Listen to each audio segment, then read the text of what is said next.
Bronze Age Mindset, an exhortation by Bronze Age pervert. This book dedicated to the memory of Dean DeShana, a spiritual brother, a Sardinian giant of high vision, man of superhuman physical strength. You are too strong for this world, friend. Be reborn in a better time. We meet again, we fight together. Victory to the Gods. Prologue.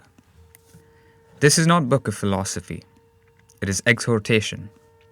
I hardly have anything to say to most who aren't like me. Still less do I care about convincing. This is the account of my reveries. I tried to put, as brief and simple as I could, the thought that motivates me and the problem faced by life in ascent and decline. I was convinced to write this book by certain frogs who told me, "Is it not a shame that hucksters are multiplying lies and jizzing their filthy doctrines into receptive minds everywhere? Perversions, lame ones, are born by the thousands and haunt like myriad crippled midgets in halls of mirrors. They haunt the world, books, the internet. Minds are lost. If you wait any longer, everything will be pounded to garbage. There will be nothing left. It will all turn, the whole world will turn to a Bulgarian restaurant lavatory." But have you seen the movie Midnight Express? And how did it make you feel? I was roused from my slumber by my frog friends, and I declare to you with great boldness that I am here to save you from great ugliness. If you look around eyes of some people, you see a kind of demented energy. It's pure anger or lust for power, with nothing more. I hate to dirty these pages with mention of names of nobodies in our time. But if you see photo of Hillary Clinton or Adam Schiff with his eyes bugged out on stims and antidepressants, or who knows what, you know what I mean. There is a crease around the eye that tells it. It looks like cyborg gone off script. These people have an inhuman gaze and are vehicles for something else. You see this also in the chiefs of the EU bureaucracy, with tiny mole-man eyes behind small glasses, and the tiny lenses that reflect light. You see it in the dead robot eyes of the new human automatons running government departments, the DMV, the brutal zombies running the security in airports, or hospital healthcare rooms under vicious yellow fluorescent lights. I wanted to expose the grim shadow of a movement that is hidden behind events of our time and from before. This is a great power that acts like a ghost. It hides in its own darkness, and it has been absorbed by the lands and the peoples so that you can't really see it anymore. There is just an eldritch quality embedded in things and on some faces. The same was said of Hades. Some said he would feel a great shame when some other god drew back the veil on the underworld so that all the vile things that are there could be seen. Is this Hades of our time capable of shame? I heard also of such things being under the sea, the disgusting and frightful things revealed when the sea recedes before a great storm. I will draw back the curtain on this iron prison and show you where it is you really live. The secret things show in dreams. Heraclitus say, all the things you see awake are death. All the things you see asleep are sleep. He was trying to be coy. In his day, many gods, claw-footed satyr, and other things showed themselves to men in dreams. Spiritually, your insides are all wet. And there's a huge hole through where monstrous powers are fucking your brain, letting loose all your life and power of focus. You don't see yourself as you really are, but maybe some nightmare can show it to you. I am here to show you the way out. There was Empedocles, a philosopher, man of high vision. He jumped into volcano Aetna in Sicily because he knew he would be reborn as a god. Now imagine yourself in front of rim of Aetna. It's dry and sandy. You feel the heat, but it is not like you thought it might be. It's not romantic. It's just hot, dry. You can't breathe, and the smell of eternal sulfur and wet earth and even worse things triggers an old memory or instinct in you to run. You're brought face to face with the vehemence and brutality of rock, and you start to feel dizzy staring in. Molten rock in your nostrils, and it's not just that it scares you. If it were great fear, that could be a spur to action, but it fills your nostrils with banality and dullness of plain molten dust. You see grey and black. It reminds you of a torrid summer afternoon by an abandoned gas station. You are stranded on the dirt road, choked by heat and so much dust. You see flames in the hole, but it lacks the romance of fire as you imagined it. Is this it? It seems like nothing to you, because to your eye, it's nothing. So you pull away from it. You're not reborn as a god, you remain a mule. Your lying mind now comes up with many thoughts about why it's right to pull back. Why, of course. There's a nice meal to have, a glass of wine. Maybe there's a girl waiting. Her pussy is warm and inviting. Empedocles was deluded. No, don't jump in Aetna or Mauna Loa or Poyehi, titans of the world.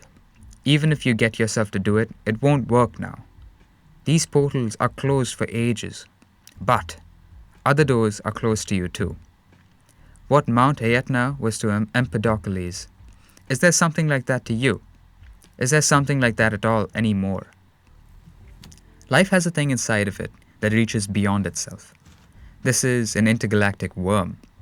I can't say here, you must wait. But if you don't reach beyond yourself, you are dead. Most of mankind is the walking dead. I tell you other story. In Stone Age, man appears, very strong shoulders with club in hand. He is believed by the people to be the son of some god, of a mortal woman who cucked her husband with a god. As child, he already displays superhuman strength. When he grows, he goes into the deepest wild to fight great cave lion. He emerges from cave with skin of lion on his back. Lion had been eating and working terror in the people, but now he wears this terror on his shoulders. He carries lion mane in hand, lion pelt on back, and a great club. This man comes to be worshipped by the people. His progeny becomes lions of kings, of Sparta, and many other places. What was his act of foundation? He slaughtered monsters. He made the seaways known to man and tamed the rock face. But don't forget the lion skin on his shoulders. This was Lion of Nemea. Do you understand what Nemesis is? There is in nature a great purgative function. You know about monkeys who switch sex in certain times. In lake of some reptiles, when they overpopulate it and there is a surplus of refuse, there is trigger in nature. A monster is born to them. A lizard, many times the size of a normal one, is born, who deals out destruction and culls the lake. The Greeks believed in the great power and worshipped its justice. In Bible, it appears as allegory of the flood, which in fact refers to the irrepressible spirit of the sea peoples and the divine justice they brought to cities whose life had grown pointless, and a great ugliness on the world. You bring lion cub into the house, but Aeschylus says it will become a priest of doom when it reaches age. In nature, there is irrepressible force. Its violence against the surfeit of populations is divine justice. Its destruction of the feeble designs of reason, the pointless words of man. This is beautiful. This is what the power of Nemesis means. Few are chosen to wield it. Fewer realize they are chosen or know what to do with it. When Hercules puts on the power of Nemesis on his shoulders, he becomes hero who makes the world tame and safe for cities of real men. But that was in his time. And ours is an age of surfeit. It is different function. The star of Nemesis is sure to return, and it must already be burning inside some of you. In the Bronze Age, men had life and force, and I already see far on the horizon of our world, but the glimmer is surely there. May it not be a mirage. I see the spirit returning surely in our time. Piratical bands and brotherhoods will take to the seas, and not just to the seas. The enemies of Western man and the enemies of beauty are to learn just what was meant by a piratical race, a nest of pirates like the Chinese thought of the Dutch on first meeting. I want to prepare you to receive this old spirit. Old spirits are moving from behind the reeds. The silhouette shimmers against the river in the late summer, and I see already men who know how to honor such uncanny old friends. May they inhabit us again and give us strength to purify this world of refuse. Part 1. The Flame of Life. What if you've been misled about what is life? They do this by showing you two red marionettes and shake them in front, then you stay mesmerized and clap like trained seal. It's like in politics before last year. You had in years before Trump, the fat, bald gluttons of the right put in a fighting ring against the Janet Renos, the woman with the pickup trucks, the thin-lipped trans new males of the left. You had good people mesmerized even by this show. And it's funny to see a fat bald man try to tear out the eyes of women of strong forearm with mullet, both frothing at the mouth, both saying nothing but grunts of pigs and pre-made platitude, formula. But meanwhile the nation suffered, and the future of youth was given away. When they trick you about what is life, this even worse because you don't see problem right away. But then comes out 60 years later, and your grandchildren don't exist. Or they are 56% humanoid shifting out between shadows, or they are of noble power but have to hide under half-finished buildings because are hunted. But you must understand both left and right have been fooled about what is life. Group of horses in broad plain, and the lead stallion is captured by a wild spirit. It starts to gallop this way and that, and the whole herd follows in a great rush of power and freedom. Nietzsche talks about this. I've seen many things like this myself. It was that big waterfall, gathering place of many birds and other animals. Through all the cycles of history, this place remains, and the birds who witnessed the coming and going of human civilizations remember it through the aeons and always return there. I saw many group of small birds when the weather slightly changed. This waterfall so big that a small wind would make spray of water everywhere. Sun came from behind clouds and spread many small rainbows. Birds would become excited, come out from crevices in rock face, and would glory in the sprays of water and the rainbows. They swoon, doing acrobatics this way and that. Like when Homer says that on some Asian meadow tribes of geese and crane and long-necked swans glory in the power of their wings above it, then land between the rivers in Scamandrian plain with a great clang. It's not enough just to say what is purpose of this to survival or reproduction. Surely some pedant can make this a story, but when you see this behavior is not so alien. Maybe in happiest moments you were free to act and feel the same without anything to do with survival or reproduction. That kind of heavy necessity is a spirit of gravity, and this is opposite, that petty and cramped view of life. But in truth, life as it is, when free, life in abundance, knows luxury, surfeit, and waste. Survival and reproduction are side effects of something else. The most noble animals refuse to breed in captivity. Many animals, not just man, choose death when trapped.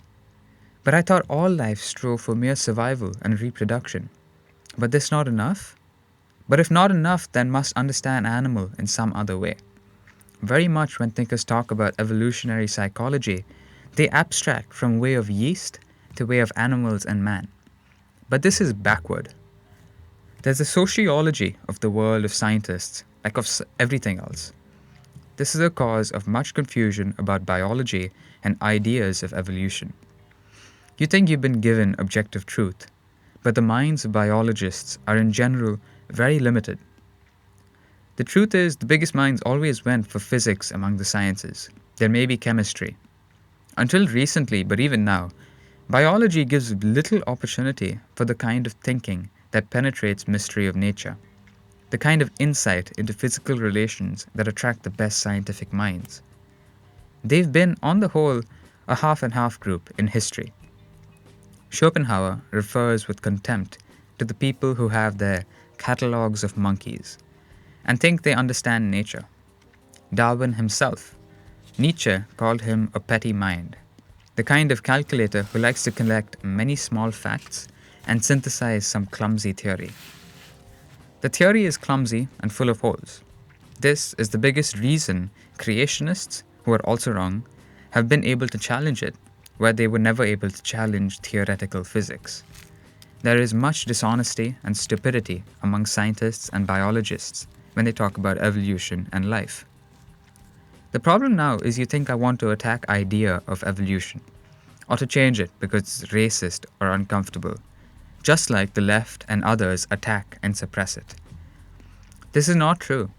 Listen, you don't need Darwin to believe in heredity and even evolution. People knew about heredity and the different lineages of man long before Darwin.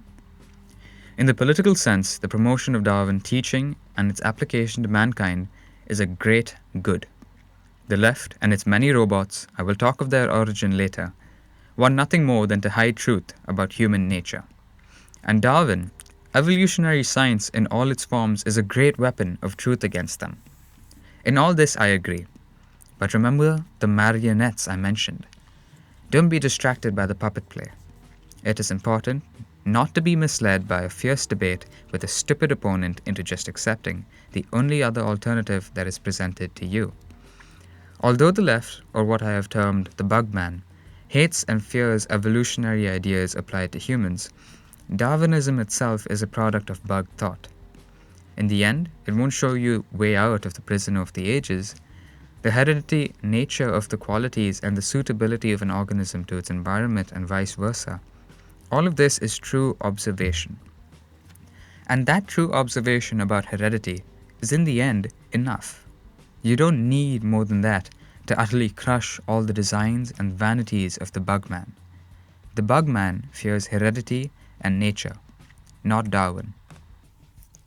You must understand that the evolutionary psychologist, the evobiologist, the Darwinist in general, most such people are very good and even great minds, who are just misled by the fight, plays a game of bait and switch.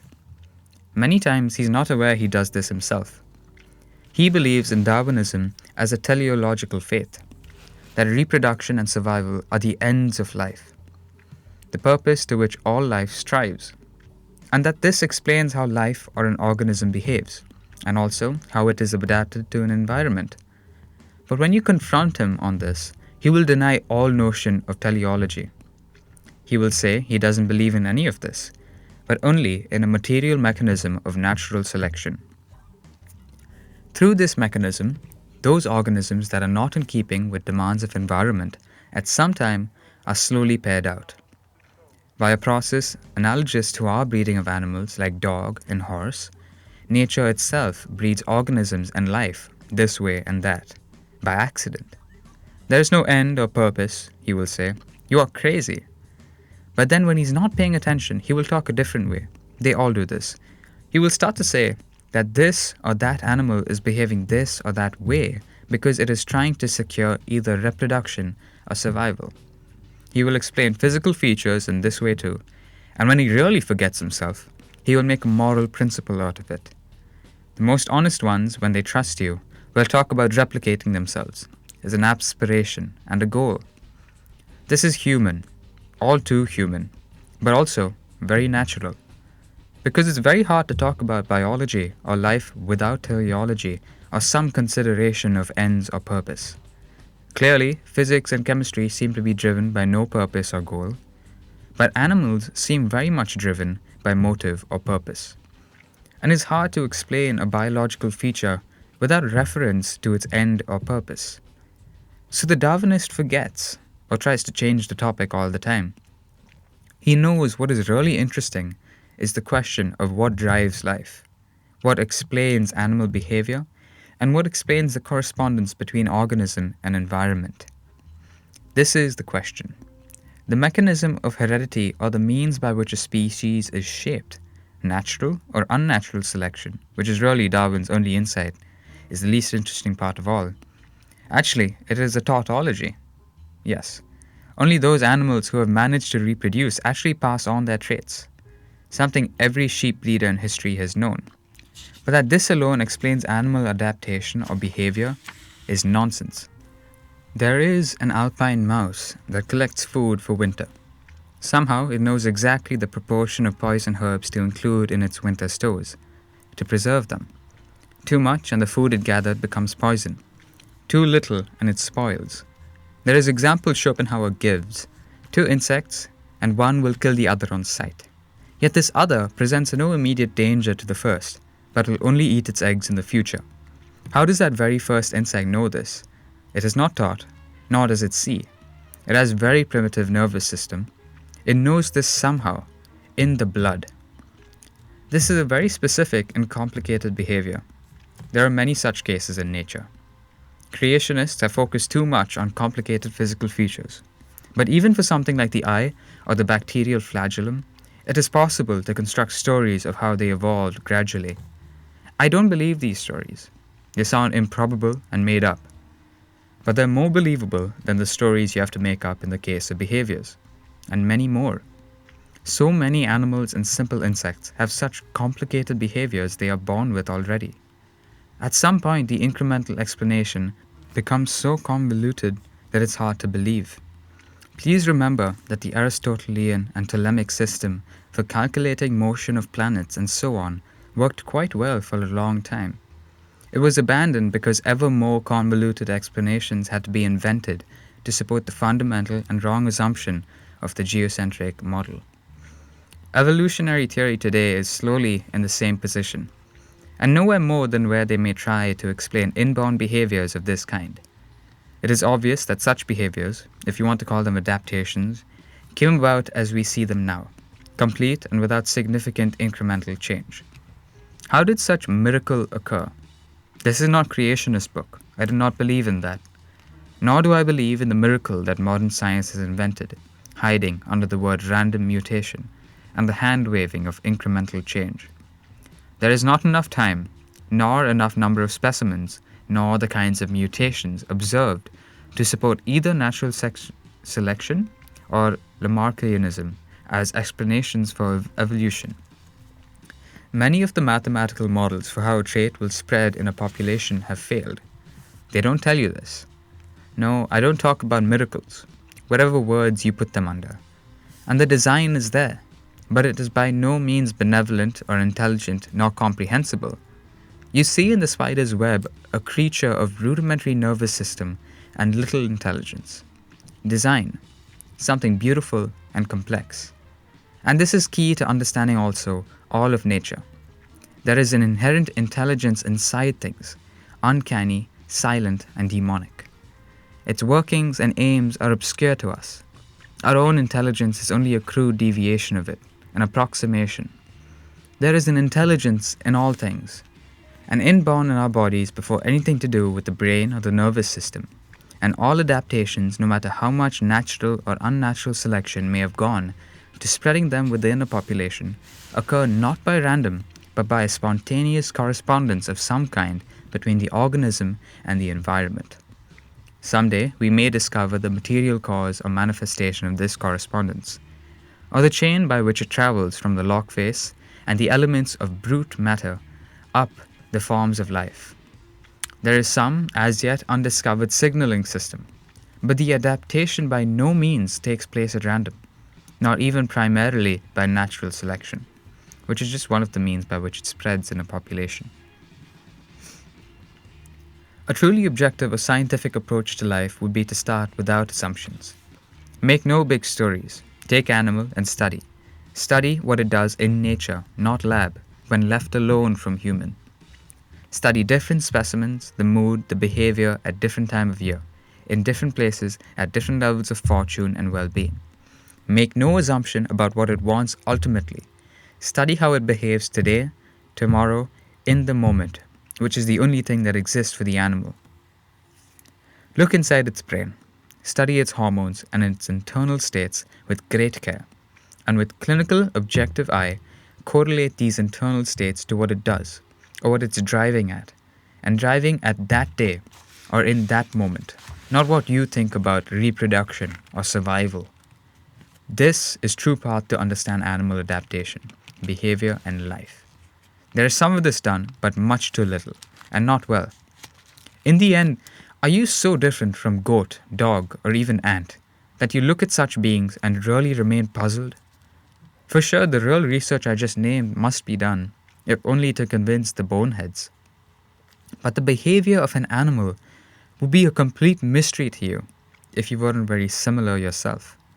But we understand right away a bear angry at bees, or playing under white silver birch in thick of forest, or lizard frightened and winding between rocks, why it does what it does.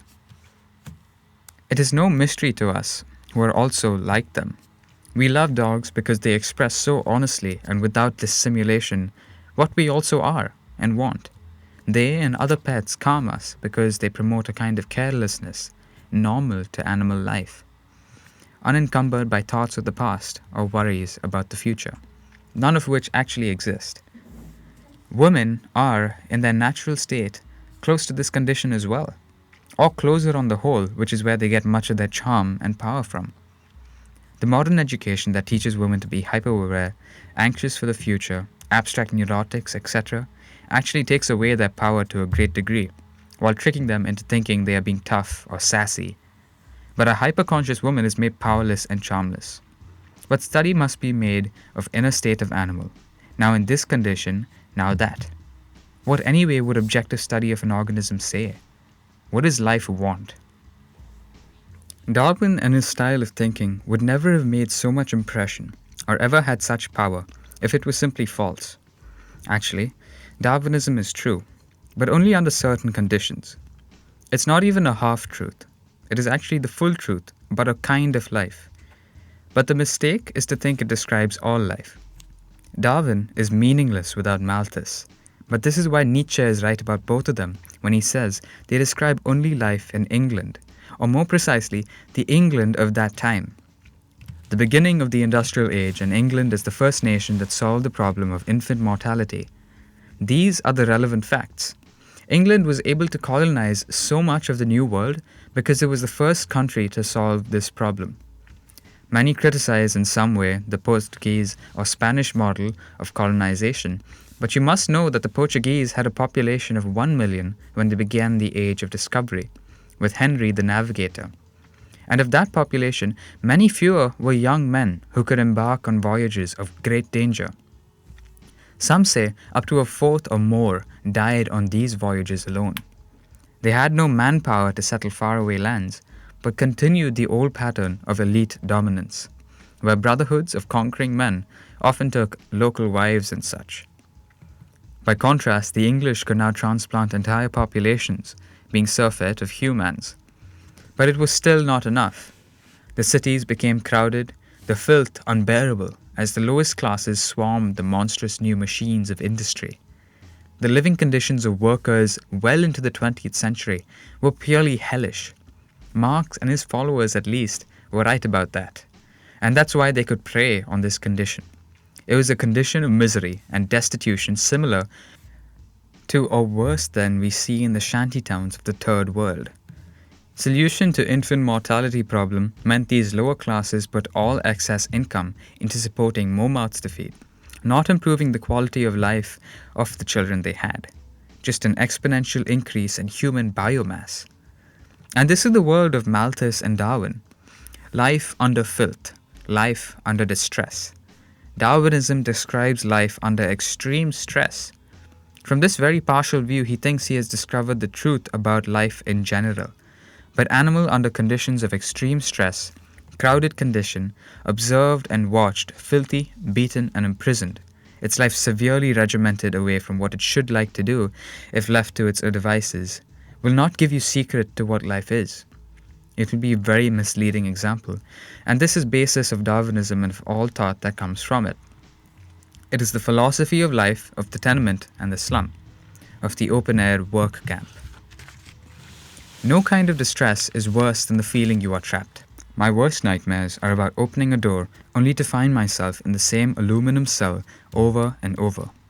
The exhaustion that sets in after a long night of chess, when you sleep and your mind dreams repeat nonsense moves. I know a few worse forms of torment. And this is self-imposed through exhaustion. But even worse is when an outside force or being restrains you, yet you are in full control of your spirits and power, at least to begin with. That condition is intolerable for the most noble animals, who choose death if necessary, or at least any way to escape no matter how painful. Many Caribs trapped into slavery died because they couldn't endure this. Some bit through their arms to escape their chains and endured any pain to escape captivity. Germanic mothers would kill infants when Roman legions closed in. Tacitus describes life of Germanic warrior who lived his whole life dedicated to war and fame, never became a domestic. At Masada and at other times, the Jews killed their own children to escape subjection, when they were still a noble people. Xenophon describes in Anabasis how mother with infant would jump off a cliff in the highlands of Urartu to escape the advance of the Greek army. We see same videos in Japan, in Okinawa, mother jump off cliff. Buddhist monks Vietnam self-immolated and brought great shame on the West. For this reason, Nietzsche say, noble peoples do not endure slavery. They either free or they die out. There is no adaptation to slavery for some types of life. What is that people who has chosen survival at any price? The price they paid was monstrous, and such a people becomes monstrous and distorted if it accepts this. The distinction between master races and the rest is simple and true. Hegel said, copying Heraclitus, those peoples who choose death rather than slavery or submission in a confrontation, that is a people of masters. There are many such in the world, not only among the Aryans, but also the Comanche, many of the Polynesians, the Japanese, and many others. But animal of this kind refuses entrapment and subjection. It is very sad to witness those times when such animal can neither escape nor kill itself. I saw once a jaguar in the zoo behind a glass, so that all the bugs in human form could gawk at it and humiliate it. This animal felt a noble and persistent sadness, being observed everywhere by the obsequious monkeys. Not even monkeys, they were taunting it with stares. He could tell. I saw this. He could tell he was living in a simulated environment and that he had no power to move or live. His sadness crushed me, and I will always remember this animal.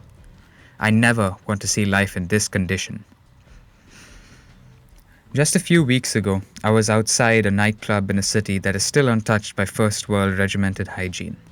Well-lighted, clean streets made safe for women come at a high price for the mood of a city. In this place, the government and bureaucracy couldn't extend its rules and clean-up efforts even if it wanted. There are then many nooks and hidden corners that are under no one's control. In this no man's land, there is mafia, so many perverts. There is some crime, but it's kept at mostly very low or non-violent level because place is full of off-duty cops on the make, and no doubt spooks foreign and domestic. And who knows what else. I find life without such refuge to be almost intolerable.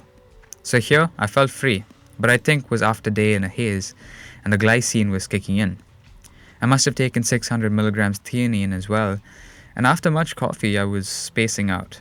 Under vicious neon yellow lights, I stood looking at the bouncer, almost in a trance. I wondered what it was like to be him. He was alert, knew what posture to take for his job, and what look in the eye to emulate, or put on an act of being vigilant, and was imposing in broad frame under that jacket in military-type epaulets. But there was a kindness, a softness in his eyes. Maybe would have taken some power of perception to see this, and I doubt he was challenged often by the customer riffraff because of it. But I could see it, how at times he sunk into a sadness and boredom looking into the distance. I too looked down the long broad street, mostly empty except for some small groups of drunks, hookers, some revelers. In the distance there was a great fountain and plaza, lighted up on all sides. I don't know why. Maybe the calmness of the blessed aminos hit me, but my gaze veered off to one of the apartment buildings on the side of the road. There was just one light turned on in the middle of the building, and my mind wandered to who lived there and what they were like, and then to how it would be if I was the boy or girl who lived there. Many times I wished, not so much that I was someone else, nor that I was immortal, but that I could live many different lives simultaneously and not be limited to being only one thing. At such moments of mood where you're both calm and at least feel free, every detail of life becomes interesting. All takes the character of images from a peaceful dream that present themselves in turn and don't move you one way or another because you see through them. I wonder then, at least as a zoological experiment, what it would be like to be a Vietnamese girl, a nail shop owner, or even an obese Angolan middle-aged woman running a pedicure operation with pink walls. Yes, no form of human life is beneath me at such moments. I've even had dreams that I was a door or a vase, free to observe. I imagine only the seeing, the satisfaction of curiosity, and not the thousands of cares that must affect these people whom I want to inhabit.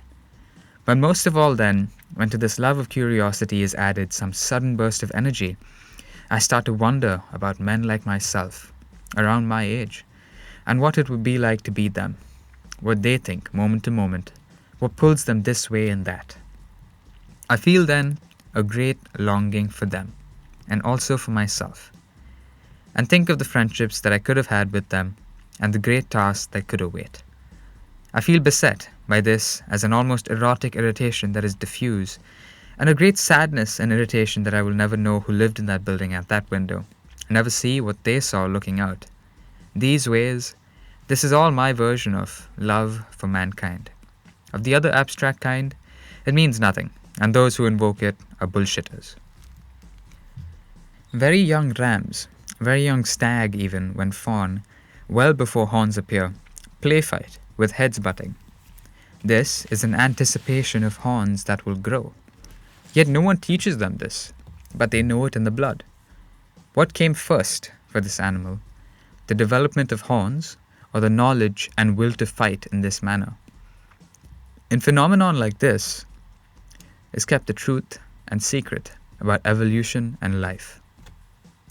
Struggle for space.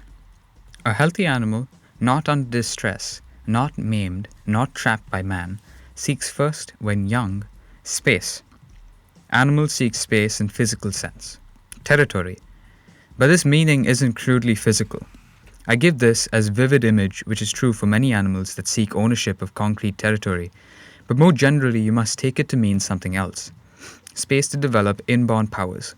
Monkey that lives in trees seeks skills to master canopy. Beaver seeks ownership of river and banks and reeds in its grasp.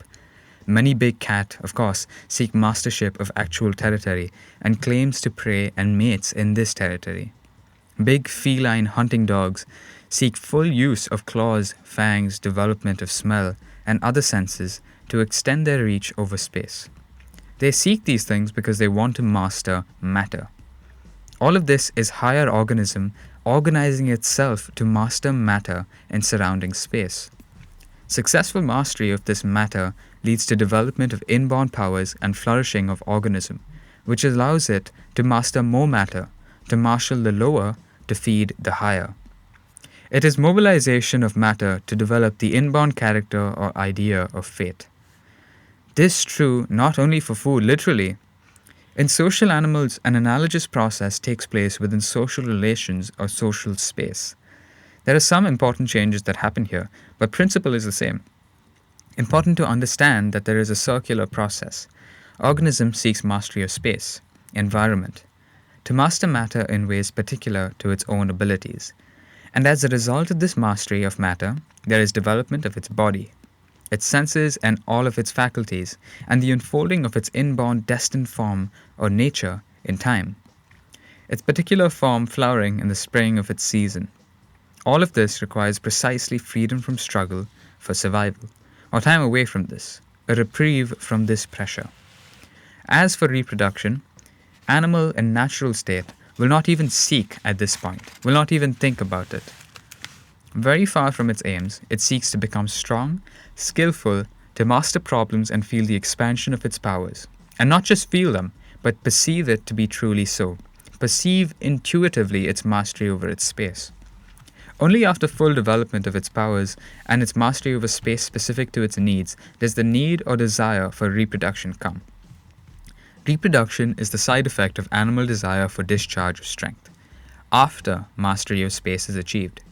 For this reason, many lower animals breed very fast and in great hurry, because the higher and more organized the form of life, the more complex its needs for development are, the longer is delayed the time of reproduction, and the more vulnerable it is to the stresses of competition for survival. Animals that have evolved under intense competition are in some sense stunted, less beautiful, less intelligent, less magnificent. There are many factions in nature and many paths that pull in opposite directions. You must learn to see the secret language of nature and what it drives at. There is one path that drives for the production of a supreme specimen. It is the path that governs higher life. Survival and reproduction are only side effects of this path. Life is at most basic, struggle for ownership of space. Some things make my blood boil far more than a direct physical challenge might. I once left the gym and some Chad came up to me and started to feel me up. Then I discovered he was feeling up my pockets, was trying to see if someone stole his missing stuff. I found this very amusing. Maybe it was post-workout and I was very calm, but I was not offended by this. Partly, his manner was not obtrusive despite what he was doing. It was possibly a form of muscle worship. But rarely do I feel angrier as a violation of my privacy than if I sit in a restaurant alone and someone comes to sit right next to me when the whole place is empty. Vilest of all is when group of something, I think was subcons of Han, came and sat just by me in an entirely empty restaurant and started to eat with mouths open. That sound too. Fewer things grate on the nerves and present themselves as imposition on your space than the sound of so-called human eating. Other animals making sound don't bother me, but I find charming. Different types, even within same grouping of animals, I refuse the word species, have very different needs of life. My blood starts to boil, against my kindness and judgment, even when I stay with Grill and she insists on setting air conditioner off, or closing window because too cold. I like open spaces and slightly cool, and there can be no living together with creatures who like a huddled and overwarm existence. I believe also the white race, or rather some groupings within it, there are far more races than people want to admit, is in general hostile to the way of life of the tribes that like a close-packed existence. These are biological requirements of this or that way of life, and no laws, no common beliefs can bring such different types together. A hybrid of such types would probably be born and remain physiologically confused or sick. Hormones. Energy and higher life the same. If we had very advanced sensors where we could observe the inside of animals from far and in great detail without interfering, without them feeling irritated or oppressed by our impositions, we can learn much about what life means. From observing many different ones in different places, we could see what condition an animal seeks in life in general. Such sensors would need to be much more advanced than equipment we have now, and to show what parts of the brain are activated, to see the relationship of this to blood pressure and heart rate, the actions of the immune system, the level of various inflammatory and anti-inflammatory markers, and most of all the balance and action of the various hormones on the body's systems, on the brain, and how these correlate to what the animal is doing at any one time. Any information we have right now on this subject is at most rudimentary. The medical literature is confused, is presented with great confidence, but is corrupted by money, career, and other interests of all kinds. The scientific literature is less known and itself remains contradictory. We know at most a few relations of what, say, elevated thyroid or cortisol means at such and such time of day, and we have no real overall understanding of how such things interact, nor what they mean for the body's overall processes, still less in the life of an organism as a whole. And the few who have attempted to achieve such understanding, like Ray Peat, are treated as cranks. But it's not possible to understand what life means, nor what an organism drives at, nor what any specific behavior or physical adaptation means until this is taken up. If biologists had been honest people, they would have tried to proceed in this way, without assumptions, just amassing observations about different organisms in different situations. But they did this only very little, and it's always distorted by their various agendas and prejudices.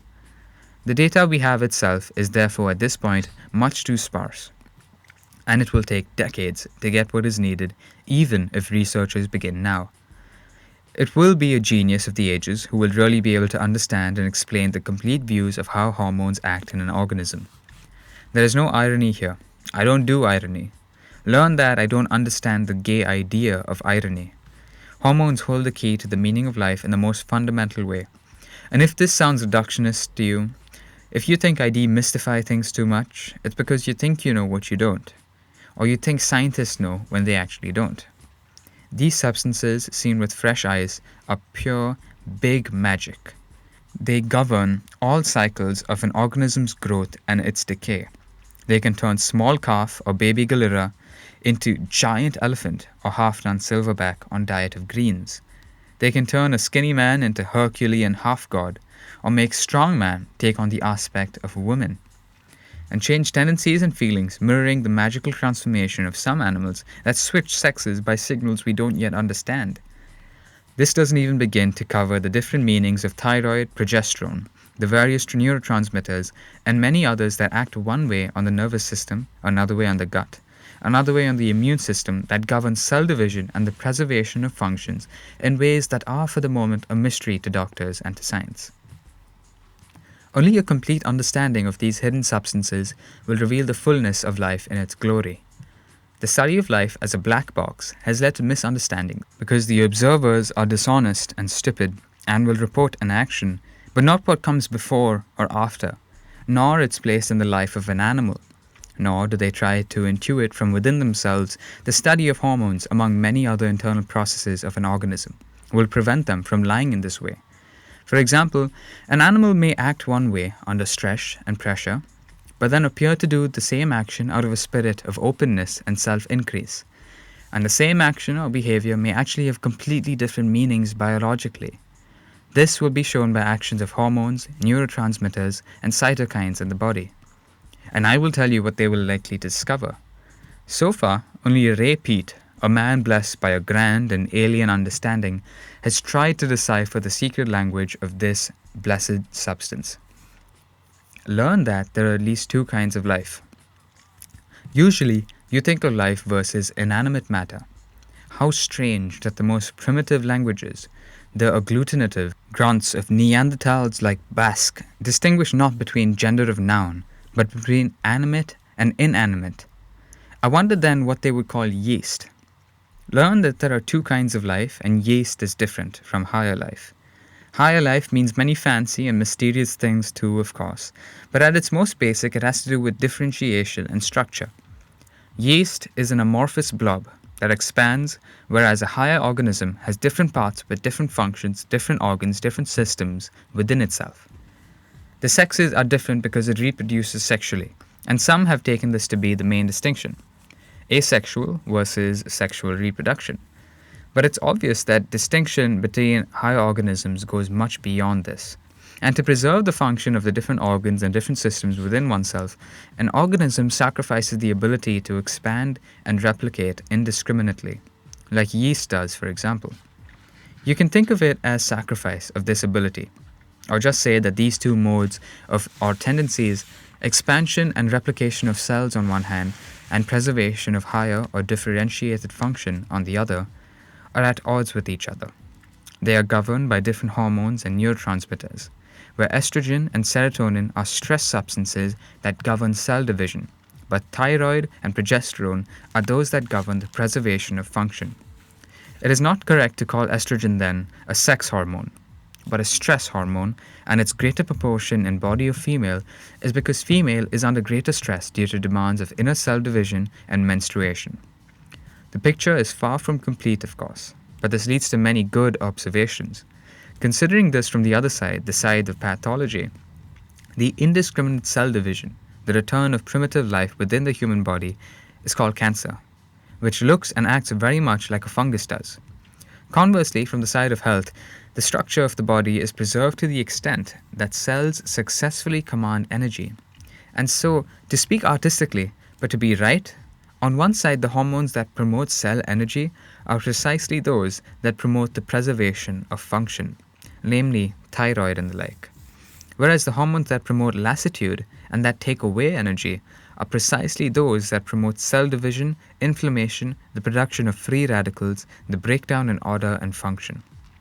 At a deep level, this must be connected to the fundamental truth of nature, that structure and energy must be the same, that energy is not as diffuse as we imagine it, but has an inner intelligence.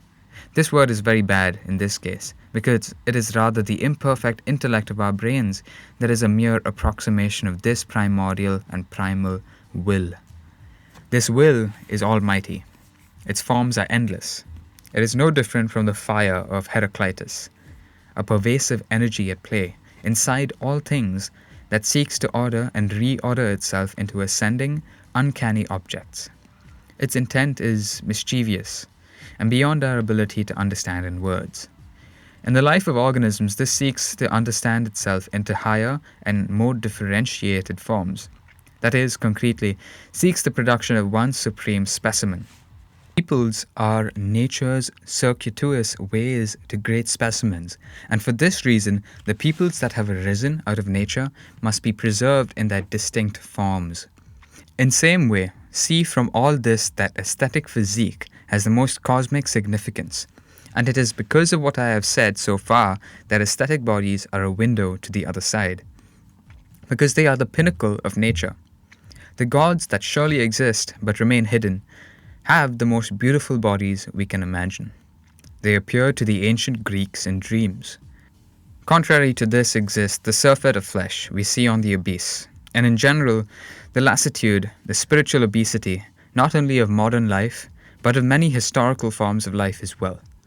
The domestic life of the village sewer, of the fetid valleys, of matriarchy and domestics, of slaves, the pollution of cities built on filth, the life of the swamp, the life of the human animal collapsed to mere life. Life for the sake of life, as it devolves to the yeast form aesthetically, morally, intellectually, physically. On the other side is the life of the immortal gods, who live in pure mountain air, and the sign of this life, where energy is marshaled into the production of higher order, is the aesthetic physique, the body in its glorious and divine beauty. What of the mind then? Well, as rare as beautiful bodies are, the mind in the same condition is even more rare. Let us strive in our decrepit, cancerous, and fetid world for what is concrete and what we can try to attain. Those who forget the body to pursue a perfect mind or perfect soul have no idea where to even start. Only physical beauty is the foundation for a true higher culture of the mind and spirit as well. Only sun and steel will show you the path. Chimp in state of nature never jerks off, but in captivity he does. What does this mean? In state of nature, he's too busy, to put plainly. He is concerned with mastering space, solving problem of life in and under trees, mastering what tools he can, mastering social relations and the jockeying for power and status. Deprived of this drive to development and self-increase, he devolves to pointless masturbation. In captivity, where he senses he is in owned space, and therefore the futility of all his efforts and all his actions. The onanism of modern society is connected with its supposed hypersexualization and its infertility. It's not really hypersexualization, but the devolution of the spirit to the lassitude of a diffuse and weak sexuality. Life in owned space becomes drained of energy through low-grade, pointless titillation. And nofap is a kind of cargo cult that tries to re-establish energy in order on path of ascent. Sometimes, however, it's a successful cargo cult. But whether it works or no can be seen usually within a week. The unfortunate thing about all this is that women have exceptionally good antennae for this kind of thing. And when a man frees himself from these pressures, they see this from very far away. They have an instinct to seek out ascending life and drain it. They and the species thereby achieve their goals. But you are bled dry and sometimes left a husk. They revert life back to its irritated state, and by their drainage of vital essence, they've laid low many great tasks. I've always been attracted to filth and dirt, because something in me knew intuitively that it is only in the underseam of life as it exists today that you find the real lacunae, the holes where its reach is limited or weak. I always sensed there was some real freedom in the blackest of red light districts, among whores and junkies, perverts and worse, with whom I've always chosen to take my dinners when I had the chance. I liked the stories they told me, Some showed letters from delusional Spanish engineer who wanted to marry her.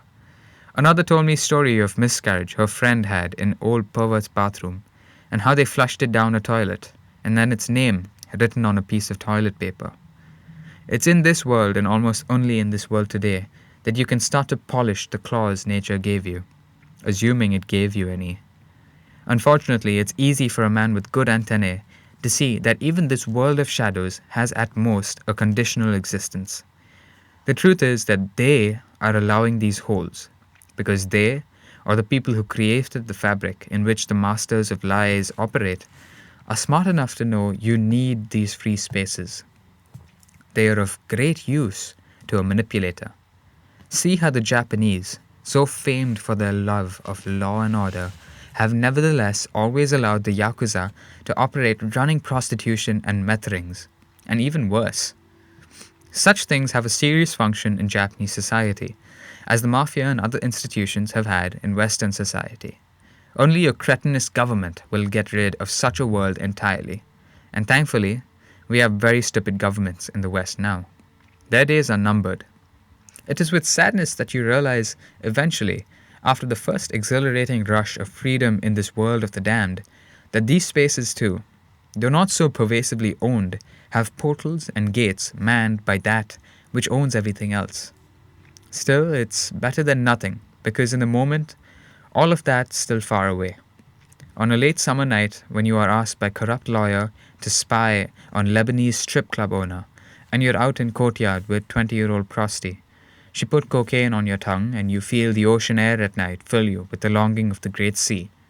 You might almost forget suffocating air of gravity outside, and feel for a few moments like animal before moment of hunt. When speak of hormones, you might think I'm a materialist reductionist, or I'm saying you are like machine. This is attitude of many scientists, or maybe just cultists of science. Actually, many on the left claim to have this attitude, though they can never explain what moral force their rights and compassion have. If it doesn't come from God or have some reality in human nature, when they say they are atheists, I never believe them. Atheists act like Stalin or Brezhnev, not like a Presbyterian schoolmarm. The truth is that these who make up the core of the modern left are moral fanatics. There's not a drop of atheism or relativism in them. They don't enjoy the clear air of skepticism and never have. They always sneak in the soul of free will when you're not looking. They actually get off on this and are acting out of spite, even spite against themselves. They want to feel they're not in control. My hormones made me do it. What is this you apart from your hormones, your genes, your inborn instinct then? It's the genes, it's the environment, it's the economy or the oppression. All versions of the milieu theory, or neurotics theory according to Nietzsche. This is how they can also get themselves to believe in the transgender. These are people who believe that matter can somehow be corruptly configured, and that we all have disembodied souls with male or female essences. The whole attempt to redefine identity, not just sexual identity, as a matter of decision, meaning decision made arbitrarily, freely, and a choice of the intellect or reason, is their desperate reach to find a new justification for the freedom of the will, the soul unrestrained by nature or biology. Such things make no sense when you realize you're your body, and there's no you aside from this. The first lines of the Iliad make this clear. You do have a soul of sorts, apart from your body. It just isn't you, it's a shade. It's completely homosexual. Some think this view absolves you of your responsibility for your acts. But actually, you're responsible for much more than your acts. That which is said to constrain or determine you biologically is actually what you are. It does restrain your acts according to its inherent ways of desiring and acting, but you are this it, and it decided to be. So actually, you are responsible for much more. You're responsible for what you are. You are responsible for the good and bad things that happen to you, for any accident or disease you might experience. Actually, it was all going to happen to you, just the way it did at the moment of your birth or conception, and even before, at the moment your parents had a glint for each other in the eye. There is fundamentally no difference between you and that glint. Animals walk around in a state of permanent religious intoxication. This is the natural condition of the mind and intellect, the moment-to-moment perception of man as well. I heard some computer fool say that religion is the older virtual reality experience to justify his scam industry. No. The denuded state of the spirit and intellect, where you walk around demystified and disenchanted, is the virtual reality condition, and a terrible condition at that. For the longest period of which we are presently aware, for hundreds of thousands of years in the Paleolithic, humans walked around like healthy animal, in a state that we would today call religious delirium, but which is in fact the default state for all conscious and semi-conscious life. For long after the coming of civilization also, many continued in this condition, or did so during special times of the year, or festivals where man could regain his free and natural state. It was civilization, and particular agricultural civilization, that forbade this condition and plunged the majority of humans into a semi-permanent repressive or depressive frame. That this is consistent with, and even a prerequisite for, the impressive works and development of higher civilization and higher culture shouldn't be surprising. The majority of mankind suffered terribly also in their bodies from the coming of agriculture. The back-breaking labor, the malnourishment that shows itself in the smaller stature and most slender build of farmers' skeletons, of the destruction of their teeth, the atrophy of their brains and other organs. Agriculture showed a steady food source, an increase in numbers, and above all, the maintenance of an elite, free from these exactions that lived parasitically on the many. But agriculture broke the human animal and domesticated it. Do you understand then what the disenchanted worldview is? I have to laugh at the secular worldview. The disenchanted worldview, which is in fact the worldview or mood of the broken peasant farmer. Science, supposedly the content? That's not even relevant here.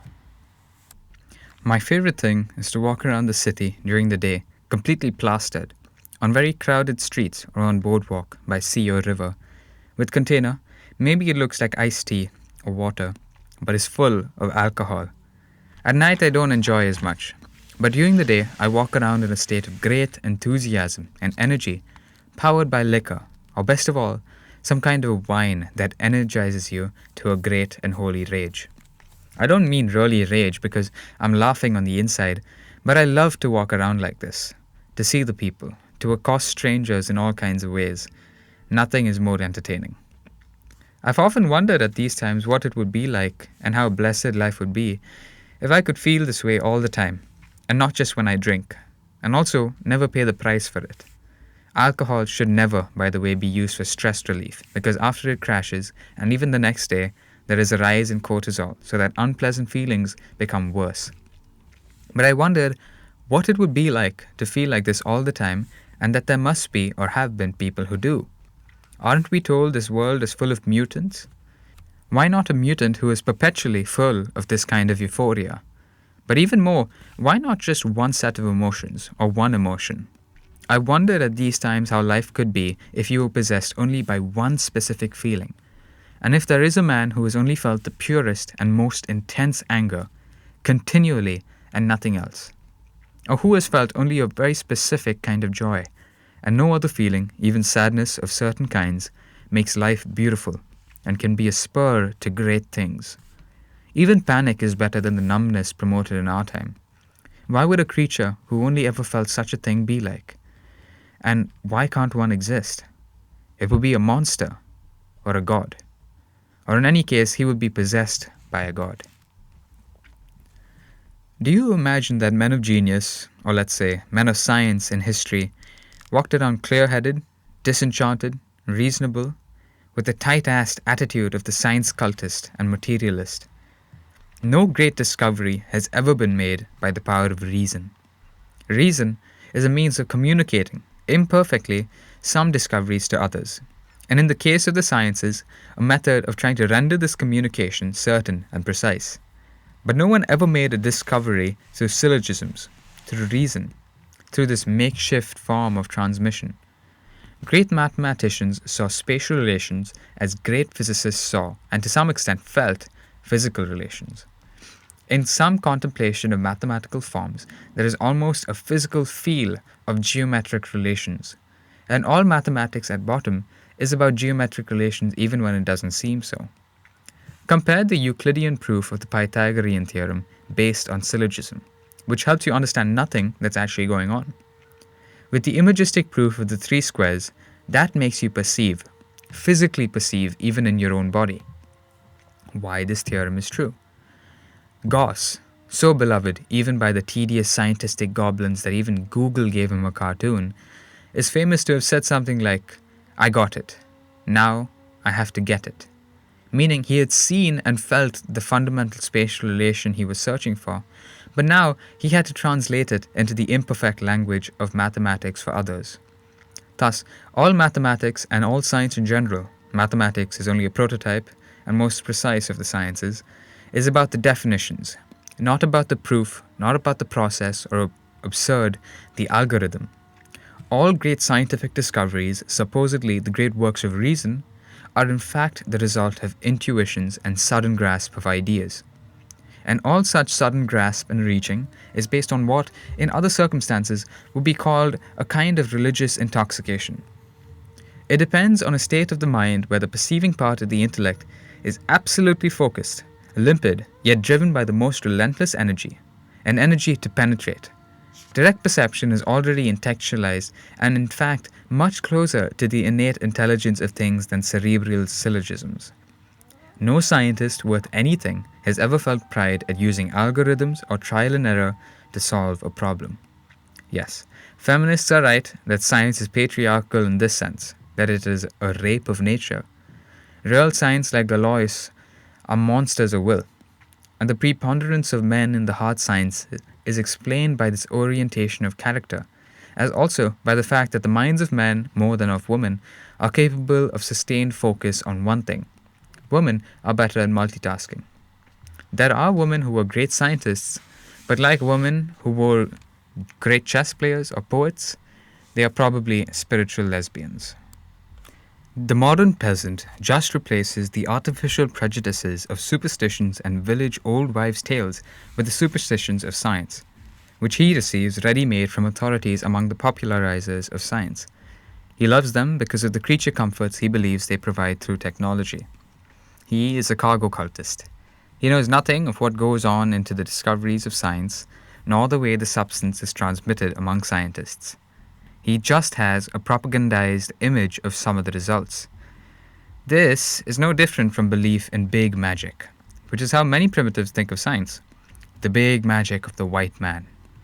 It's not even the substance of science that is the problem, because it could be of great use. As much as any other popular religion has been, the problem is the frame of spirit that it puts the acolyte in. It makes him think he has power over the processes of nature, which are at present actually very poorly understood. By removing primal fear, the only kind of awe that drives the many, it injects a toxic mix of complacency, arrogance, brutality, fanaticism that is all just under the surface only so long as times are good. Science as popular religion brings no true consolation, but instead feeds a kind of false pride. Pride in spiting oneself. Does this sound familiar? It should sound familiar to women most of all. It actually makes the many more servile to the authorities who are presumed to understand and manipulate the technology.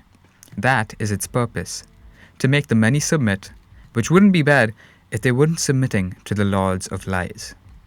You can see from all this anyway why enlightenment can never happen, but also why those critics of enlightenment, like most of the followers of Heidegger, go the wrong way. They are right when they say, in so many words, that the inborn character of every man is in some way unique, the biology too particular, much more so than the more uniform character of animals.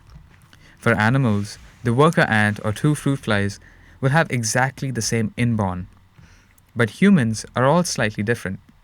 From this, they draw the conclusion that no common way can suffice for all, but that the only authentic way for you can come from the needs of your inner self. Every adherence to an external code, religion or ideology is inauthentic and represents essentially a form of mind control. You're adapting the thoughts of another, inappropriate for your own metabolism, biology, peculiar conditions for growth or flourishing. Yes, it is true. Nietzsche went so far as to avoid reading anything written by others so as not to infect his mind. As he was a mutant with a very particular biology, such types often are, he was right that for him, physiology, diet, may be the most pressing research necessary. But he never forgot that the fundamental fact of nature is inequality. And this is something these people, the followers of Heidegger and Heidegger himself to a great degree, all forget. It is madness to ask the common prefab run of man to fashion his own way, his own religion. The many find solace and meaning only in submission. It is good that this is so, and they shouldn't be made to feel ashamed for it. So much of the modern idiocy is based on shaming those who would find true pleasure in submission. The long chain of being is held together by command and obedience. The many are not so different from one another, nor their conditions of life so different.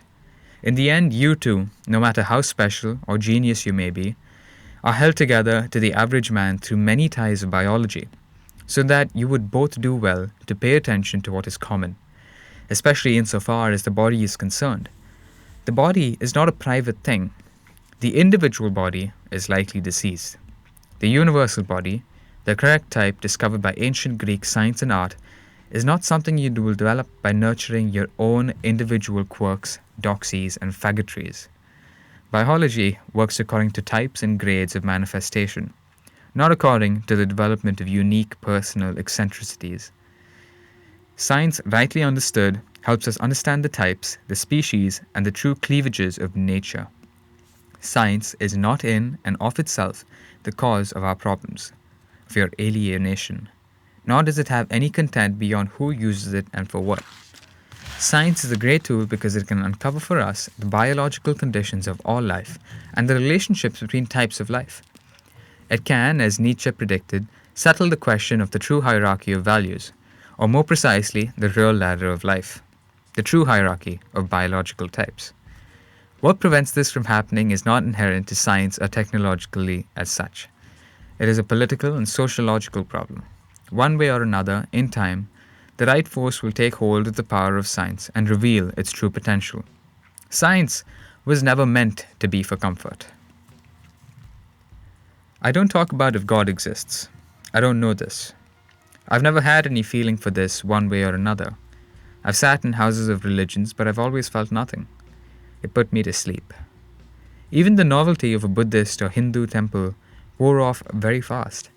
I enjoyed the spectacle, but could tell these priests are just more pile drivers. I was always so bored. How can the secret and hidden and precious things be about doctrine and just more talking? And I don't know why people put these things together, because for me they never had anything to do with each other. Even as a small boy, I felt every object was inhabited by an uncanny shadow or spirit. I paid honor to certain toys and certain objects I found outside and hid carefully. No one ever taught me to do this. I found a dead animal and buried it with ceremony. I always felt I could talk to the animal and that they were my brothers and sisters. This animism is the natural religion of man and shows itself even to small child left alone to play. I remember fondly a small white dog under thickets of wisteria bushes growing on corrugated steel, and I believe this dog has followed me in different forms my whole life. But I'm almost sure that gods exist, and in any case the argument against the one God isn't the same as against the other gods.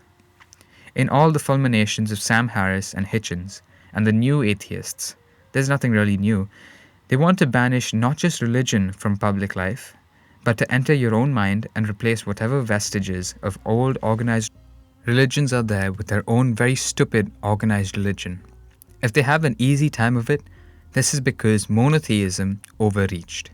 It made such grand claims, and when these claims were abandoned, it left people with the impression that there really is nothing besides science, which of course nobody really understands, because it's nothing but a method.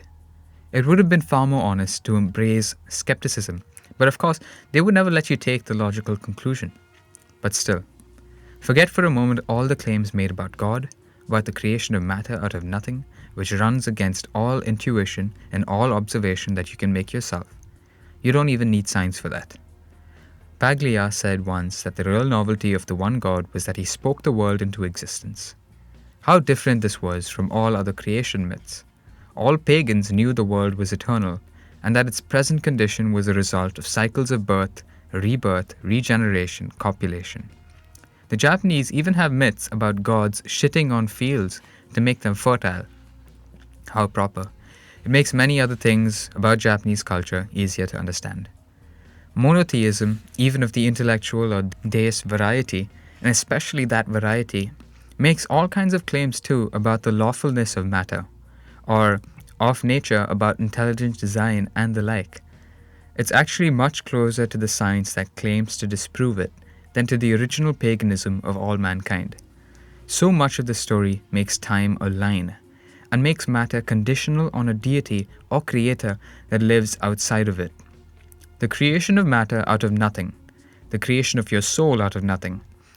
Matter is dead, in some ways homogeneous, and its meaning is divine, only in the sense that it reveals the creation of the external deity, or even better, just the laws he made to govern it.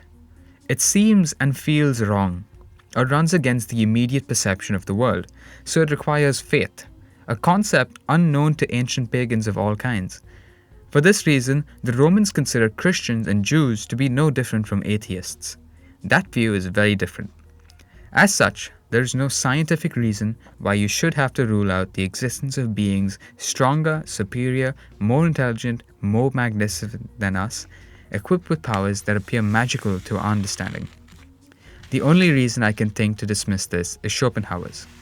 His amusing refutation of God, that any being of intelligence higher than man's would have already abolished itself long ago. But if you don't believe that, what reason can there be? Please no say there's no proof. I didn't see it. Scientific proof would be totally forbidden here.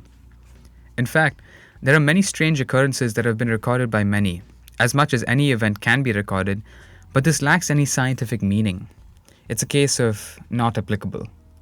If an impish deity of the lower kind with which the world is full, some purple goblin with a wicked face, showed itself to a pedant in a white coat, the scientist would convince himself he was hallucinating, and in any case without being available for study, for testing, for experiments that can be seen by others, its existence would not fall within the power of science at all. No. And what do you say to ancient accounts that such creatures showed themselves to men before, and maybe still do? Why would they show themselves to you? The weakness and spinelessness of modern man. No god would show himself to such creatures to be jeered at. Why? Remember the young men in Mishima's story of the League of the Divine Wind were so inflamed with passion and anger on behalf of the immortal gods. They knew that without them, without the breed of warriors, the many would forget the gods. They would become powerless spirits hiding among the reeds, the subject of superstition, ridicule. The true gods have a kind of power, but not the kind the many imagine. Why should they care for mankind? They are rare and precious, and it is for man to find, acknowledge, and honor them. This at least was the ancient view, and the foundation and preservation of oracles was the first question of life and also of statecraft. Gods could not control nature or fate, but could reveal its workings at key times. If a god showed himself today to you in a dream, would you have the inner energy and power to honor him and do his bidding in the world? Or would you, neutered by the modern pervasive hive mind of the slave, dismiss it, and yourself, as unreal or unworthy, when it is the modern bugman and his blabbering that lacks any reality? But I want you to be intoxicated with the highest enthusiasm and ready to receive these greatest blessings with great confidence. Nerds, so prized by the Middleborough clothmos who rule the cities and want to think that, well, at least they're smart and deserve respect, are people who possess a kind of self-destructive parody of intelligence. Their facility with pointless concepts and abstractions make them think they have an understanding of real things when all they have is a misunderstanding of words and grammar, overgeneralized to the point of meaninglessness. Simple people confuse a facility with words for real intellect. It would be very easy to speculate, for example, on the two forms of life I mentioned above, and to say, as some do, that there is progress in the universe from the simple to the more complex. This is similar to those who believe in historical progress, and that there is a motion in history to greater reasonableness or peace or prosperity or freedom, whatever. All of this way of thinking is wrong. While I believe the two physiological processes I mentioned do describe two different kinds of life, and their differing conditions and aims, there is no evidence for any motion in time in favor of one or the other, either when we consider the universe or just human history. If anything, the evidence is motion toward the lower forms of life. I have no doubt, anyway, that beings of magnificent beauty and complexity existed before, but disappeared because the conditions for their preservation were that much more difficult. No doubt also that human civilization came and went in many cycles over many hundreds of thousands of years. Civilizations far more advanced than ours are buried under miles of ash and rock, or under the ice of Antarctica, or were entirely pulverized.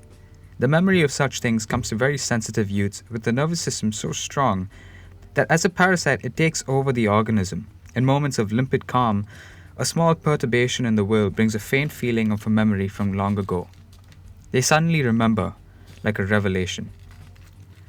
Reincarnation is the original belief of every society or tribe that drew its conclusions from the observation of life and nature. The new religions, the faith of Israel and those that have come from it, and many others that came about at that time or have arisen since, I believe Zoroastrianism is likely the root also of the faith in the Bible, have some divine inspiration at their beginnings. But I believe at least the way they are interpreted now is a design of the human mind, and calculated. They are abstract, utilitarian, and crudely political.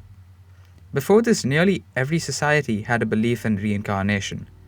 This still has remained in some places, although the moral meaning imposed on reincarnation by Buddhism and Hinduism is, like Plato's, for a reason of social utility and is political. But there is much significance in the primitive belief in reincarnation, which is naive, and I believe therefore it must have some truth. It's not possible to dismiss it as wish fulfillment and a false desire for immortality. First, because as we see, the later religions achieved this in a much better way with the teaching of the afterlife.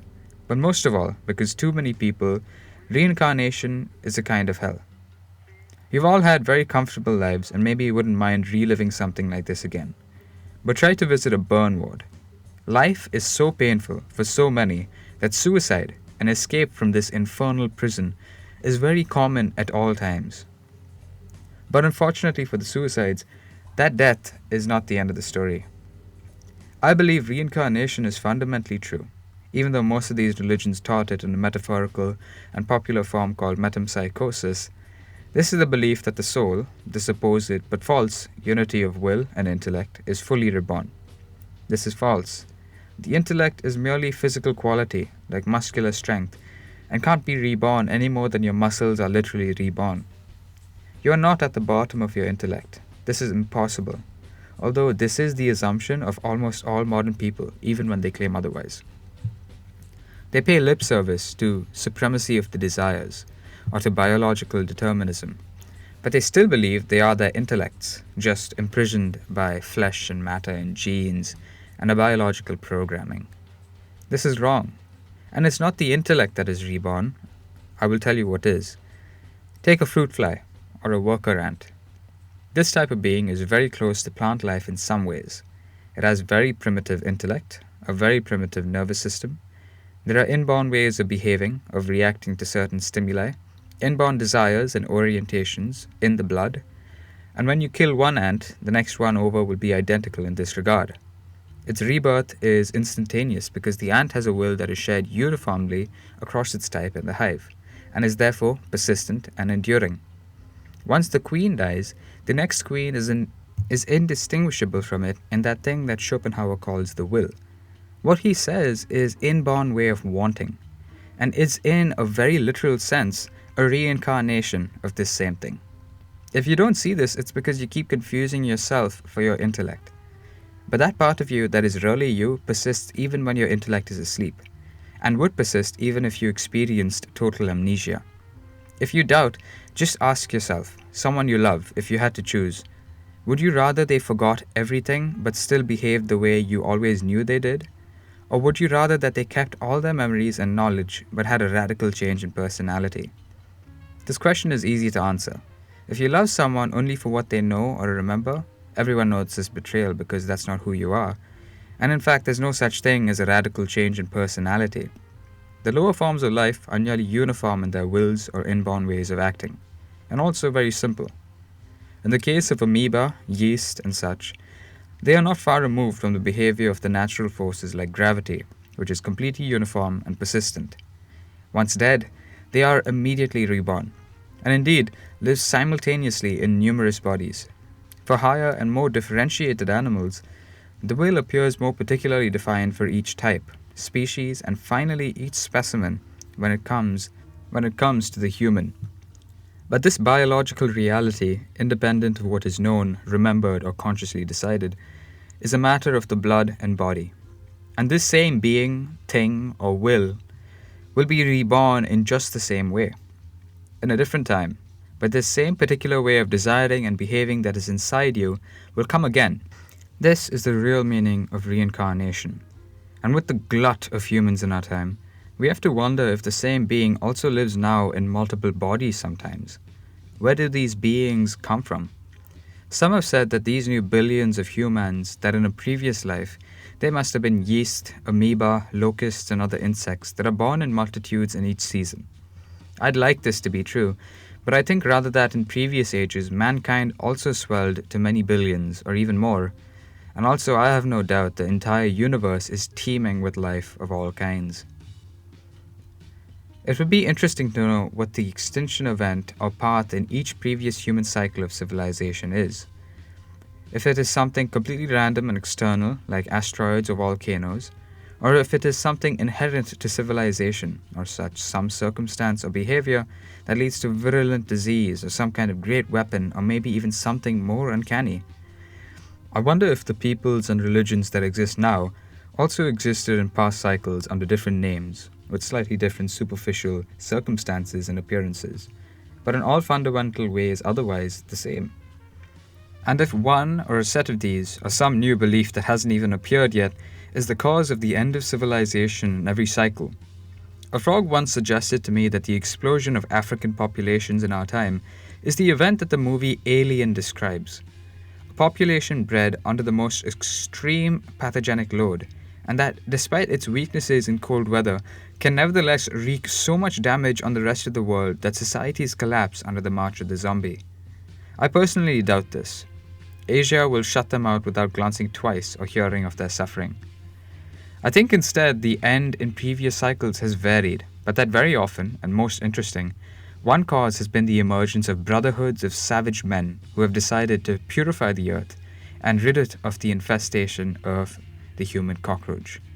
Because, unfortunately, in the long run, the development of civilization and comfort leads to the proliferation of damaged life.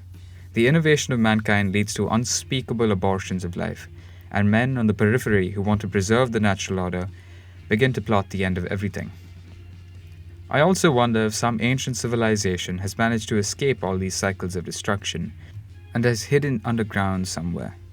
Maybe they really are eternal and live life as an experiment, detached, seeing it as a playful dream they can observe at a distance.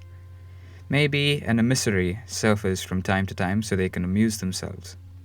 I shudder to think, though, that by the same reasoning, the aborted robot life to which the mass of mankind inevitably degenerates in each cycle of civilization also survived. Maybe in small communities of moles, inside dry hills of limestone, or not far underground in old networks of caves and tunnels. No doubt, stories of vampires, kobold, cryptid humanoids, and many others might refer to these degenerated stragglers that prey on us and terrorize us. No doubt, many among the ranks of deities have come from both types, and stranger things still exist under the earth. Please see DEROs if interested. There are more things. There can be no artificial intelligence in the way that people really mean it. If they mean some machine that approximates the intellect of man, this may be possible, and even very useful, although they're very far from their goals at the moment. Success at chess is their one great achievement, but they fail still at kicking a ball, pouring ketchup, recognizing simple objects. Could one hunt or survive being hunted? But they never mean just the intellect in this way, or a crude approximation of it. When people speak of artificial intelligence, what they always mean is artificial life, a robot of some kind, or an artificial consciousness indistinguishable from human consciousness. There is an apparently different, but in fact similar speculation that nerds love, that the universe is logic, or information. That what constitutes matter can in fact be recorded as information, as relations of logic, and that therefore the universe must be precisely this. This is behind also the belief that you can upload your intelligence to a computer and attain immortality, and many related forms of imbecility. The motivation for this is nerdishness and also somewhat the Jewish way of thinking, or the Judaizing tendency that promotes facility with words and number, but approaches mental deficiency and even retardation when it comes to anything visual. The Jewish hatred of matter, an ancient prejudice that precedes the Bible, and the hatred also for beauty that they share with other Semitic peoples and many others besides, all of this comes together to promote this kind of aggressive nerdishness. This is the origin of many of these claims, though it shouldn't be imagined that here or elsewhere I am referring to all Jews, or that this absolves non-Jews, because the Judaizing tendency I talk about is inherent to human nature, and is very common also among non-Jews. And in some degree, it exists within everyone, together with the counteracting love of vibrant matter, image, and beauty. It just exists in different degrees in different people and peoples. In any case, all of these delusions that you can be uploaded because your brain can be uploaded, that the universe is information, or that something like artificial intelligence can exist, are all at bottom the same delusion and the same power fantasy of the nerd. The nerd can be described as a person of inelegant and pedantic intelligence, often middling intelligence who takes excessive pride in the intellect, even in the memorization of facts. The design of clumsy concepts to which reality is then expected to fit, like to bed of Procrustes, and he identifies with it. There are very rare people in history, even a few saints and martyrs who are ashamed of their evil character and will, and sought salvation in contemplation, sought some escape in this. These are sometimes noble people, but this doesn't describe the nerd. The nerd doesn't hate himself, his nature, his tendencies, or spirit, nor is his intellect powerful enough to overawe his needling will and consider things without the pressure of interest or the gravity of petty desires. He never sees things like the true genius or the artist does. When the perceiving part of the intellect becomes so powerful that it really overpowers everything else, so that the fullness of the object occupies all of consciousness, and an idea or some new insight into the world is actually grasped. No, the nerd is a creature of will, under the direction of a petty will in the everyday sense, and all of his thoughts, concepts, and designs have a forced quality because they refer always to need and desire for some kind of gain. This very often is just material gain, but the desire for prestige is even worse. In men of intellect, the desire for prestige is often the most disgusting, especially when there's no native manliness, because this leads to cowardice and lies, to others and oneself.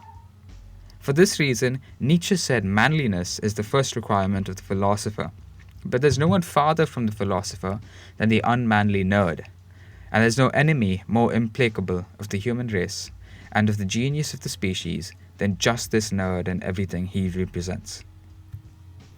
The attempt to mimic life through algorithms, through the brute force of trial and error, will never create either life or consciousness. Just what would such a machine be conscious of? But just that, a mimicry or parody of the middling human intellect. A mirror and exaltation of the false intellect of the nerd that never leaves a stream of words, syllogisms, motives, and desire, that is always forced and contrived, because it's under pressure of some petty need. And it's really grotesque.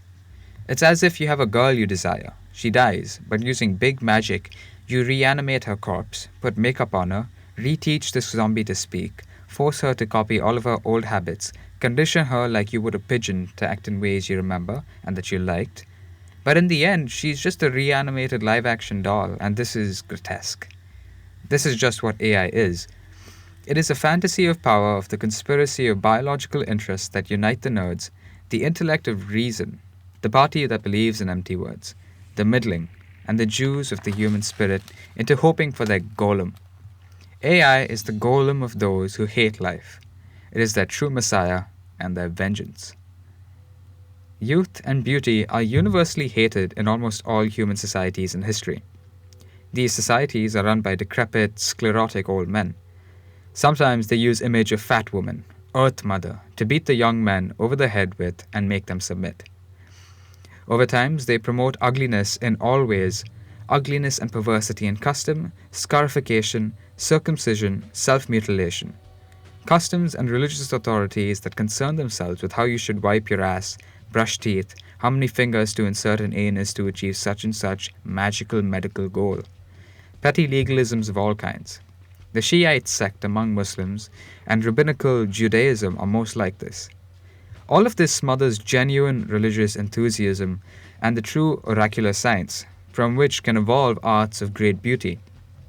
Often, their food is unappetizing and looks like boiled rocks.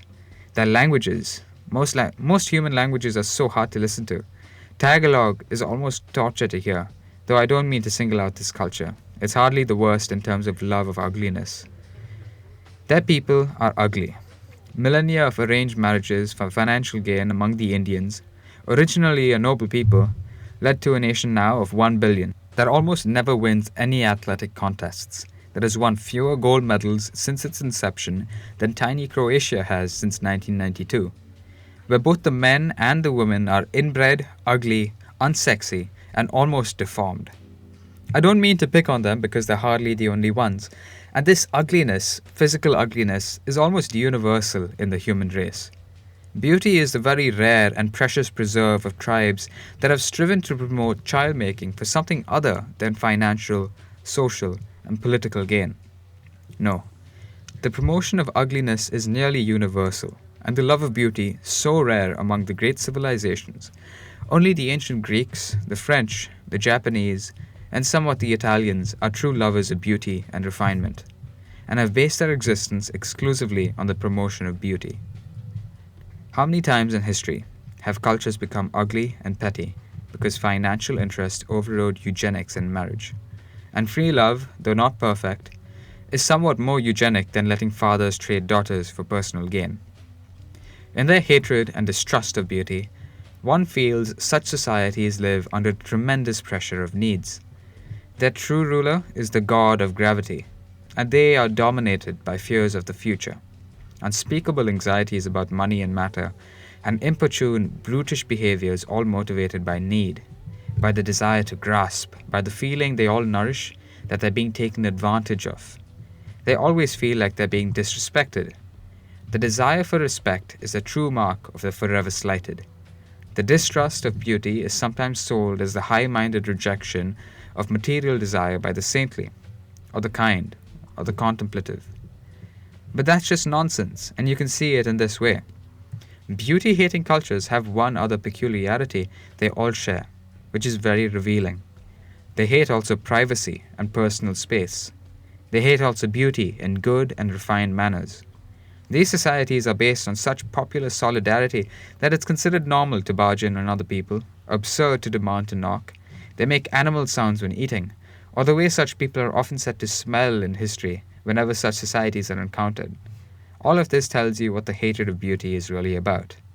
Freud refers to the inner pain many of his clients experienced trying to shift from this kind of medieval, collective, smothering culture of ugliness to one where personal space and distance, refinement and beauty were instead valued. It's about the hatred of distinction or superiority, hatred of the principle of difference and distance between individuals, that is, by contrast, so prized in those very few beauty-loving cultures.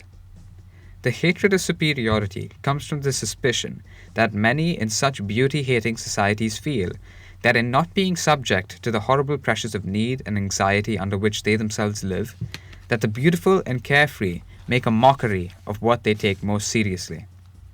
The beautiful threaten to unravel the regimentation under which they must subject their constant, crude need for things. This is why such societies descend to the lowest types of faggotry whenever their native laws are even slightly relaxed. Islam is most like this. Jews, when devoid of their religion, as well as Persians who live under the tyranny of Shiite law, and most of all the people of the Gulf, all revert to a crude animal condition without their rigid laws and become completely dissolute, as the Arabs were said to have been before Islam. And they will soon return to this. I don't need to add notes for spurgs and pedants. Men like John Milius are accepted from such judgments, but their existence has nothing to do one way or another with my point here, which is about general types and the ways these generate. I am speaking of two opposing views of life that are based in two very different needs of two very different biological orientations. There can be no compromise between those who live under the pressure of need and of material increase, who are the walking shadows of the dead, and on the other side those who are carefree, joyous, pleasure-loving, and worship beauty. One seeks the preservation and expansion of mere life, and the other seeks the exaltation of life. Among the Greeks, the man of power was called a ner, who was different from the other word used, anthropos, which referred just to some shadow being, indistinct, some kind of humanoid shape. The real man was rare, and most males were not and are not real men. The word in beginning was used only for demigods and superhumans, like Achilles or Diomedes or Odysseus. In the Iliad, Diomedes in his moment of glory is compared to lion, whose spirit has been aroused by anger at wound, and scatters the shepherds and dogs before him. Athena kindled a fire on his head and shoulders and marked him as one possessed by the true inner force inside all things. This burst out of him now and made itself light up above all others. The real man was a man filled by courage and daring that all came from an excess of being. This idea was shared also by other Aryan cultures.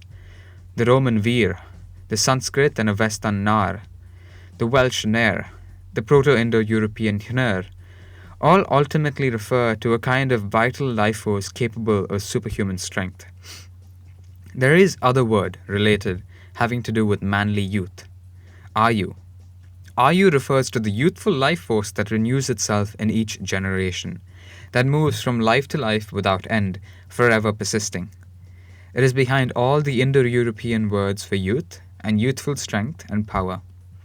It appears in Latin Juvenus, in Sanskrit, and all the German and English forms. But most of all, it is in this same word, the same idea, that is behind the Latin aetas and eternus, behind the vision of an age, a cyclical age of eternity. How pregnant in meaning that youth and eternity are the same word and ideas in these languages. The Gothic and Germanic words are the same. This idea very vivid in Greek. In this, the words ae, meaning forever, and the word aeon both contain at their root this meaning of lifespan, life force, of youthful strength. These peoples saw the vigor of youth as the true driving force behind life and behind all things, forever renewing itself, reincarnating itself anew in each generation in full force, though the memories of men and of societies may disappear. If you want to see the most beautiful poetic expression of this view, you must see in the Iliad when Homer describes the death of Euphorbus. His death is compared to a young tree in its prime, blown down by strong wind. Pythagoras, looking on Euphorbus' shield in Sicily, broke into tears, remembering that he had been this man. He knew of what was hidden on the other side of the shield. This view persists, and this is why someone like D.H. Lawrence could look on the sarcophagi of the ancient Tuscans and see in this pleasure and beauty-loving people a celebration of something very similar. They put on their funerary objects images of revelling and feasting, an abundant, flourishing life and great joy, wine parties, leaping dolphins, to remind themselves that this irrepressible force of nature, youth, continues anew in each generation and is never defeated by death. In the same way, when I post physiques of beautiful and handsome youths, I do so because in contemplating them, I am filled with a deep calm and joy. I see in them the persistent rejuvenation of the same eternal force that is inside all things I see. In this force, the hidden design and intention of nature, it's reaching beyond itself.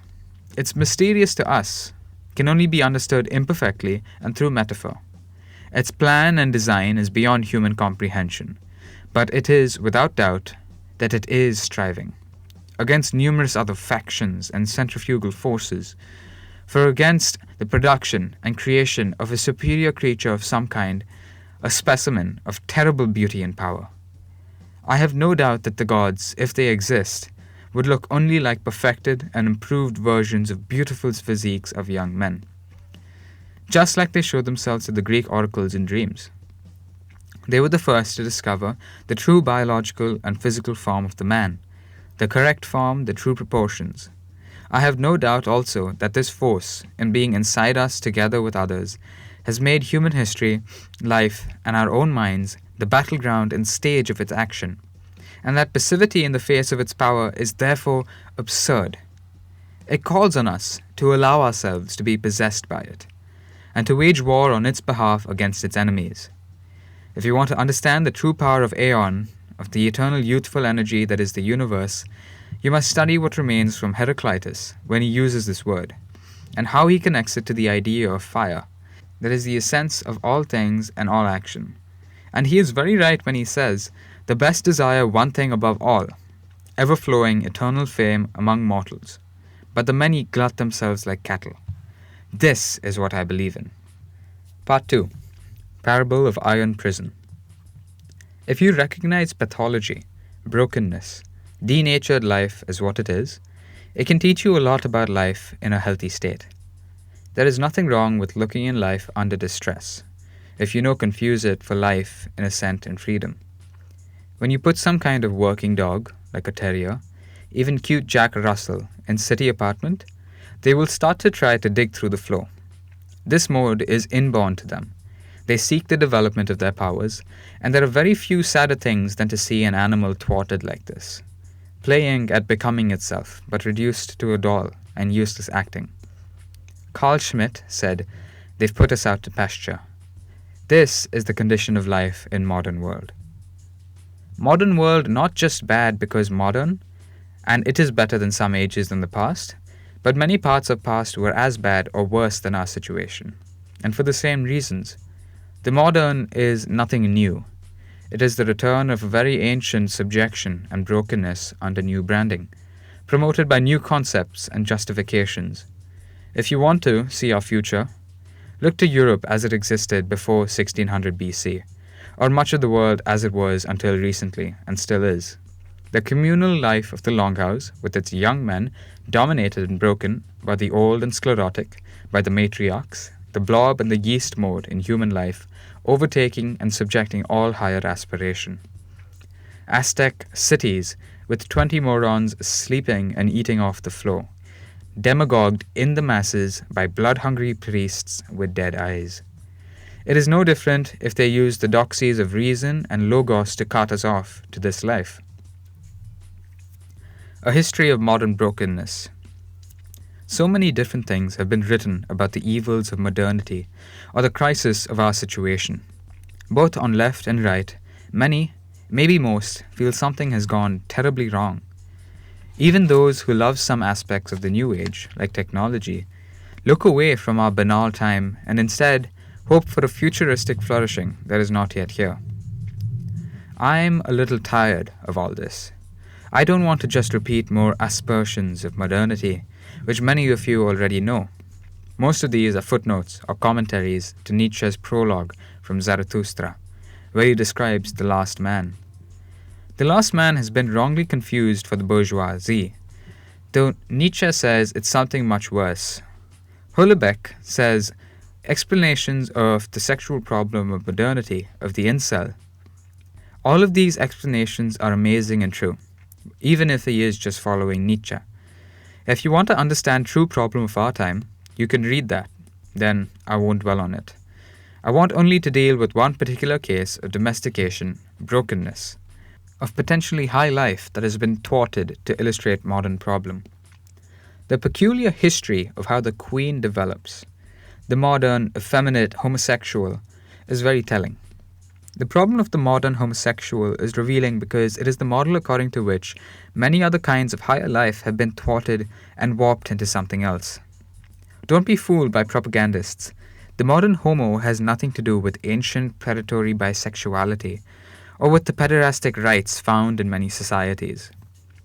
On one hand, such people as the modern queen have always existed, but on the other, there are many specimens now who become this, who would not have before.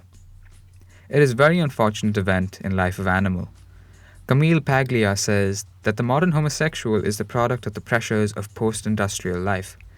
Her model for this is that a very sensitive young boy, open to aesthetic experience of all kinds, maybe the kind of slightly neurotic and artistic boy that a century ago would have experienced synesthesia. Such boy is turned off by the horseplay and rough masculinity of his brothers and father and other boys his age. The distancing from this masculinity is concurrent with his becoming overclose with his mother, idolizing the feminine. Upon beauty, the distance or fear from masculinity leads him to eroticize it, while he turns away from woman, either because of too much familiarity or too much awe. In this, she is only half right, and the other half of the story I discovered from an alien mind, whose teachings have been spread among some of the frogs. His name, Harrow MJ, but I think this is false name. I tell some of his ideas here as best I understood. He tells, I believe, his own story, or someone he knows. He tells of how modern world corrupted his nature through stricture and turned him into a homo. But I think his story speaks to many others, who didn't turn into gay, but who have nevertheless been disfigured in some other way by the same force. Now Paglia's restatement of Freud is correct, but she misses an important element of the story, which is why such a boy turns away from the masculinity of his peers in the first place. It is not horseplay or the roughness of male competition as such that makes him turn away, but the utterly fake or artificial character of such displays, usually in our time. Such boy perceives what his peers don't, the conditional and entirely dependent character of life in our age. It is not the masculinity, the competition for status among men, the physical roughness that makes him turn away, but the fact that all such play is happening in already owned space. It is this aspect of our time that is crucial to understand. When I speak of something like owned space, it must not remain mere word. When you understand something, I mean you must see and feel it like you would a landscape you know from youth. How to navigate all of its nooks, the different heights of earth, the banks of streams where the trees are and how it feels inside them, how long it takes walking from this or that group of beach to the abandoned factory, so that the map is already in your body. This is only way to really understand something. I believe boy like this is one of the types that sees through the charade the Lord of Lies have dangled in front, the shadow play to dazzle the many. And he is turned off, maybe not by manliness, but by the buffoonish, deluded character of modern masculinity. The defeated male that is turned into a peon and a neutered beast for women and hidden masters is a terrible thing to see. The jockeying for status, the physical fights, the adventures boys are supposed to have in a state of nature, all of this is in nature meant as a preparation for a life of conquest and expansion. Roman teenagers of patrician class were sent already on missions on behalf of empire abroad. Modern adult Western male seeks permission to watch other men playing sports, quaff vegetable oil relish, beg for coochie in simulated intercourse, masturbation with plastic on dick. Precisely a character born for conquest, for expansion, a precocious type of boy who seeks real development and the real domination of the space around him, who understands in his blood that play and manliness are to this end. Precisely such a boy will have his expectations about life crushed and thwarted as soon as his eyes open. This may be around the age of 6 or 7, but it sometimes happens earlier. Such boy then comes only to have contempt for those among his peers who, not seeing the subjection we are in, continue under their delusion and accept the breaking that the Lords of Shadows begin on the human spirit around this age of awakening. By 9 or 10, the education is almost already complete in our time. They submit to the yoke, and their sham simulated masculinity is now a parody of the true manliness which in a state of ascent develops into the will to actually dominate space, not into a caricature for the benefit of women. But this domination is not possible when space is already owned. This intuition of owned space comes on one very early, with eyes open. It's like an evil spirit inhabits everything. I think there are many types of energetic and perceiving boys who reach this stage, who are turned off by the moral and biological self-castration of their conventional peers, who sense the suffocating limitations of modern space. The rest of the story is more particular to the boy who, as response, becomes a homo or trap. And Paglia is right about that part. Masculinity rejected simply because of a distance from other boys in general, mostly as a result of a certain native oversensitivity. But then there is the added observation that when late in adolescence or sometime in youth, such boy decides he is gay. That is but the final act of self-misunderstanding. The drama of his spirit is reinterpreted on sexual terms. He has convinced himself that the feeling of suppression and dread that had accompanied him his whole life was because his sexual desires or sexuality had been repressed by society. He forgets how these sexual desires developed in the first place, that these desires themselves were a circuitous result of the truth that dawned on him in silence, the truth of the utter subjection and domestication of the space in which he found himself in. In becoming gay, he believes he is escaping that sense of primal limitation and subjection that he felt as a small boy. He has reinterpreted his entire drama as a maudlin story of sexuality suppressed or repressed by retrograde social and political norms. In this, he becomes an unwitting pawn himself of the very power that as a young boy he had intuited to be the enemy, the great and suffocating shadow of our time that smothers all higher life out. The gay is the spiritual foot shoulder of the new regime, when he is born to be its enemy. This is the unusual part of this realization, that some of the most sensitive and perceptive youths, those may be imbued with a spark of inspiration and a conquering, expanding spirit, end up becoming the vanguard of that which was smothered and broken. In a previous age, they wouldn't have been gay at all in the first place. The story of such boy is story of all higher types in our time. Not all gays are of this origin. There is Jeffrey Dahmer. There are others. And of course, not all higher types become gay, only a tiny minority. But all higher types in our age are afflicted by a similar drama of the spirit. What happens later? The sexualization of this example. Now in all of this, you see the idea of space or territory that is already closed and owned. And this brings up the question of who or what this force is. I think the answer to this problem isn't so simple. But one feature of this new condition in modern age is that the masters are hidden. That is even why this condition of subjection seems so suffocating, because they hide. And so there is no opportunity for open and manly challenge. This problem is then to be understood through example of a different type. And I mean that of the spook. Vivid and instructive is the matter of the gay underworld, which no longer exists in our time.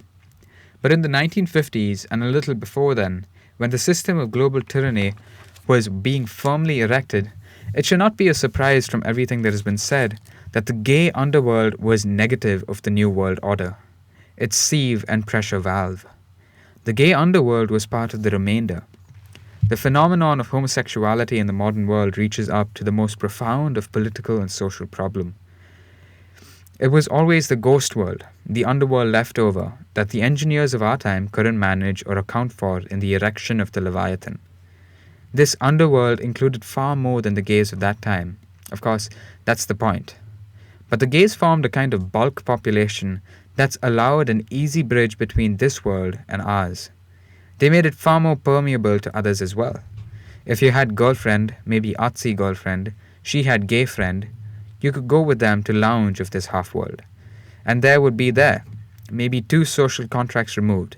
There would one of them. But now that this world has disappeared, you have no easy way of even knowing where to start. Its boundaries were policed, its entry points were surveilled. But it always existed as a space of freedom outside the pervasiveness of domestication in post-industrial civilization. Let's not forget, I repeat, that the gay underworld was hardly just the gays, but precisely that world penetrated by all types of deviants, perverts, whores, pimps, impresarios, nightclub owners, mafia, gangsters, spooks, intelligence services of all kinds. Just see the Dark Ocean Society and you will understand. The Dark Ocean Society of Japan is the key to understanding all modern political and social organization. Because underneath the pervasiveness of the domestication and management of modern civilization, underneath its superficial orderliness, there remained the floating world. The free world as a still and dark ocean in which moved monsters, including the lords and crafters of this new civilization themselves. They still live in that world, not in ours. Our world is the house of subjection. They live in the estate of freedom and power. It is only that, with the relatively large number of gays that exist, this world was much larger than it is now, and more varied, its entry points more penetrable. The space of night that gays created for themselves, in which such types could at least feel they had new opportunity to expand and act, was nuked in the 1980s with AIDS, first of all, and then at the same time with the gay rights and gay identity movement, through which they came into the open and became the worst and most merciless enforcers of the global slave state. But enough about them. You must understand, I use this as illustrative and true example of what happens to all higher types in our time. The vast majority don't become gay, but the plight of the gay is the most simple and therefore instructive example of this. Anyone born with a will to conquest and expansion, any specimen born to courage and the expansion of boundaries, will feel thwarted now, will awaken at a young age to find themselves in a world pervaded by an evil and smothering shadow that seeks to blot out their spirit and break them. How one responds to this, that is different. And the responses are various. Look at a litter of pups, of whatever species. Some will be inquisitive, playful, seek to experiment, to push boundaries, to leave gaze of parents and the old, to conquer space. Others will be far more docile and will lack curiosity. The only ones who survive the modern education whole, not to speak of the regime of modern medication, are precisely those in the litter who are born docile. And more to the point, those who can look at the beaten-down males of today and think that a boy who inside him has a spark of conquering spirit won't have anything but disgust for their clownish parody of masculinity. What matters here is which way the spirit turns, and if it can survive the obstacle course of domestication that modern life and the modern education imposes on the best. Homosexuality in our age, in any case, is unlike any behavior in the past. As a total phenomenon, it represents one of the characteristic ways that some of the most unusual specimens respond to domestication and are broken by it. Modern homosexuality is a form of vacuum behavior and stereotypy. As sad as the story of many of the modern gays is, the story of the modern transsexual is same in all ways, but worse. This explains also why so many traps are obsessed with Hegel.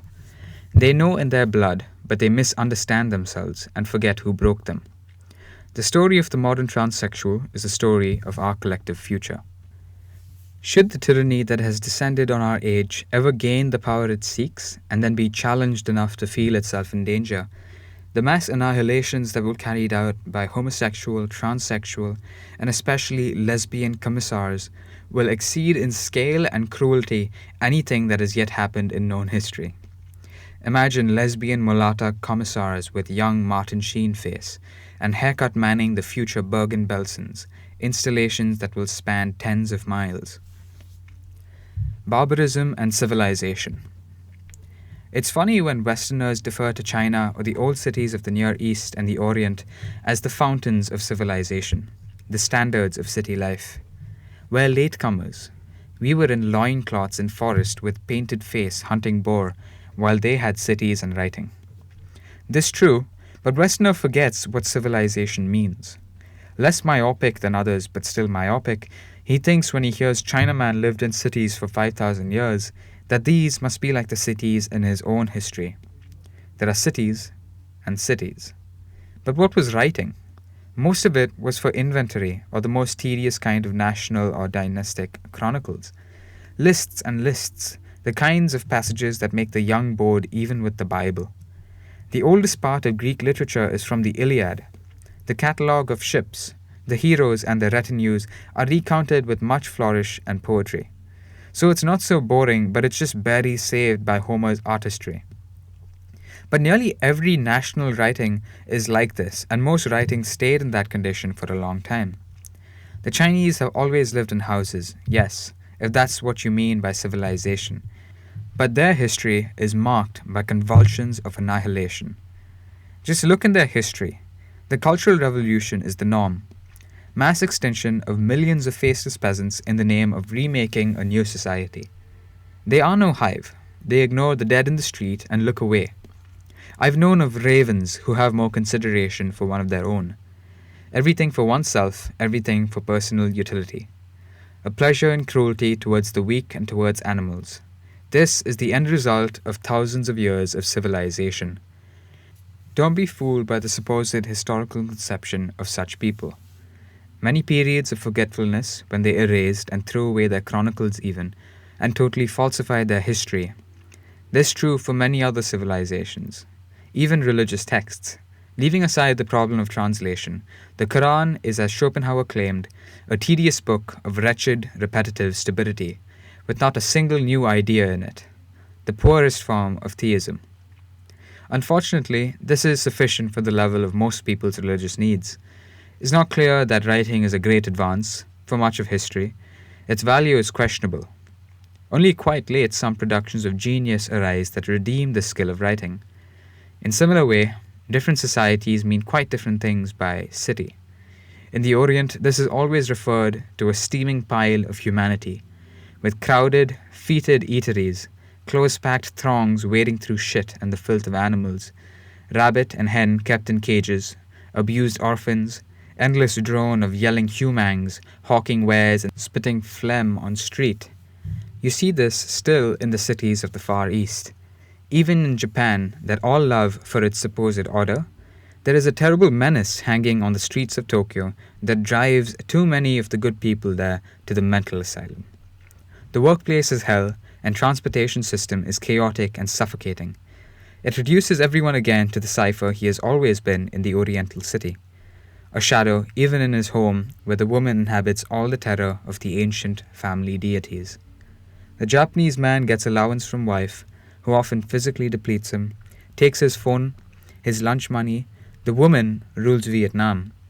And the faceless clerk or merchant who claws his path in this ant-heap of this society is beholden to his hectoring wife like slave. Matriarchy and anonymity are the principles of these piles of biomass. Never call them hives. The hive is noble. The hive can be a work of beauty and order. But the city in its original form, is humanity reduced to a steaming rat pile. In the hive, the ant or bee achieves the full development of its inborn nature as worker or warrior or queen. But who can say this of most cities in history? Do you think man stamping papers, scheming to escape wrath of long-nailed office autocrat with spittoon, who hawks smoked fish out of newspapers with fingerless gloves, or sells birds with clipped wings to jeering human macacas? Do you think such creature is a specimen of well-turned-out life? And the more depressing possibility that for the vast majority, such life is the expression, the full expression of their inborn reach and wants. Still, it must be the case that they were selectively bred by their masters to this degraded and zombified form. But even the scared and huddled, ash and sallow-faced schemer of Saigon or Chengdu was in his remote ancestry like the free, black Yi who terrorized the Han as recently as 100 years ago, or the powerful, self-sufficient Tibetans who have made sport of them for centuries.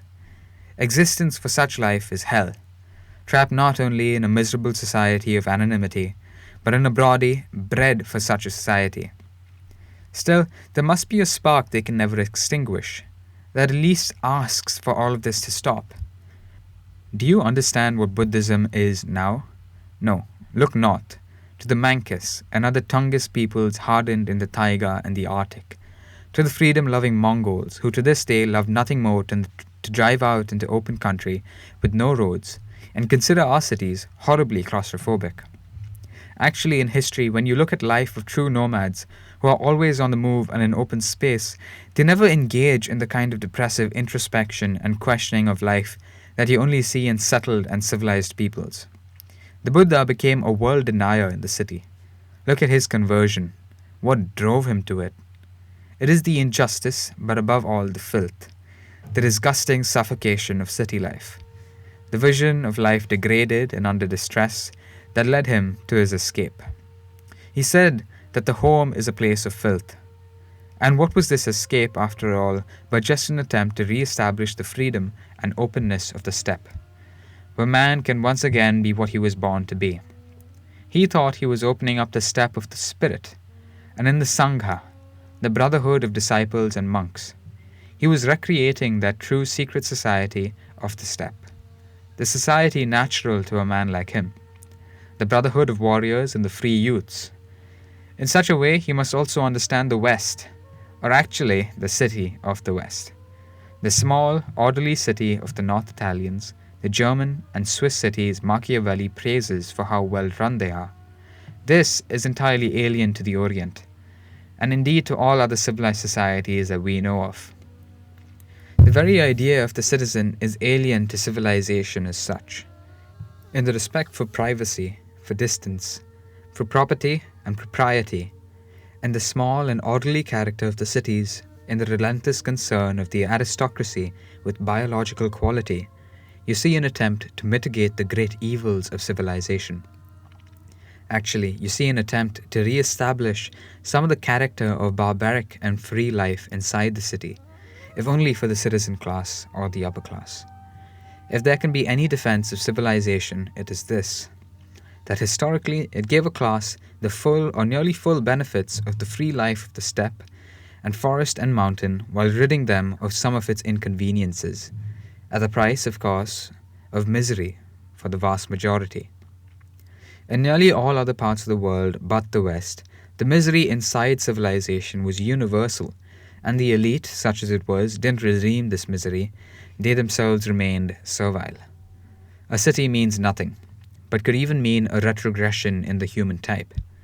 If the only civilizations that had existed were all like Han China, then the choice between barbarism and civilization would be easily made in favor of barbarism, of free Mongol life. The modern city is a monstrosity, but it doesn't yet approach the anonymous squalor of Oriental civilization, of default civilization. It's a contradictory place, but you see a counterdrive even in the attempt to preserve parks. This exists in Tokyo, in many European and European-derived cities like Buenos Aires. Its makers must have been obsessed with preserving some piece of nature inside the city, and hired the French to beautify it.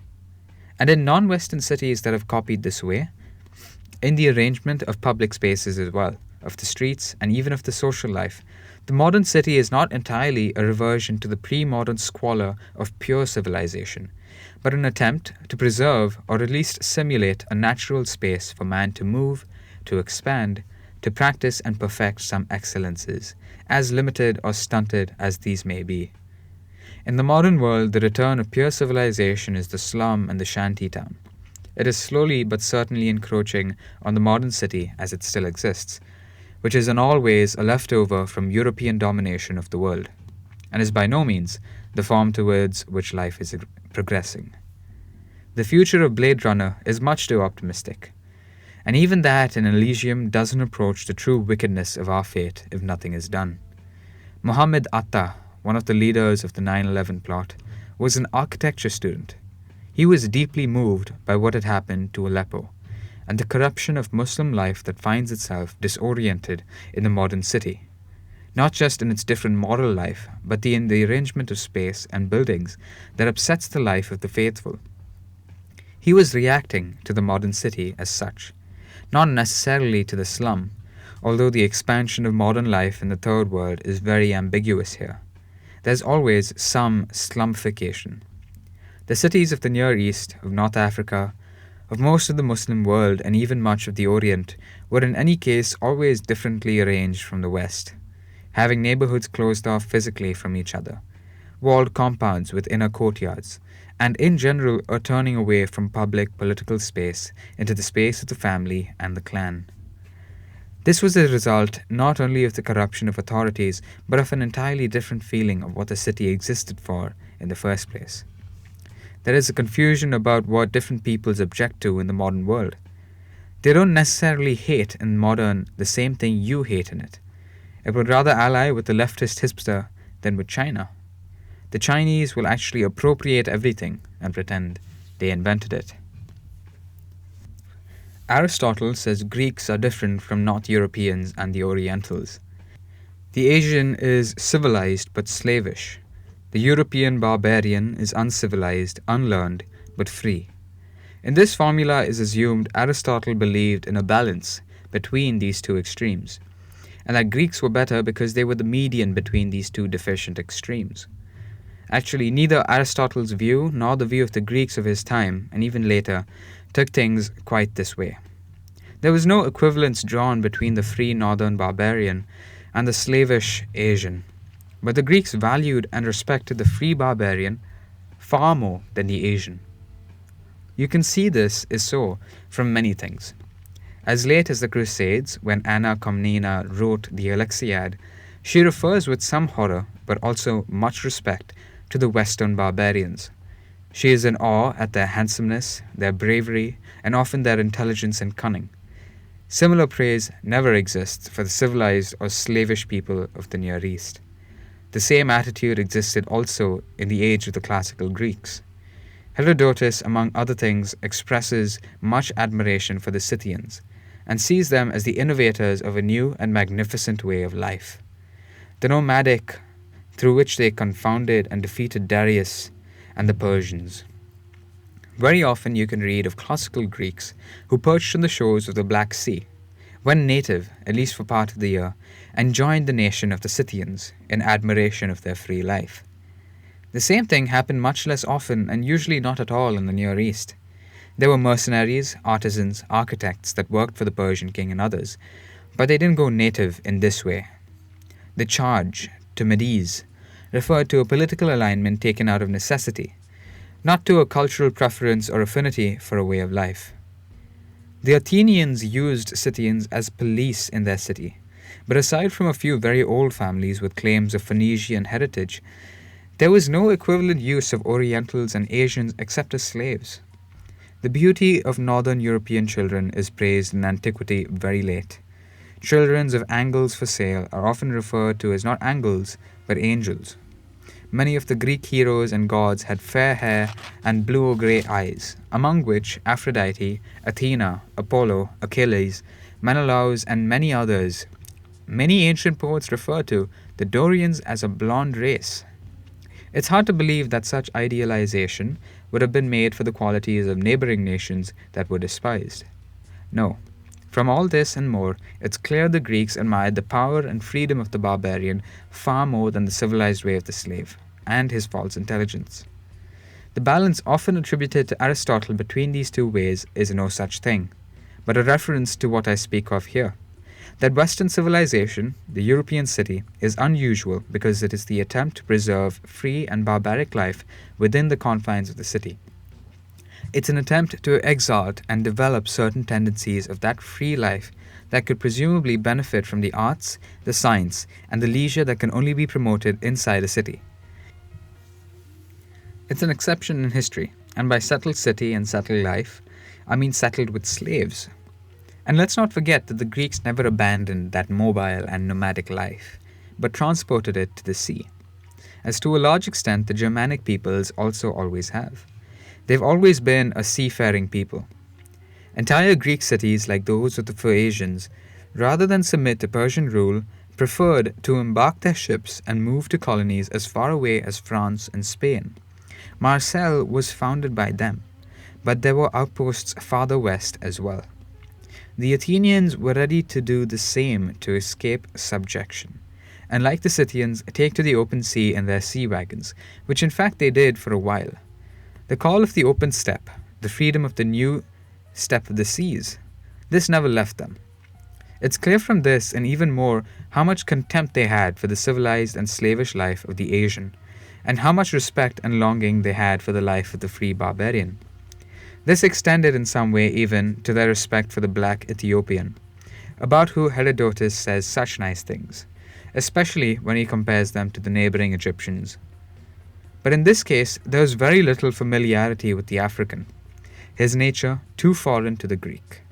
And there was the suspicion, supported by Aristotle and many others, that the African and also the Arab were too stupid to represent an admirable alternative. Nevertheless, in spirit, I would say even now that the European has much more in common with the African than with the Asian, meaning the inhabitant of the broad swath of land stretching from Han China to the Near East, that includes the long-settled farming serf regions of the planet. I know many dorks who fetishize IQ above all else will disagree with this. The Orient and Asia have always been the enemy. Africa is mostly irrelevant. The African may even be an ally and only become a problem under conditions of modern mass democracy, when he has been manipulated and stirred up by others. Some of the modern right wing is environmentalist, and even beyond this, but mostly has contempt for the left Greens and other half and half, because they misunderstand the problem of civilization and of technology. The problem of the modern left is they seek not to defend nature, but to blame the West for the modern condition. And this is because the problem is said to be technological or civilizational progress. These people don't understand that the rapacious life, the bug life, is the default condition of mankind, and that the West, along with a couple of others, has attempted, since its beginnings, to try to mitigate the evils of pure civilization, and to bring the benefits of free life within civilization as far as this was possible. The left environmentalist is not a reliable defender of nature. He's anti-racist first and cares for nature second. Actually, the two things are incompatible. China and India are by far the sources of the most serious, obvious pollution, which is the destruction of the world's oceans with plastics and garbage. The contempt for animal life is rare in India. Schopenhauer says it's for this reason that they easily rejected Christianity, because they heard of the gross mistreatment of animals in Europe of the time. But animal cruelty and abuse is exceedingly common and the rule in China, and most of the rest of the non-European world. It is only Indian and today, European man that is moved by compassion for animals, who are our brothers and sisters. The practice of industrial agriculture is a great evil that must be stopped. But who besides European man really cares for this? Others seem to take great joy in the humiliation and torture of even cats and dogs. Furthermore, it is, as is well known, the zombie herds of the third world that care nothing for public and national parks, and that are the ones who litter and exploit them, often by flinging feces, as they've long learned, being some of the honey badger that eats its own shit. As is well known, the Sierra Club and other environmentalist organizations used to oppose mass immigration, in part quietly for this reason, but also because population increase will on its own place unacceptable strains on nature. The populations of Europe and Japan, under the strain of life and high population density in the late 20th century, chose to limit their fertility. And there's nothing wrong with this. It is the governments, corrupt and under the lash of financiers, dependent on population increase, that forbade a natural retrenchment of population. Therefore, the modern left, anti-racist, pro-migrant, can never really be environmentalist, but even more in the promotion of the third world primitive, and the false belief that life there is easier on the environment. They promote the slum, the shantytown. Civilization, the lowest default existence of mankind. It's true that the non-Western man lives closer to nature in terms of his material needs, but this doesn't translate into a more natural life or less stress on resources. He uses any excess to breed indiscriminately and make more like himself. Any aid to Africa or much of the rest of the third world doesn't translate into improved quality of life, even into improved nutrition, but is immediately converted into more children who continue to live at the same level of misery. The true environmentalism is racism and has a racial foundation. And in fact, the two things, environmentalism and racism, are indistinguishable. This is why there's endless discussion of global climate change, because it takes attention away from concrete problems that are within our grasp to solve. The destruction of national parks, of public spaces, of the mistreatment of animals, and most especially of the oceans. All of these problems are problems of race, not of the modern city as such. Modern progress or the progress of technology. In fact, the attempt to limit this progress and to screw back humanity or freeze it in some supposedly pre-modern form, the attempt, for example, to bring back small communities in the modern world is the greatest danger and a possible source of the most thoroughgoing and totalitarian subjection. The true understandings of peasants you aren't going to get from those modern windbags who extol their life or that of noble savage, but more likely to get from Chekhov's story of that name. They are a wretched bunch and locusts on the earth. You can get a good image of them also from Kurosawa movie like Seven Samurai, the peasant and the serf. The default state of mankind has, like animal, his nose directed towards the earth, and the ground because it is there that the objects of interest are found, the needs of bare life. He is far from contemplation even of the stars, that Homer says gladden the hearts of the shepherd alone on mountain. The dwellers of the valleys and tillers of the soil are the prototype for all the modern bugmen. Don't be fooled otherwise. This is the frame or worldview that turns all matter and all things into mere utilities. It doesn't need technology to do so, and never has. In primitive farming societies, they will immediately execute any of the intelligent as a witch. This is still done in Africa, and there is the famous Chinese saying about how the intelligent must be killed. This is always the case in much so-called primitive life. Life under the thumb of the empowered old matriarchs and the conceptual dildos they use to clobber the heads of young men.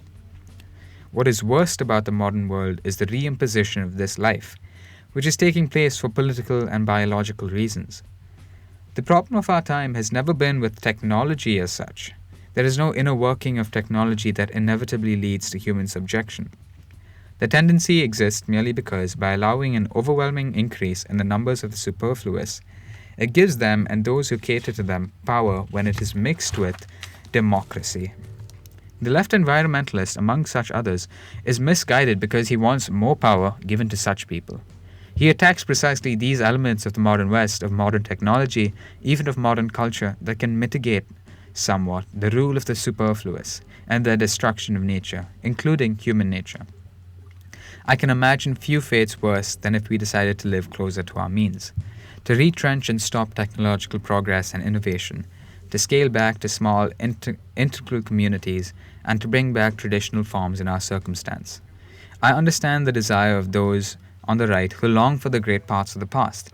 But understand this, any such attempt in the modern world, to promote the small village, the rustic life, the modest life, will lead not to the re-establishment of the glories of past ages, but to the freezing of modern corruption, to its stabilization and permanence. You will get small communities run by the gynocracy to suppress true manhood and youth, but this time with the benefit of whatever modern technology is already around. They will do so in the name of traditional virtue. They will be Christian, maybe, but that Christianity will be a cover for Marxism in one way or another. It doesn't matter what ideology or religion or ideals you give them, they will still behave the way they're born to. The problem of the modern world, as also of the degradation of the environment, isn't technology or a way of life or an ideology, but the ubiquity and rule of a certain kind of human. And until this problem is solved, I don't know if the wardens of this prison and the owner of this space are present or not, but I suspect they are. I don't think we live just in some impersonal emergent mechanism, a system that entraps everyone, something like managerialism or post-industrial ennui. I think all of this was consciously crafted. It's possible much of known history is falsified. Nietzsche, among many others, hinted at this. I don't think we can ever know who these individuals are, but I suspect they walk among us like average men. I once knew a woman of Rockefeller Branch, and let me say this is exactly what I don't mean by these hidden powers I'm talking about. You don't know their names, but she went to vegetable shops or on Subway without anyone knowing who she was, without jewelry, and had only contempt for the known rich who have to walk with retinues and bodyguards and are under constant surveillance by media and others. What could they want then, you ask, if not to enjoy and show wealth? Just that, freedom and power that everyone else lacks. They live outside all law and constraint. We are but the material and fodder for their hunger. Their schemes are demented. The movie Mulholland Drive reveals some of what they do, indirectly and with metaphor. They have learned how to harness various kinds of energy, for example, the kind of energy bestowed by human attention in large numbers, and to power certain kinds of machines with it. The attention that Hollywood gets is received and absorbed by a machine of great power. that amplifies it and serves some use.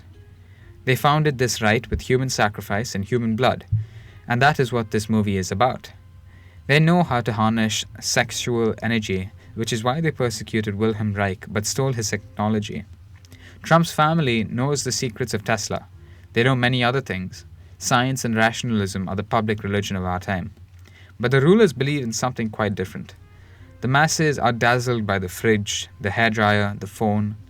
They live drugged and hypnotized by assurances that the wizards who produce these things are modest engineers who live by publicly known and verified procedures. That they're just quiet men who master unremarkable and docile physical forces. Their comfort is a surety of their faith in the regularity of nature that has taken divine fear and awe away from them. Meanwhile, the world is run by men like Eric Jan Hanussen, or actually he was only a tool of others like him, but you don't know their names. Someone wore green gloves in Hong Kong. They live in the realm of power and freedom.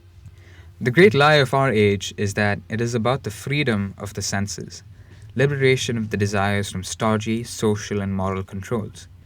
In fact, even Middle Ages man lived with more lust for life, even more sexual lust than the modern. He worked less also. Most of the year there were feast days. There was the minimum amount of work to be done possible to have enough crops and to pay the taxes that were relatively small. Most modern men hardly have the property of a medieval freeholder. Hygiene was bad and disease rampant. Infant mortality very high. Many other problems too. It's not my favorite time. But once you survive childhood, work is the great difficulty in life. It's the curse of Adam. Go to a small bookshop in Thailand. You find complete chaos among the books on sale there. If you ask the owner why he doesn't arrange alphabetically or some other way, he will say because it would be too much work and I make enough as it is. But in this one thing, merry old England, for example, was a place of joy and drunkenness and feasts. They drank ale without hops, but used gruit made from heather and other herbs. This drink they had all day, filling them with passion for life. Beer at this time was a stimulant and aphrodisiac. They considered the water drinker much like we look at the dry hipster herb, who stirs caffeine-free rooibos and looks at you with dour eyes. It was the Puritans who introduced hops, precisely to make beer bitter and unpleasant, and to turn it from a stimulant into a soporific that kills the sexual instinct in man. But before this, the people of England had surely more intense sex, if that's how you measure things. Actually, it's how you should measure things because it's a sign of something else. A life of great and real joy, or passion, is a life receptive to certain other instincts and desires. But that the modern lords of lies are also terrified of. It is these others that they want to suppress, at least for the laity. The sexual irritation that the many are kept under is different from the kind of unencumbered and carefree, passionate and demonic lust you found in pre-modern times, and that you still find in pockets of the third world. This modern parody of lust drains all energy. That other true lust sets the heart on fire with many other wild enthusiasms. Paglia is wrong. They will never allow her brand of feminism to flourish. It would defeat the purpose. Entire purpose of modern education is to suppress that enthusiasm, to make you second-guess yourself when you hear the voice of old friends, goading you on. And yes, they achieve this by promoting the tedious, exhausted sexual irritation you find among the obese, the polyamorous, the weirdo old tribesmen who get off on exposing themselves to women. This pervasive irritation blinds the many also to receptivity to these other desires I'm talking about. Telepathy is public and mythical versions of something real. This is the same way that many religions teach metempsychosis, because truth of reincarnation is too impersonal and too hard to grasp. It's not out of the question that we are constantly receiving motions inside the unity of things from many inanimate objects, some possibly on the other side of the known universe, but occasionally from people we know, trees and many other objects. We may have close bond on this level with individuals related to us, even in the future or on intimation of those that the genius of the species intends as our mate, because it wants the production of this or that child at this or that moment. The most significant of these telepathic connections is indeed when two such people, supremely suitable for each other on a biological path, recognize in each other this inner intention or striving of nature for the production of something. Of course, they think it's about something very different. In the normal case, this is almost always man and woman, for production of a certain child that nature wants to bring into emergence. But on rare cases, there can be other reasons for similar connection, in will, such as two friends who are intended to achieve some task together. We reach out with open arms in anticipation of satisfying our desire or delusion. Meanwhile, nature achieves her secret intention. It is so in the birth of certain children, but also of other things. This suspicion of friendship that the gay rights movement promotes has worked to destroy this. Women are likely to be able to receive such messages more than others, because in them the intellect is more firmly planted in the body and the inborn will. Many times this means they are, more than others, slaves of utility, but it also means they live more in the moment, less encumbered by concepts and abstractions. They have more access to direct perceptions of things. They can see through many lies and can know people's intentions before they know what they want themselves.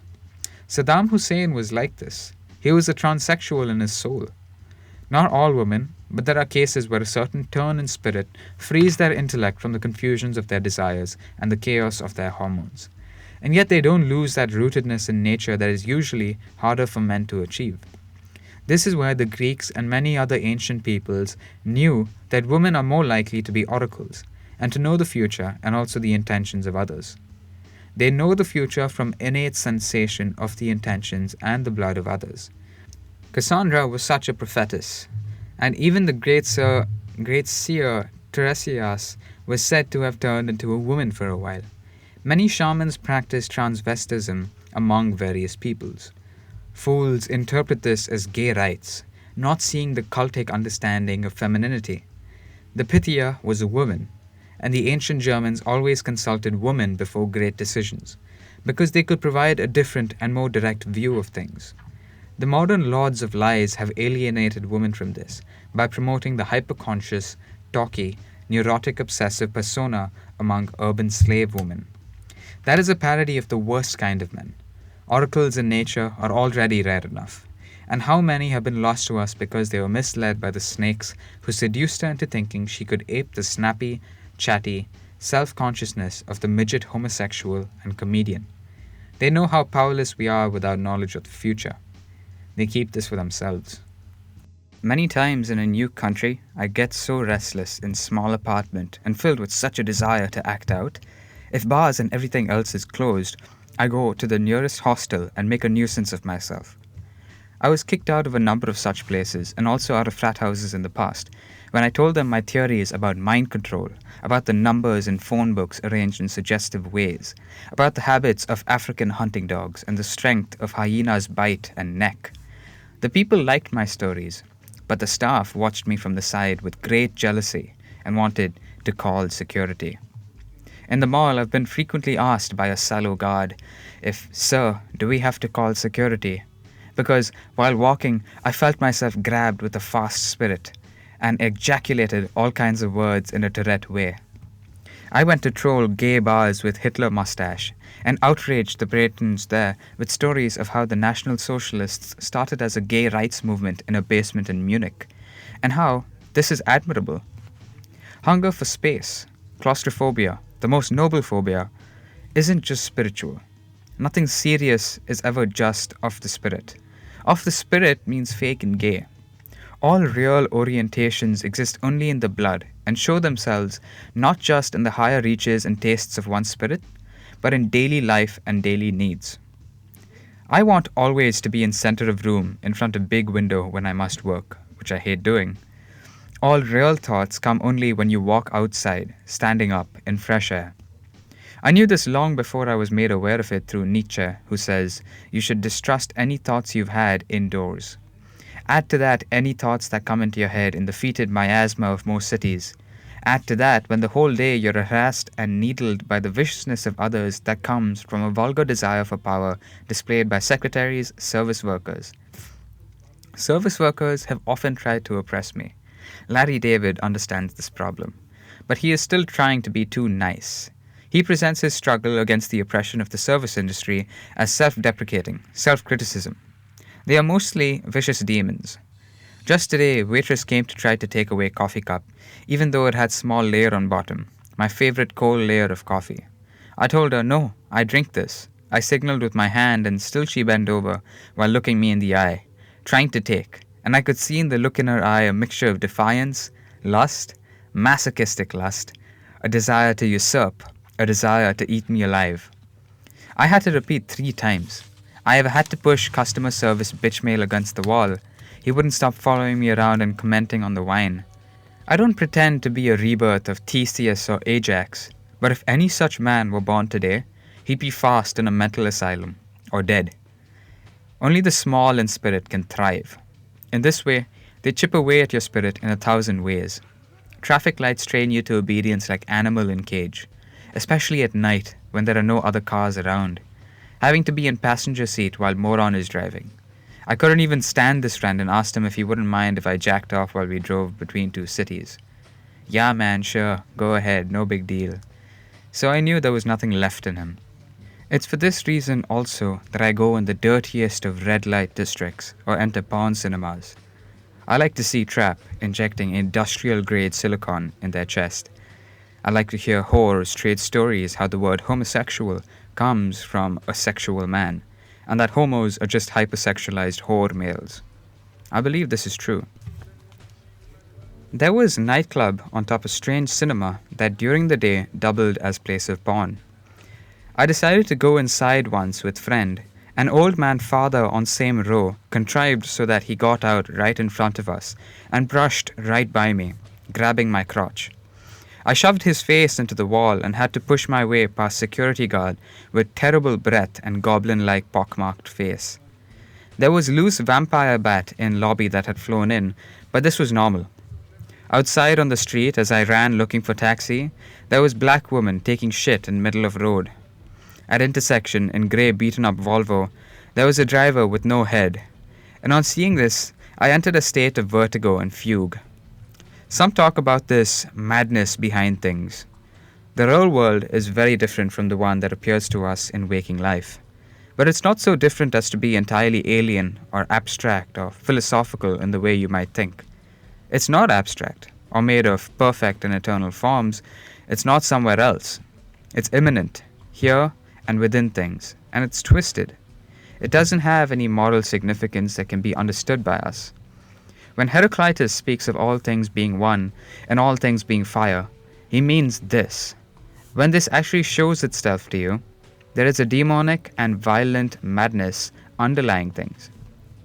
The real world is similar to the apparent but uncanny, devilish, disordered for us. Its hidden order, the fatal X behind things, reaches for things and aims beyond our scope as humans. It's why Lovecraft knew it was true. Our world is fashioned by a demiurge who is a blind, retarded, schizophrenic. Its origin and happenings and its fate is in the play and war of the most gruesome factions, forgotten gods. To them, we're like stowaway rats on a ship. This shows itself most vividly in some dreams, which, if they had continuity, we couldn't distinguish them from waking life. Some, but not all of the insane, are able to see parts of this world. But they're all unheard prophets, and ever more so in our time. Psychiatry, a fraud, has weakened all faith in them, and of them in themselves. Everywhere the signal is jammed. I've always been attracted to the dirtiest and filthiest of the Gnostic sects, the Carpo-Christians, and later their analogues, the Klisti in Russia, Rasputin's evil coven. They formed groups of women around a great teacher and sorcerer who could drive them into orgiastic madness. The rebirth of the Maeonids. Man who plays the wrong way with this ends up being eaten alive, like Euripides' Pentheus, otherwise in inadequate peace. The Jews had a parallel version, the Frankists. All of these believe that inside of us is a spark of divinity that is trapped in matter. Since matter and this world are the work of an evil demiurge, the laws governing matter and human life as they appear, especially in the Bible, are the laws of Satan. Therefore, to free yourself, you must overturn every single one of these laws. You must engage in every act of evil, every crime, every atrocity. Only in this way does the gate open out of the kingdom of shadows. Only this way you find paradise and get past the angels guarding its paths. I don't recommend this way. Some say much of the left is motivated by such a faith, its secularized variety. There are, in the case at least of Frankism, some weird historical peculiarities.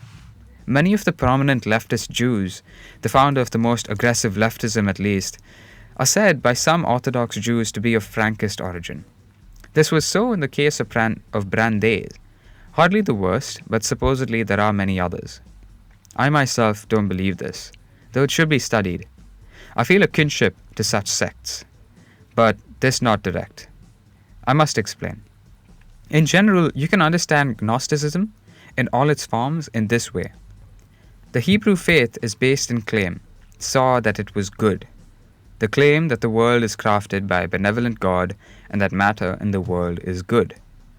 There are only a few other faiths like this.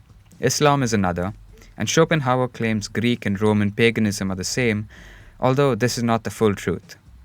Greek optimism is of an entirely different sort than biblical optimism. But Hinduism and Buddhism see the world as something you must escape.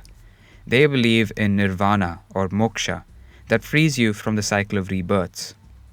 This is more normal and a lot more widespread in history, and this is in a sense true since suffering so obviously outweighs its opposite. In any individual life this is true, where moments of happiness are rare and pass quickly. But also if you imagine the pleasure of an animal eating versus the pain and agony of the animal being eaten. You can't be fooled. You see that suffering exceeds pleasure or happiness in this world by many magnitudes. Many bears, some African hunting dogs and others, they bite out of animal before it is even dead. Best, like I said, to be killed by jaguar that dispatches you with quick bite to the skull. Its jaws are strong, grown to bite through turtle. I believe it's the most compassionate cat, but most murder in nature isn't like this. Houellebecq talks about how as a boy he couldn't stand the self-satisfied, drone-like and calm, reasonable voice of narrators on nature shows that try to obscure the worst agonies of animals, murder and blood. According to any rational calculation, life is not worth living, because pain far outweighs pleasure. Heavily medicated nihilists are likely to deny this.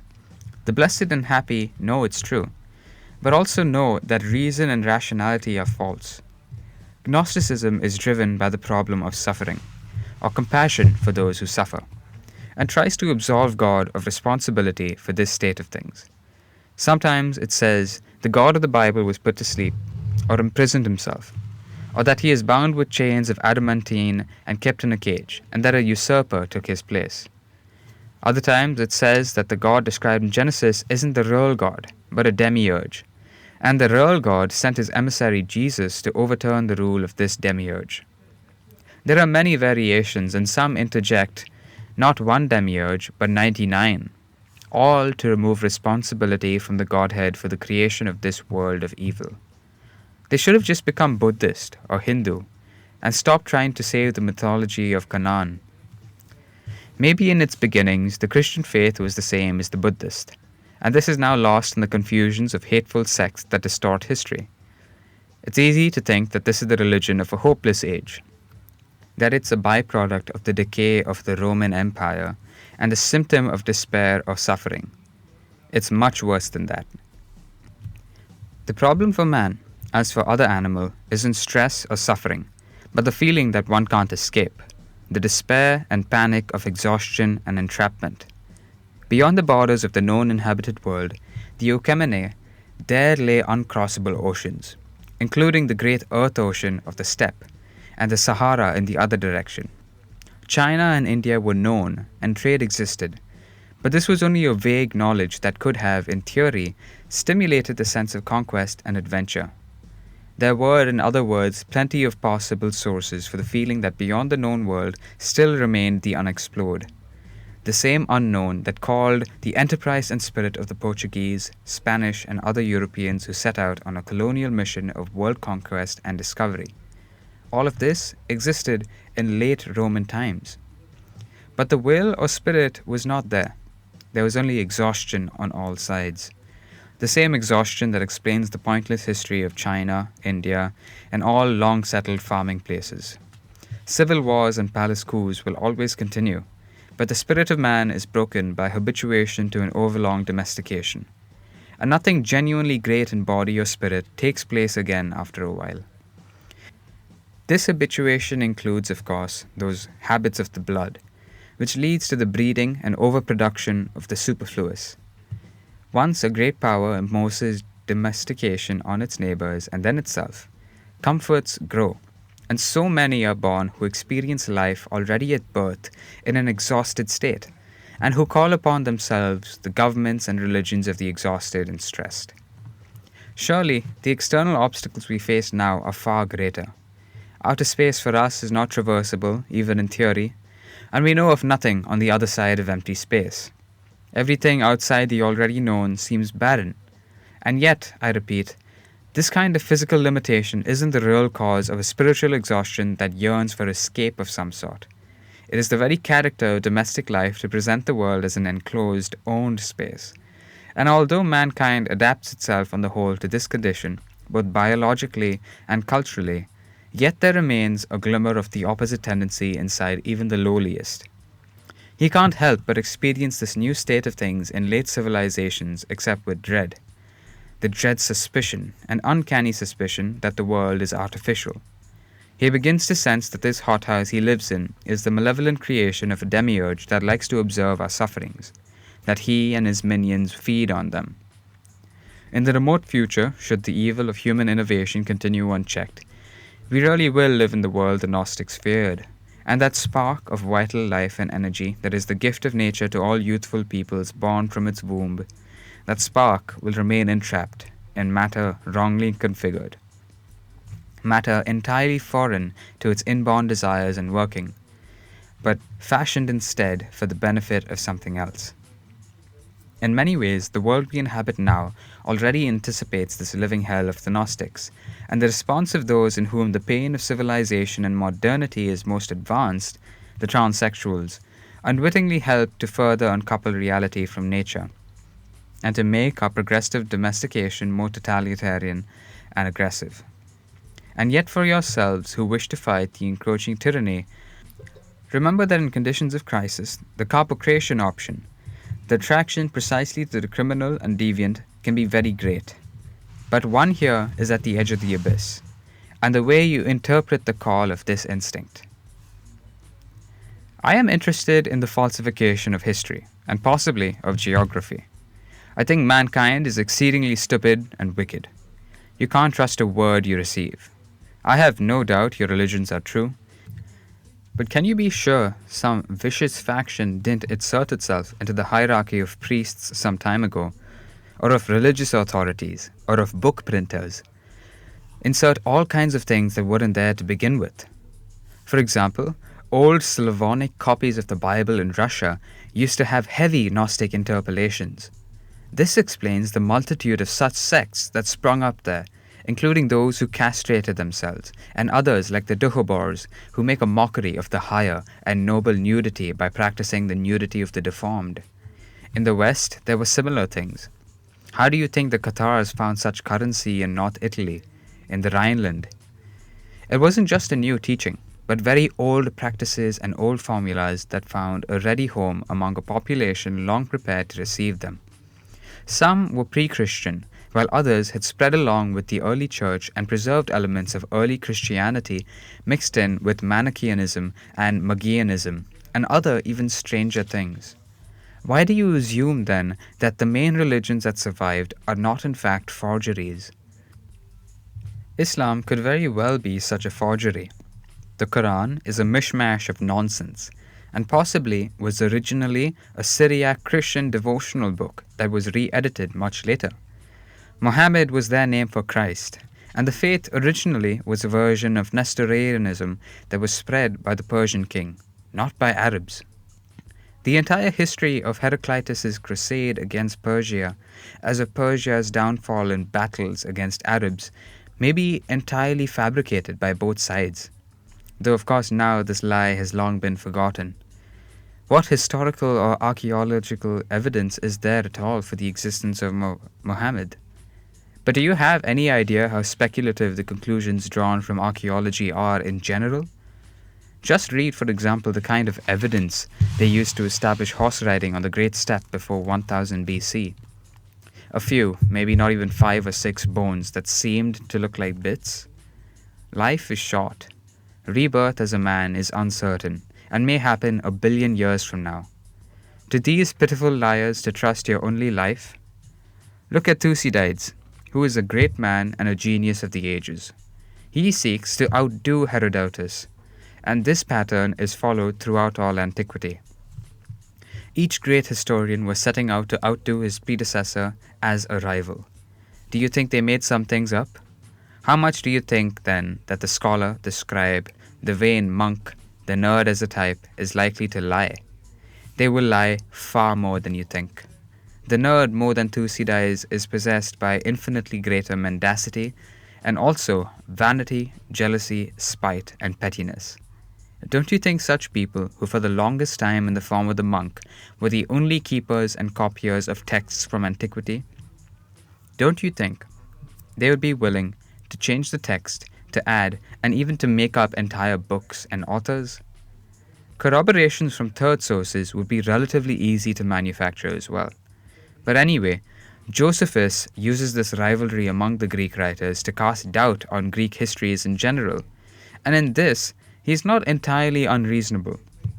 Of course, where he's wrong is in supposing that the centrally controlled archives of the other peoples, like the Egyptians, the Babylonians, or his own, are any more reliable. Nietzsche refers to the falsification of the history of Israel that occurred at some time before Josephus, and I think he was referring to the Maccabees. There is no external record anyway of the Jews existing before the kingdom of the Maccabees. Herodotus never mentions them. But there is evidence that the falsification Nietzsche was referring to is even of a later date. Much of antiquity could have been invented by sects, or orders of Christians, or even Jews, to make it look like their contrived and artificial utilitarian religions had some basis in human nature, or were anticipated by wise men in the past, when in fact the entirety of their energy was directed towards suppressing the natural spirit of man. The innate reverence of man for the magnificence inside animals and inside things. In the end, nothing can be trusted that you can't see and feel for yourself. We don't know if all of antiquity, or maybe if large portions of it, was entirely made up by medieval monks or by Italian humanists in the Renaissance, or if some eccentric scholar at Constantinople, or a monk in Iberia, added entire books and passages to Plato or to others. When Nietzsche says that Plato studied with the Jews in Egypt, what does he really mean? Could it be, as some have said, that the Jews are actually themselves a recent invention, a sect of the Arabs in Cordoba, and that this group made up parts of Plato or of Aristotle? Or so heavily corrupted their works? Perhaps working with scattered groups of monks in Europe and with the Vatican later? What is the Vatican? And if it didn't exist before, say, the year 1200, how could you be sure? Machiavelli mentions that Saint Gregory wanted to entirely destroy and blot out all pre-Christian culture, and that these bearded men in black robes smashed temples in their hysterical rages, crushed statues, burned books. How do you really know how successful they were, or when this actually took place? How do you know that the legacy of the ancient world that Machiavelli claims they preserved only out of necessity, because they shared Latin as the same language, wasn't almost entirely corrupted by their transcriptions? Every new form of life among mankind seeks to blot out the memory of its predecessors, to rewrite the history, and may be done so literally, corrupting the texts themselves. Is there any evidence the desultory and unfortunate doctors of the early church ever even existed? Augustine is almost surely a complete fiction, and there never was any such man. His Pidgin Greek is nonsense in that area to begin with, and is rather the makeshift Greek of the medieval monk, maybe living somewhere in Burgundy. You don't need to go that far though. I've heard other less strange but still wild theories, that the New Testament is written by a Jewish woman as a parody of Greek tragedy. It was an effort to overturn Roman life and power, Roman privilege by means of the Passion story, the dead god as an inversion of Greek mystery cult surrounding Dionysus.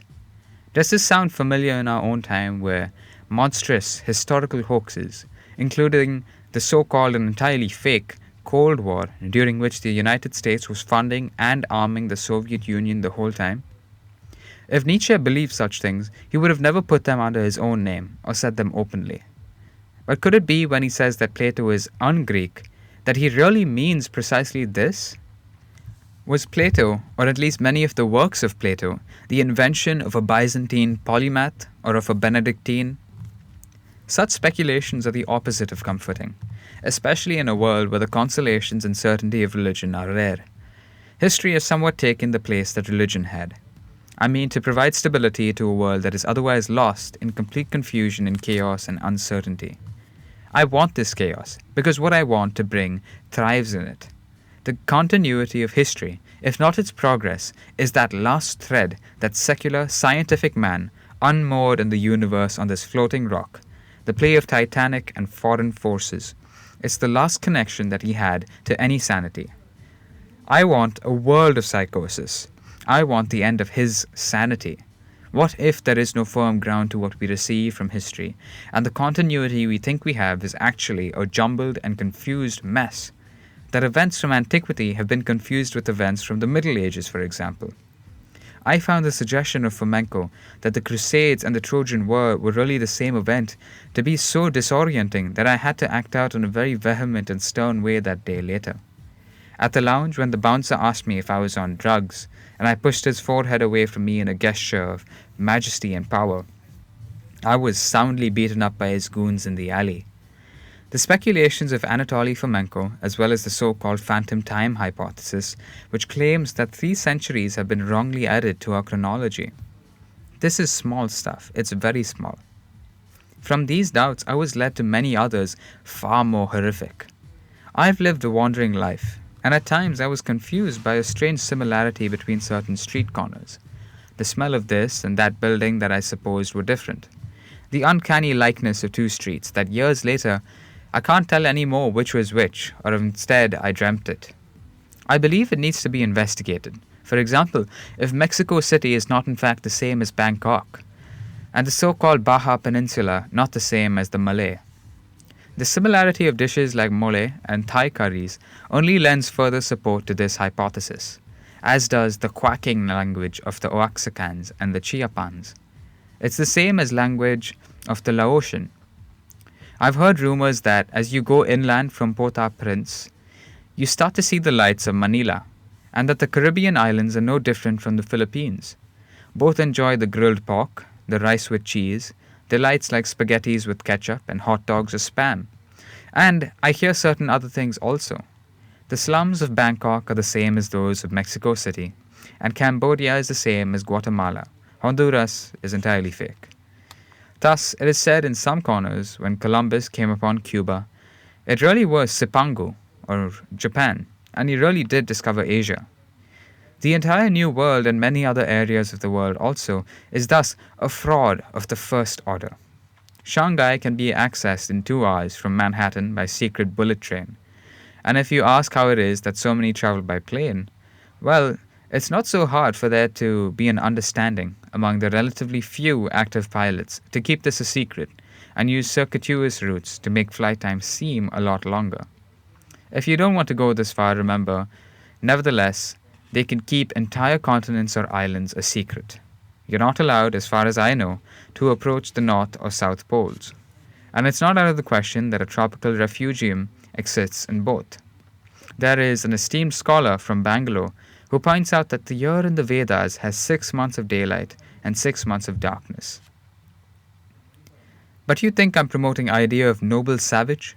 Do you understand your visions of what it is, noble savage, are just a miniature, overspent China, a spiritual China on a smaller scale?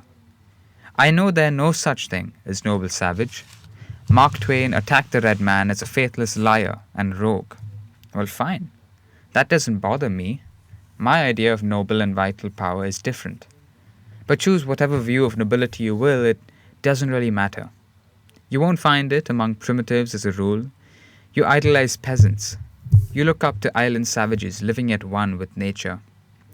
I ask you to see what happened to Margaret Mead and how the Polynesians punked her. Most of the things she wrote about their views on life, about their sexual freedom, was nonsense they made up to make her look foolish. In the same way, the fools like the Gimbutas and others who believed that mankind at some remote point lived under a benevolent matriarchy, again, at one with nature, in balance with the needs of the soil and such, sheer nonsense. Everywhere, historians, archaeologists find what we thought was matriarchy was really no such thing. You see this in the Odyssey, where it is clear that the right of succession belongs to he who is husband of Penelope, and Odysseus' son Telemachus isn't assured of his inheritance of the kingdom. Local priestess of the rites of fertility, of the flowering and blooming of the seasons of the earth, who made crops sure to spring from the soil. Priestess of the local earth, goddess, or spirits. Whoever married this woman was given a certain prestige or legitimacy as king. This much is true, but it was men who decided whom she married, and they decided the sovereignty of a kingdom as well. Everywhere you look to find any kind of formal matriarchy, you see that in reality it was nothing of the sort, but something very much like this. When you find polyandry as among some inhabitants of the Himalayas, it is men sharing a woman for lack of resources or because of some other circumstance. By what mechanism could, after all, women rule, since they are so much weaker physically and seem unable to politically organize without men? But, there is way for them to rule. And so the debunkers of matriarchy are correct, but don't see far enough into social relations among primitives and even the civilized to realize that matriarchy of a sort is a reality. I already spoke before of one kind, but you find among the Chinese, the Sicilians, that household is run by grandmother. When many of you moderns pine for communal living and talk about intergenerational households, you seem to forget that this would mean subjection to a strong-willed dragon or Gorgon lady. The modern girl, when she pines for the community of the pre-modern extended family, imagines she gets it from the emotional and social support of her female cousins and a crew of servants and the grandmothers, not the reality, which is utter subjection to the mother-in-law. The modern Southeast Asian, whose ancestors have lived in Oriental cities for generations, is completely beholden to his wife. Read any anthropological study written before 1970 to see the truth about Asian social life. In Africa, the men are utterly defeated and beholden to matriarchy in complicated ways.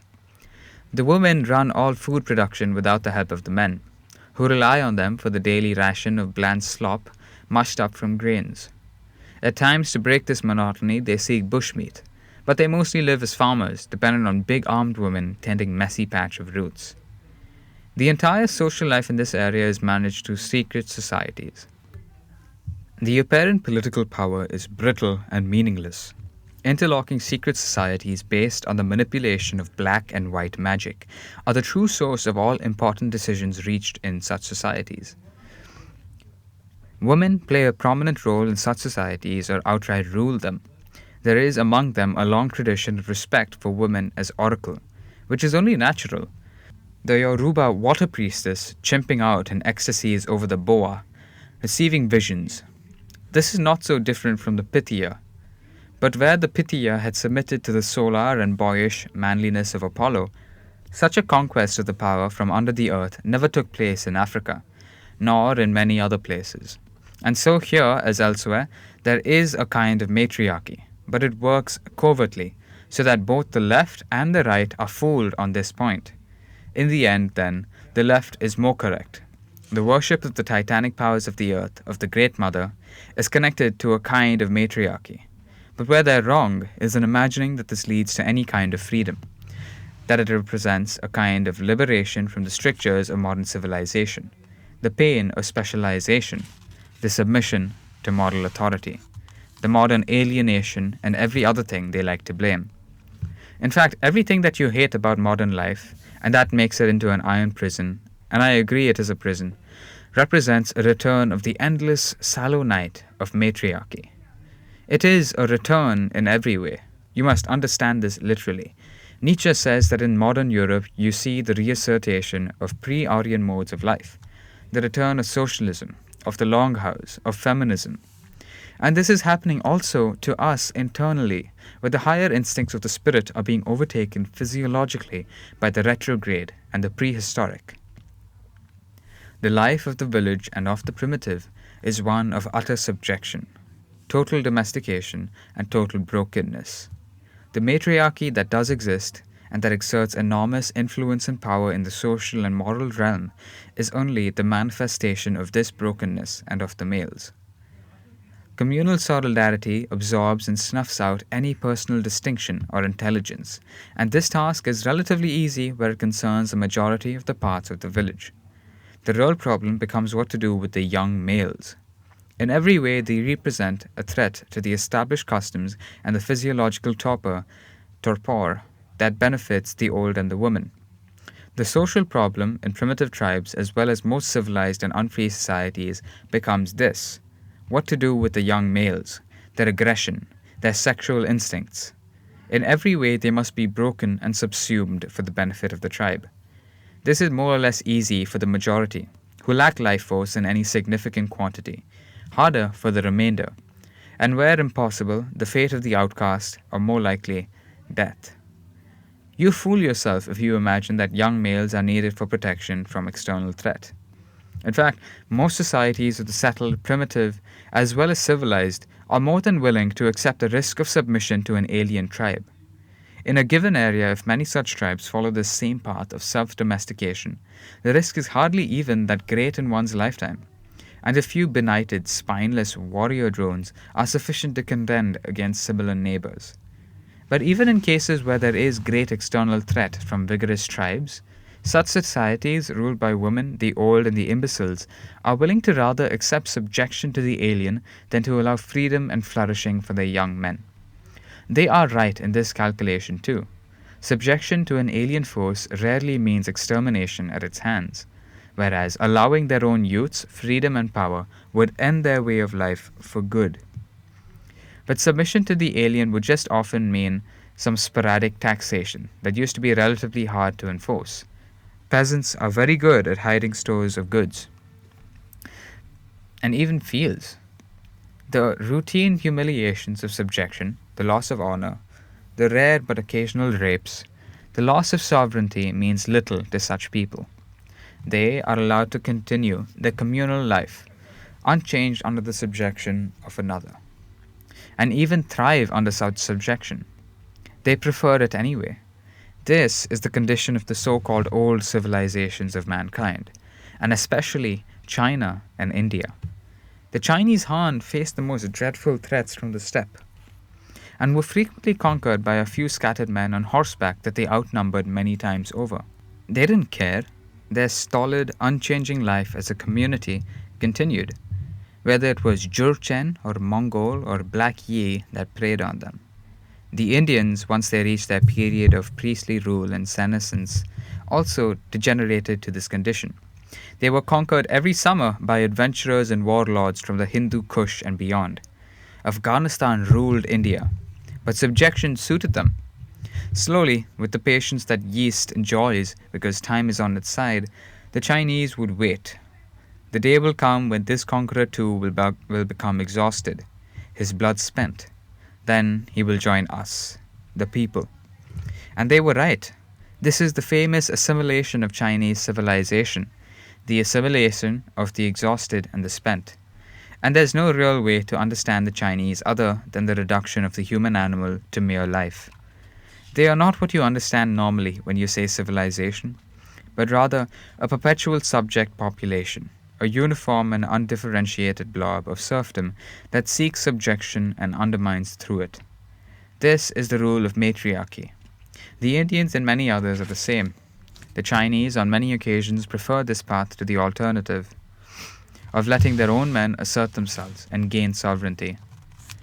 On the brief occasion in the 15th century when they began to have a navy, with its glimmers of freedom and empowerment for youths, they noticed the ferment and disorder that this brought to their society and immediately quashed the whole project. Such societies can't change their condition even if they want to. The interests of mere life, are too entrenched. The way of settled life is just this then: to break the youths from early age, to take the boys and caponize them physically, mentally, and spiritually. This happens in the smallest tribes as well. When they become civilizations, they look much like Han China, or the sinkhole cities of the Aztecs, Babylonians, and others. You see here why people like Evola, Young, Gwenin, and all their followers go the wrong way. There is only this: whether life is stunted and broken by a tradition, or whether it is one of the very few, the rare exception, that allows the ascent of life. As a rule, life is stunted and deformed by humans. This is why humans are disgusting as an animal and must be overcome. This is the free and primitive life of the noble savage. This is the matriarchy that keeps its faith to nature in sustainable form. In fact, the society of the grass hut is hardly sustainable. Such places are rapacious of natural resources, and often vicious to animals and vicious tyrants to people. A good parody of such a society on a small scale is the movie The Beach. The rule of weakness is not good, but something of incredible cruelty, even cannibalism. Cannibalism is the way of all yeast life, to which the human animal degenerates under these conditions of gynocracy. Cannibalism is the eternal way of those erased humans who submit themselves to the Venus Willendorf and all earth mammies, because this faction of nature is a putrid evil, dripping blood from her claws, and seeking the dissolution of all higher life, spiritually and biologically, to the amorphous muck of the primeval swamp. If you traveled in Europe around maybe 3000 BC, you would find wise-eyed, cow-like, black-haired, Neolithic matrons overseeing vast villages of longhouses where lived the human animal, 50 or 100 to a room, with sheep and goats wallowing in its own shit, tilling the soil, eating those of its members deemed to be chosen by the gods. Anyone, man or woman, distinguished by vital spirit, and she might even smack you on the head with a lingam dildo and question your privilege as a traveler. This is the condition of most of mankind until recently, and is a suffocating miasma to which the modern world is fast returning inside and out. But enough this prison. I suppose you want to know of a way out, or at least to hear of a different way of life. Part 3. Men of Power and the Ascent of Youth. Life appears at its peak not in the grass hut village ruled by nutso mammies, but in the military state. In archaic Greece, in Renaissance Italy, and in the vast expanse of the heroic old Stone Age, at the middle of the Bronze Age of high chariotry, lived men of power and magnificence in great numbers. We are in every way their inferiors. Physically, spiritually, and in intellect, they exceed us in every way. I give example. Our elite athletes, our special forces operators, are nothing compared to them. We find Paleolithic bones, the femur, so robust that nothing from our runners or powerlifters equals. These men were capable of sustained speeds unimaginable today. You know about marathon, but not the whole story. The real physical feat wasn't just the soldier who ran the 20 miles or so back to Athens to warn the people. The entire army ranged on the beach in heavy bronze armor, facing the enemy. After the Persians landed, the Greeks charged them from more than a mile away.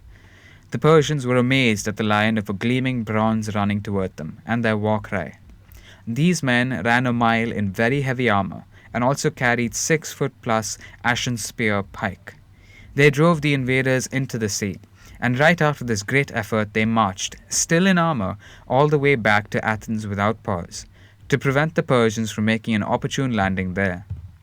I don't think any special military units would be able to equal this feat today. And these were the average citizens of Athens. Still more, they exceeded us in the same way in mind and spirit. Their sophists were able to remember 50 names and more upon hearing them once. Some had the gift of remote vision that the Rosicrucians pined for, and that the Soviet and American intelligence services have attempted to discover in vain. Here we have life at its peak. You know about their great art, science, and literature, or think you do. But these were men of conquest, exploration, and adventure first. Aeschylus had on his tombstone engraved that he fought at Marathon, not that he wrote his plays. The free man is a warrior, and only a man of war is a real man. We must look to their lives and exploits for inspiration and anticipate with great enthusiasm that such life will return. I'm afraid that, in the end, the examples of ancient men of strong hand, ancient men of power, will be very discouraging to many of you, because you can't easily replicate their achievements and power in our time, and also because many of you are actually sissies compared to them. But I think it's good for all of us to remember we're panty wearers compared to them. Also, while you may not be able to emulate them in every way, because the age we live in is one of total repression, you can still take some inspiration from their examples and try to live the same in some way. Try to live according to a Bronze Age mindset. You must not misunderstand this. This is not a self-help book, and I can't help you with how to live. Nobody can. I am concerned with the subjection of life and the suffocation of vitality. I hope to show you that things don't need to be this way, and that you don't need to limit yourself to small things. Above all, you must ready yourself for the great aim, physical and military independence. Only the warrior is a free man. The only right government is military government, and every other form is both hypocritical and destructive of true freedom. You must aim high, band with your friends on the way of power, and know that nothing has the right to stop you, and nothing can stop you. I say this especially to the military men, and those who will become. Some time ago, I spoke with a frog about Generalissimo Alfredo Stroessner. He was dictator of Paraguay for 40 years. He went to sleep at 1 in the morning and got up at 4 a.m. Aside from this, he took a 2-hour siesta in the afternoon. The entire day, he worked relentlessly for his country, and to keep down the vicious and satanic communist sect that would have massacred his people. But he also did this for his own glory. The frog says to me, "Yes, this drive is admirable, but you have to be specific. You can't encourage people to strive like this to succeed at World of Warcraft or at their career as an interior designer. There's no honor in that, I agree.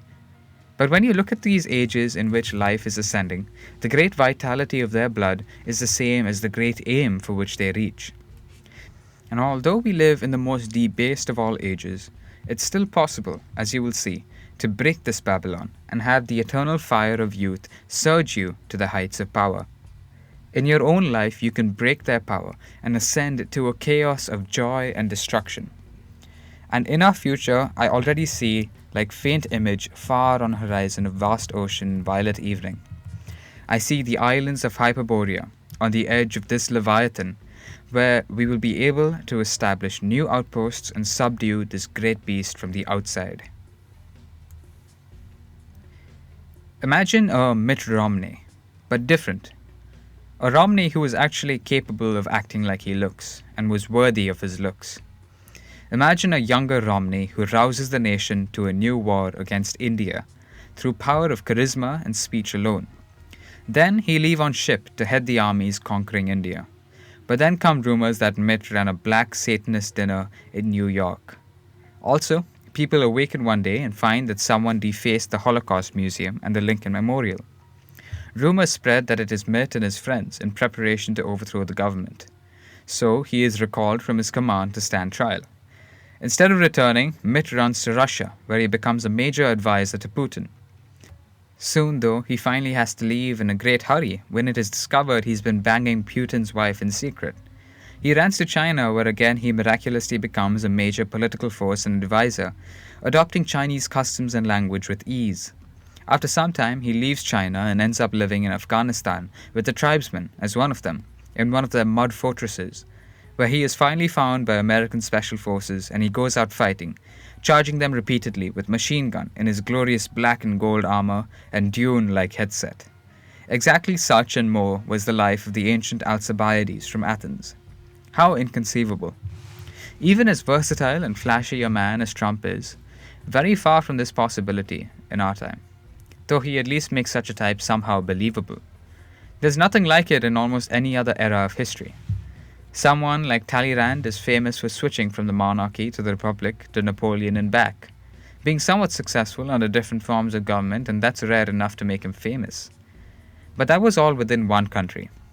Alcibiades' achievement is made all the more amazing by the fact that different cultures at that time were actually different, their ways of life entirely alien to one another. And yet, he excelled everywhere. I believe this is because in Athens, where he grew up, he picked the god of erotic passion as his patron. He was a very beautiful youth, admired and pursued by all the men and women. He rejected the advances of the Pelasgian pedo-pervert Socrates, a story that Plato then inverted and twisted like the lying cunt and Phoenician ass-kisser that he was. Alcibiades excelled in athletics, and at school he refused to play the flute because it made your cheeks look puffed up and ridiculous. Other boys followed him, considering that the harp is noble, but playing the flute in music is something for slaves and cocksuckers. As he grew in power, his shield had Eros with a thunderbolt on it, and this scandalized the older men. In such a way he showed he was a disciple of the irrepressible life force, a devotee of the young god of sexual passion and total destruction. He showed that no law or word of man would stand in his way. In the beginning there was the word. No, in the beginning was the demonic fire that burst out in men like Alcibiades and lays low the cities of men and exposes all their nonsense. Such men are sent by nature to chastise us and be our nemesis. They are the great cleansing.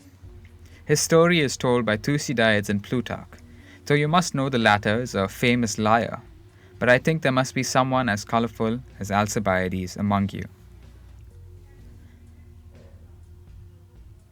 The mystery of rigor mortis is very revealing. Why is dead flesh rigid? But study was made where they put dead, rigid flesh into a bath of ATP, the master of energy for cells, and the muscles softened and relaxed. The physiologically energetic state is the relaxed state. Flesh that is either rigid or loose is spent, but energetic biomatter vibrates in a ready repose. You see it in the glowing skin of very healthy young people, this relaxed suppleness in flesh, like Pietro Baselli. I've written a letter to him to ask him to allow dozens of nubile women to touch his soft, glowing, full and rubbery-like vibrating skin, all in public. The modern world exhausts, and in doing so it makes everything rigid, or turns it into a diffuse blob. Physiologically, it promotes the overstressors, estrogen, serotonin, hyperventilation, overexcitation, the hallmarks of energetic exhaustion. Loss of structure, form, and differentiation follows, which was the intention. There follows on this also a spiritual and intellectual rigidity, the orientation of the ideologue, of the social activist, but also of our intellectual class, right and left, as of those who work in the corporate world and in most of the military. They're stiff and constrained because, in short, they live in utter fear that they will lose something. They have very little to lose, but they live in this fear anyway. And this is why when there is a question of potential gain, or worse for them, potential loss, they react with desperation. They freeze in terror and hyperventilate. Our politicians are all like this, and quiver in fear of the spanking hand. Everyone was already so tired of their robotic platitudes that they repeat out of timidity and because they're all owned, which is why a man like Trump, who seems not to care, and to find joy in this flouting and energy in this outrageous loosening, he seduces. The modern world is a killjoy, in short. But the ancient Greeks were quite different, and different also from the over-serious stuffy men with English accents who play them in period dramas. What they admired was a carelessness and freedom from constraint that would shock us, and that upsets especially the dour leftist and the conservative role player. There was a Hippocleides from Athens, said to be one of the most beautiful youths. Herodotus tells this famous story of a man admired by all the world of the time. He went with dozens of other youths from various Greek cities to try to marry the daughter of a very important and rich autocrat in Sicily. This man decided to test out the suitors, to find which would be the best husband for his daughter. He put them up for a time, treating them with lavish parties while he tested them in feats of athletics, wit, conversation, and other abilities. It's a sign of this people's greatness that marriages weren't conceived purely as political or financial alliances, but that their aristocracy paid attention to biological quality and pairings. Very few nations have the freedom from the fear I speak of. Only a few peoples have had the sense to raise their snouts from the ground, look to the stars, and consider something other than the utility of immediate advantage in marriage and children. The way our own elite today marries and pairs off, by the way, is anything but eugenic. Two over-the-hill spent people in their 30s marrying for practical reasons. This doesn't give rise to strong children. The bodies of middle-aged people nauseate me, and I assure you they bring nausea to nature as well. In any case, Hippocleides was becoming the favorite of the father for all his great qualities, his illustrious lineage, his looks, and his charm and conversation. At the last party, however, Hippocleides got drunk and decided to start dancing on the table. Then he started to dance upside down, on his arms, moving his legs around. Well, you know that men then didn't wear the ridiculous, constraining cloth-more clothes we wear today, such as pants. So the father was offended at the show. He said, "Hippocleides, you have just danced yourself out of a marriage." But the answer was, Hippocleides doesn't care. In this one phrase, you have the whole attitude of this beautiful, reckless, piratical aristocracy that colonized and conquered their known world. It's an attitude that upsets all of the moral fags of our time, of the left and the right. Hippocleides went there to have a good time, to display and use his powers and excellences and biological superiority. But these two things are the same. He didn't care about the gain or loss of a wife. He didn't go to act like a meek, beaten male ready to dance to some sclerotic's tune. He was as careless of his own property as of others.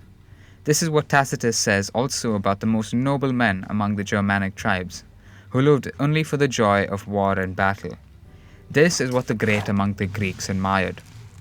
Another story shows you the same thing. It is also the attitude of Diogenes the Cynic. When Alexander the Great came before his bathtub and asked him what he would want most of all in the world, Diogenes told him to get out of the sun.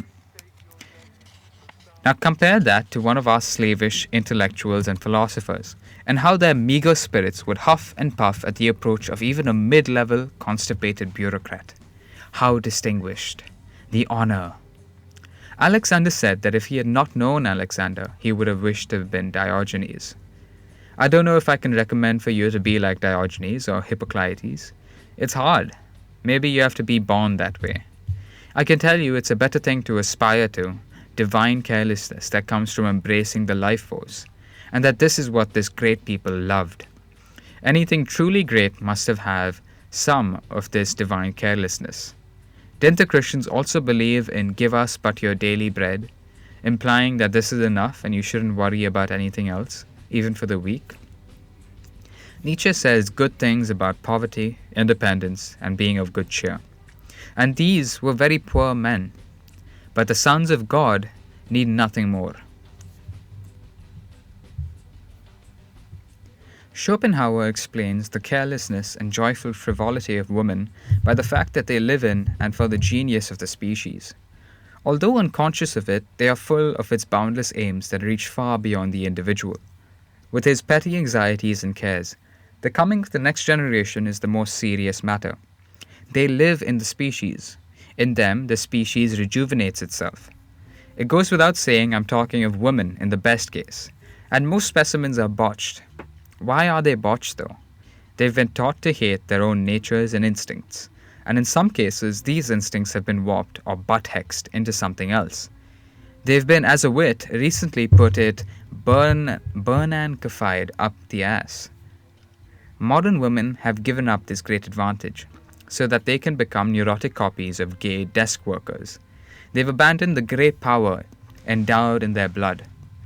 If you don't believe me, remember, a carrier pigeon that knows the way, surely he would lose his way if he saw a map and had to think about it.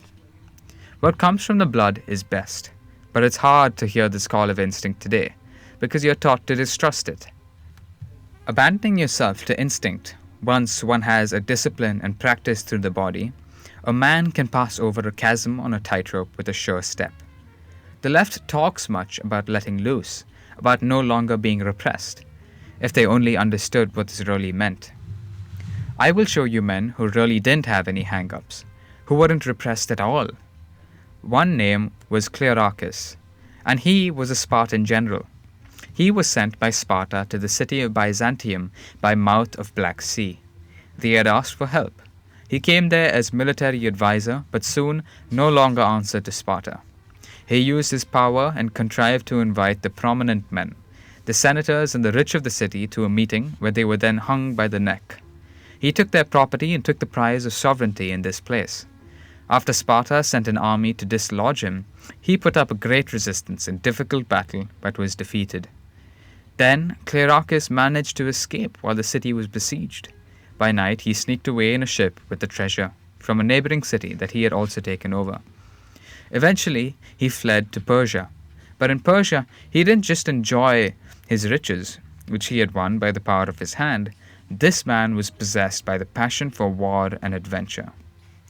He put out a call for many mercenaries from all over the Greek world and led his army through many bold enterprises in the wilds of Thrace and the middle of the Persian Empire, where, however, he died because of treachery.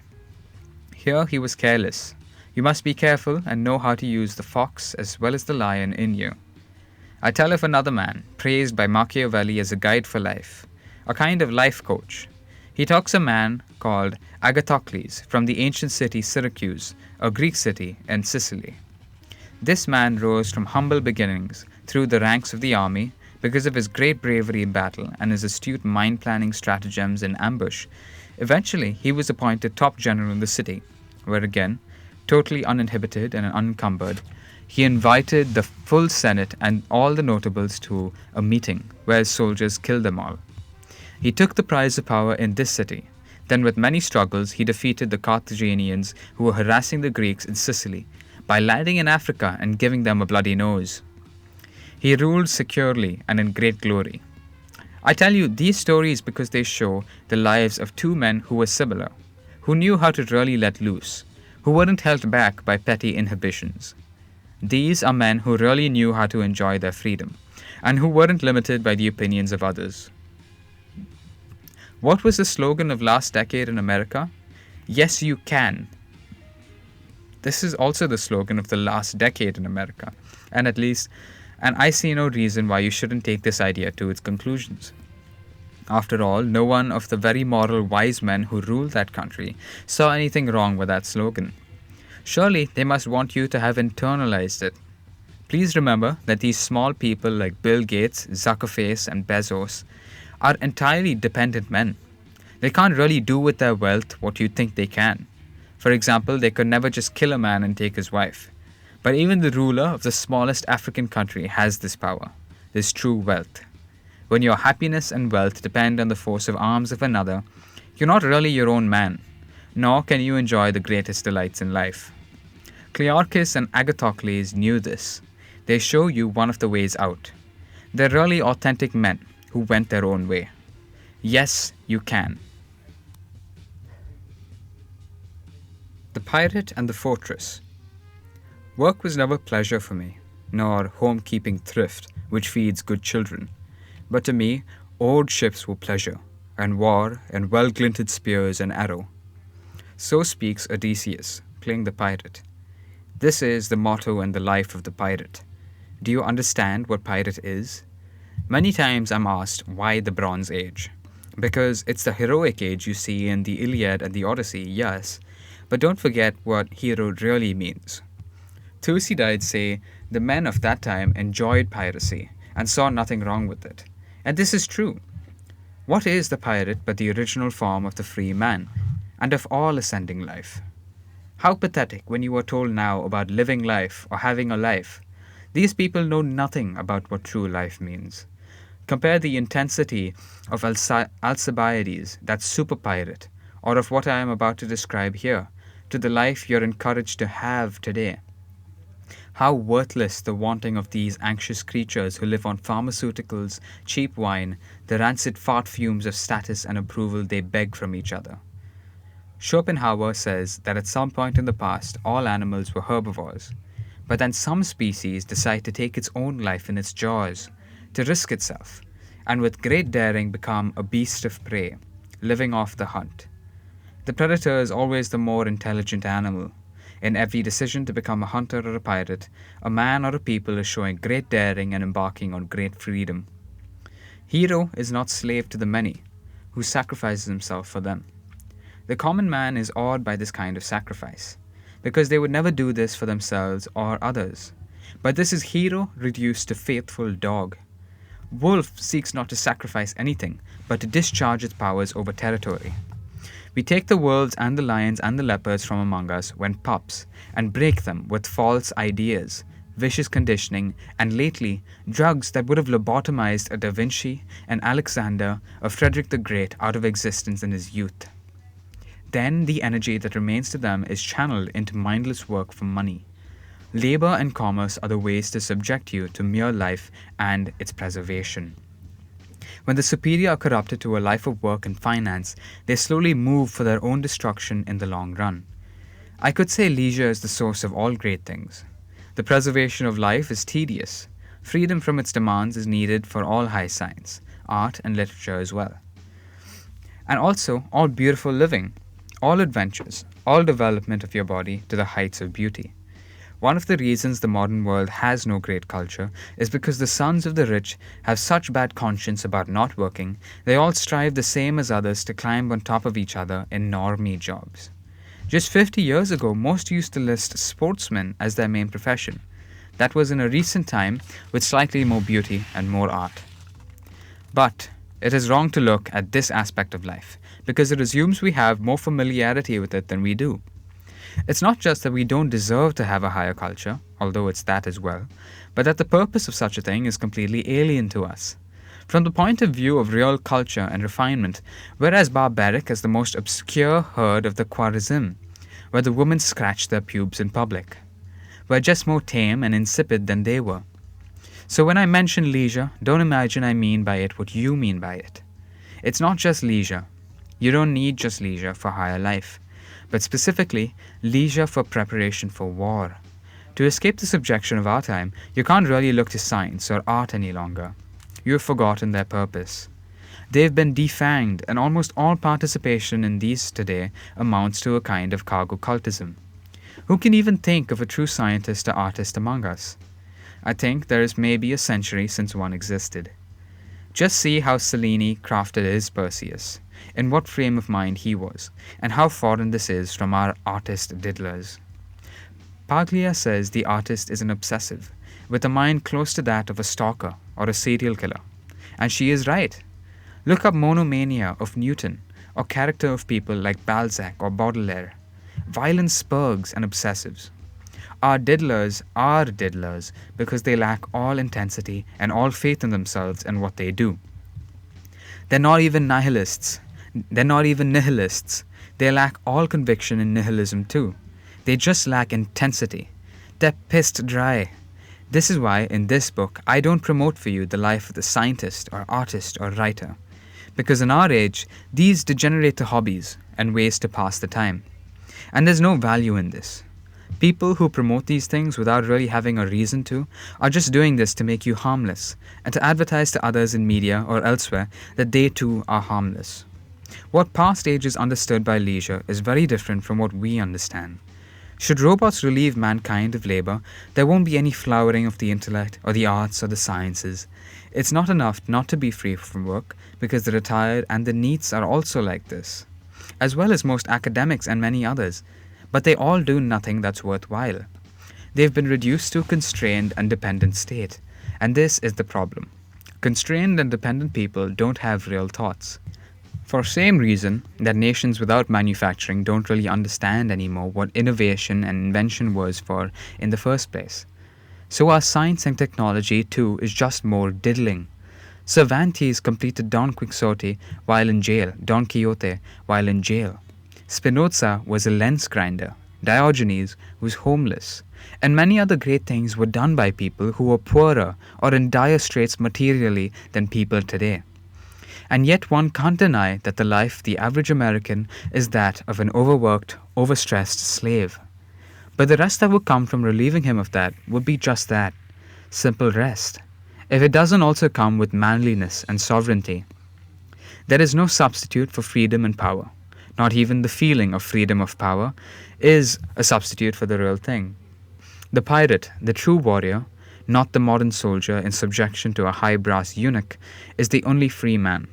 And it is this freedom, the primal freedom of the Bronze Age, that some must recapture before anything else can be done. Listen to what Tacitus says of the German. They prefer to win through battle the things of life, and consider it mean and petty to work the land and sweat and toil rather than get their living by their spears and by risking their blood.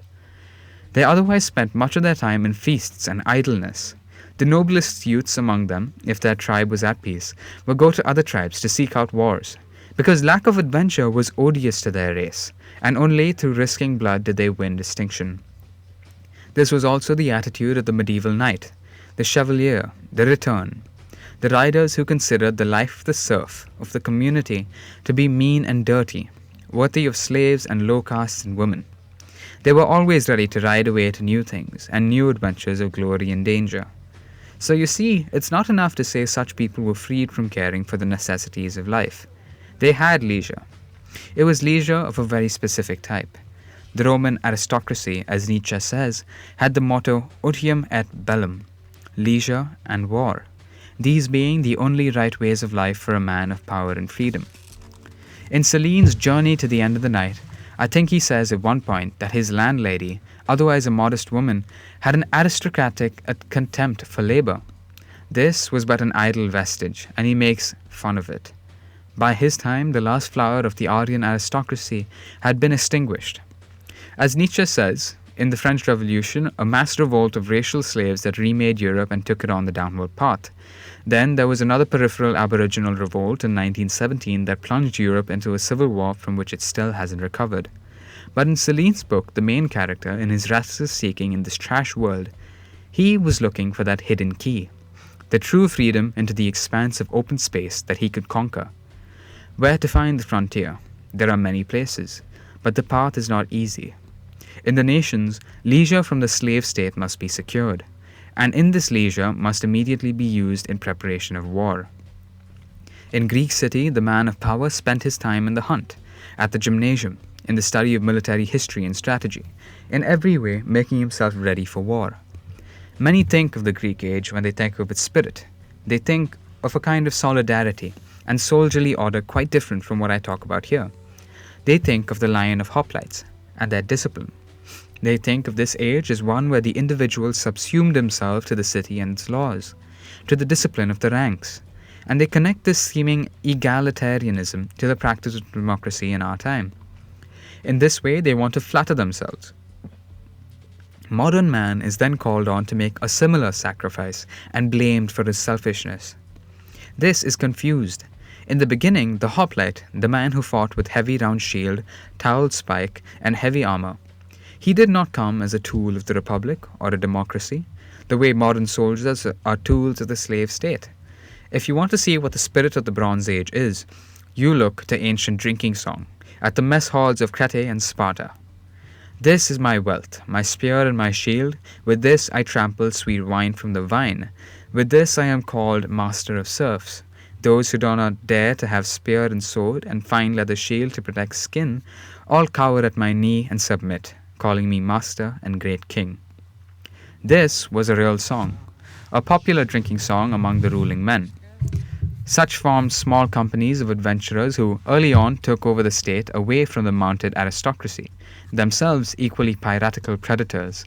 Sometime after they took over the state and established themselves as its rulers, they then submitted themselves to the rigors and discipline of a strict training program, but only in the sense that an athlete enters training in a team, specifically for making himself strong and ready for a task, but only in the sense, and never losing sight of that specific task.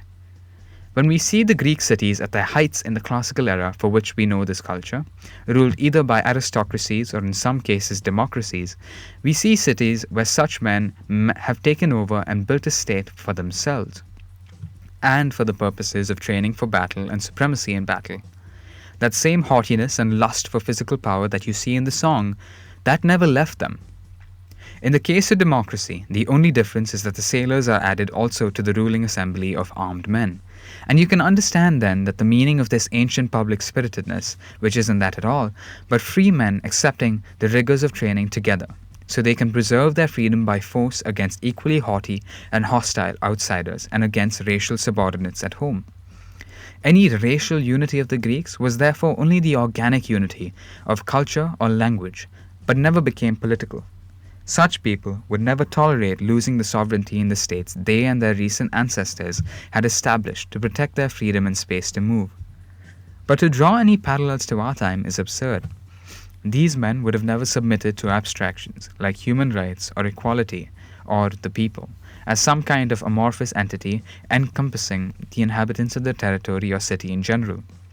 They would have rightly seen that this is pure slavery, which is our condition today. No real man would ever accept the legitimacy of such an entity, which for all practical purposes means you must, for entirely imaginary reasons, defer to the opinion of slaves, aliens, fat, childless women, and others who have no share in the actual physical power. How is it possible for all to have an equal share in the state and a full demand on its resources when they in fact possess no actual physical force? And if you think this question through, you will understand also the nature of our subjection in this time. Because it is not these people who are at fault, but a hidden power that uses them as a pretext. Modern democracy is totalitarian and vicious, and tries to subject the best to the rule of the heaps of biological refuse, and most especially to the rules of those who can stir them up. The military men who constitute its external defense and its internal police forces should in principle never accept this condition. That they do is a great question mark. How is it possible? To what end and how did they agree to this? What's in it for them? The ancient life that I describe here, the Bronze Age mindset, is one of complete freedom and power. There is a hidden path for you also that remains. Behind the marketplace, it begins in the thickets of small woods. It winds up many steep paths towards the high mountain air, to life in the Ascent, uncorrupted by the miasma of the yeast man and the toilets in the river valleys. The life on Jason's Argo can be reclaimed, and by some few in the modern world, it has been. On Greek friendship. You think maybe I promote the ruthlessness of a machine politician with tuna-stained brown sport coat, or a petty office intriguer, or perhaps a catty interior designer with upward lilting voice who backstabs his colleagues to get contract. Fools, you think I'm here to promote a way of life or morality? No principles or ideas are of any use today. All will be retooled and taken over by people like these. Self-help is completely useless and not what this book is about.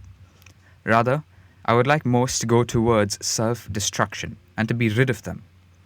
I only care about very few who, being constrained in their predatory nature by this open-air zoo, must look to the past to understand what is possible. I want to give encouragement to some who are a certain way, in their blood, and to encourage them to become the purifying hand of nature. Among your instincts, you will find the longing for strong friendships that the modern evil tries to snuff out. And they have good reason to try this, because every great thing in the past was done through strong friendships between two men, or brotherhoods of men. And this includes all great political things, all acts of political freedom and power. The modern zoo wants you instead to be a weak and isolated individual. In most Greek cities, there were the aristocratic clubs or fraternities, which were always places of great plans, great ideas, and spiritual ferment. Here were made great political plans, plans of colonization and exploration of new lands and new cities, plans of conquest, actions against the designs of tyrants and plebs.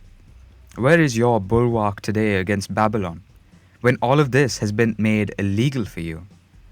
In Life of Cellini, you see how different is a real free man.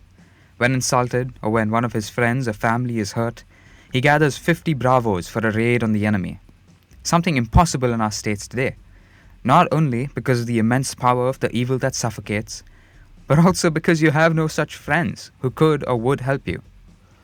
A brotherhood of men in this form is the foundation of all higher life in general.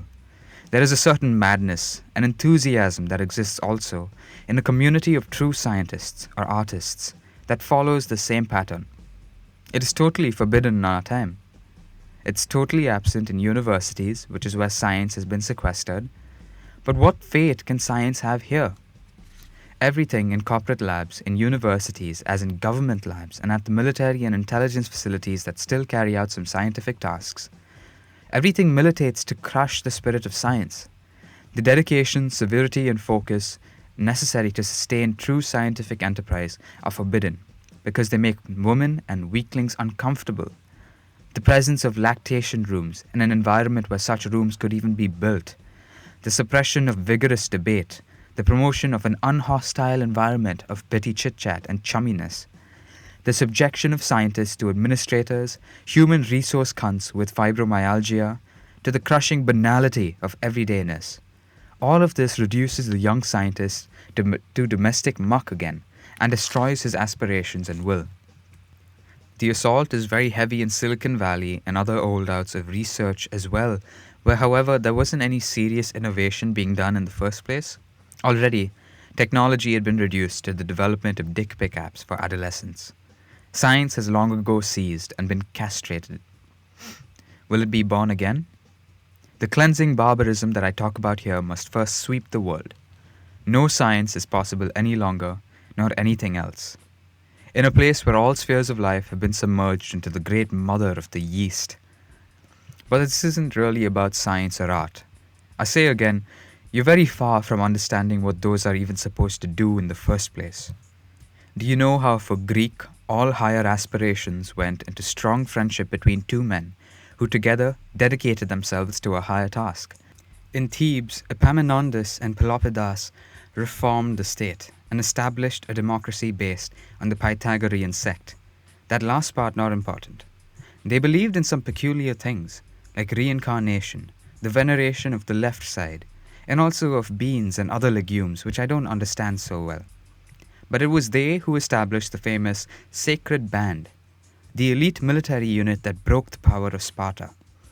This group was formed of close friends, and you will always have too much love and compassion for a real friend to waver in courage in front of him.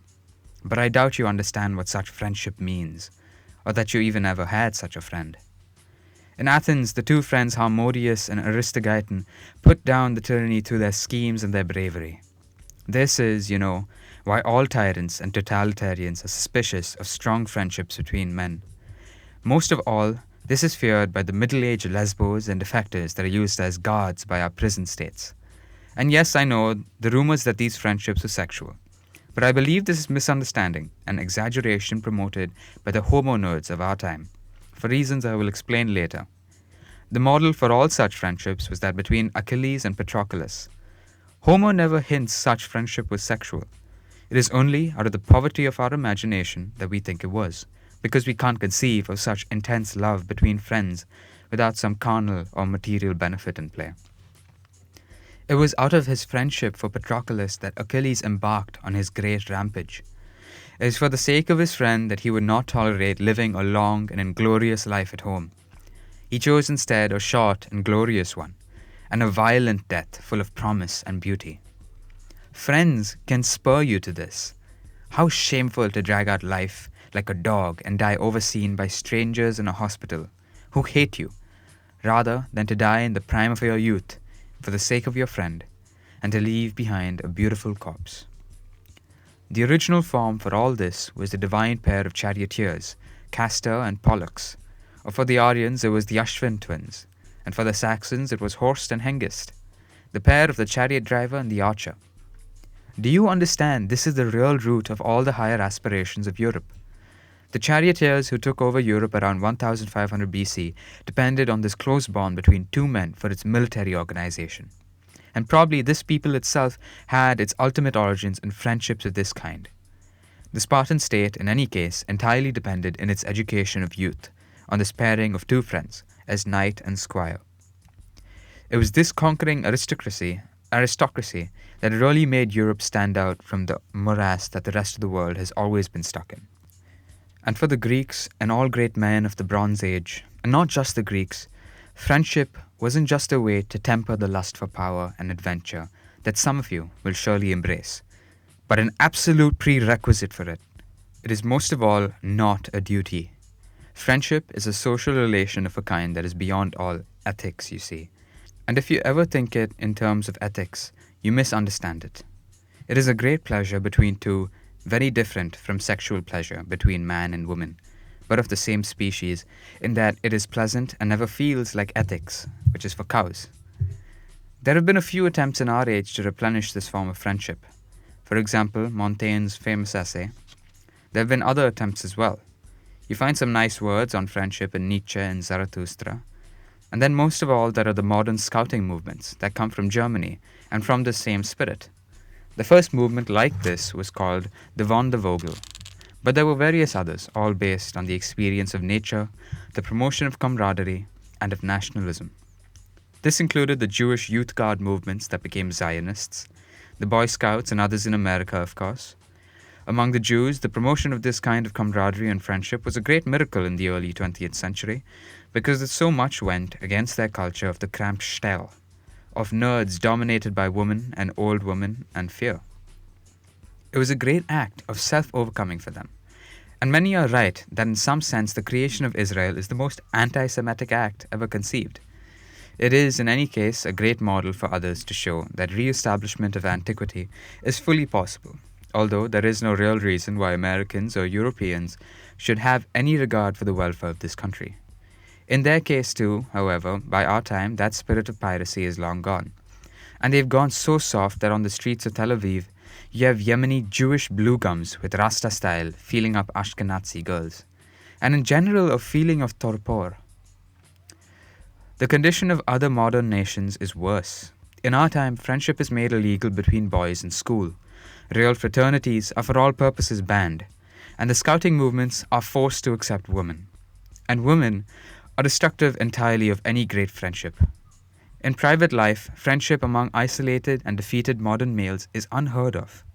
Men are deluded into thinking their wife can also be their best friend, and this, of course, also makes their wives lose respect for them.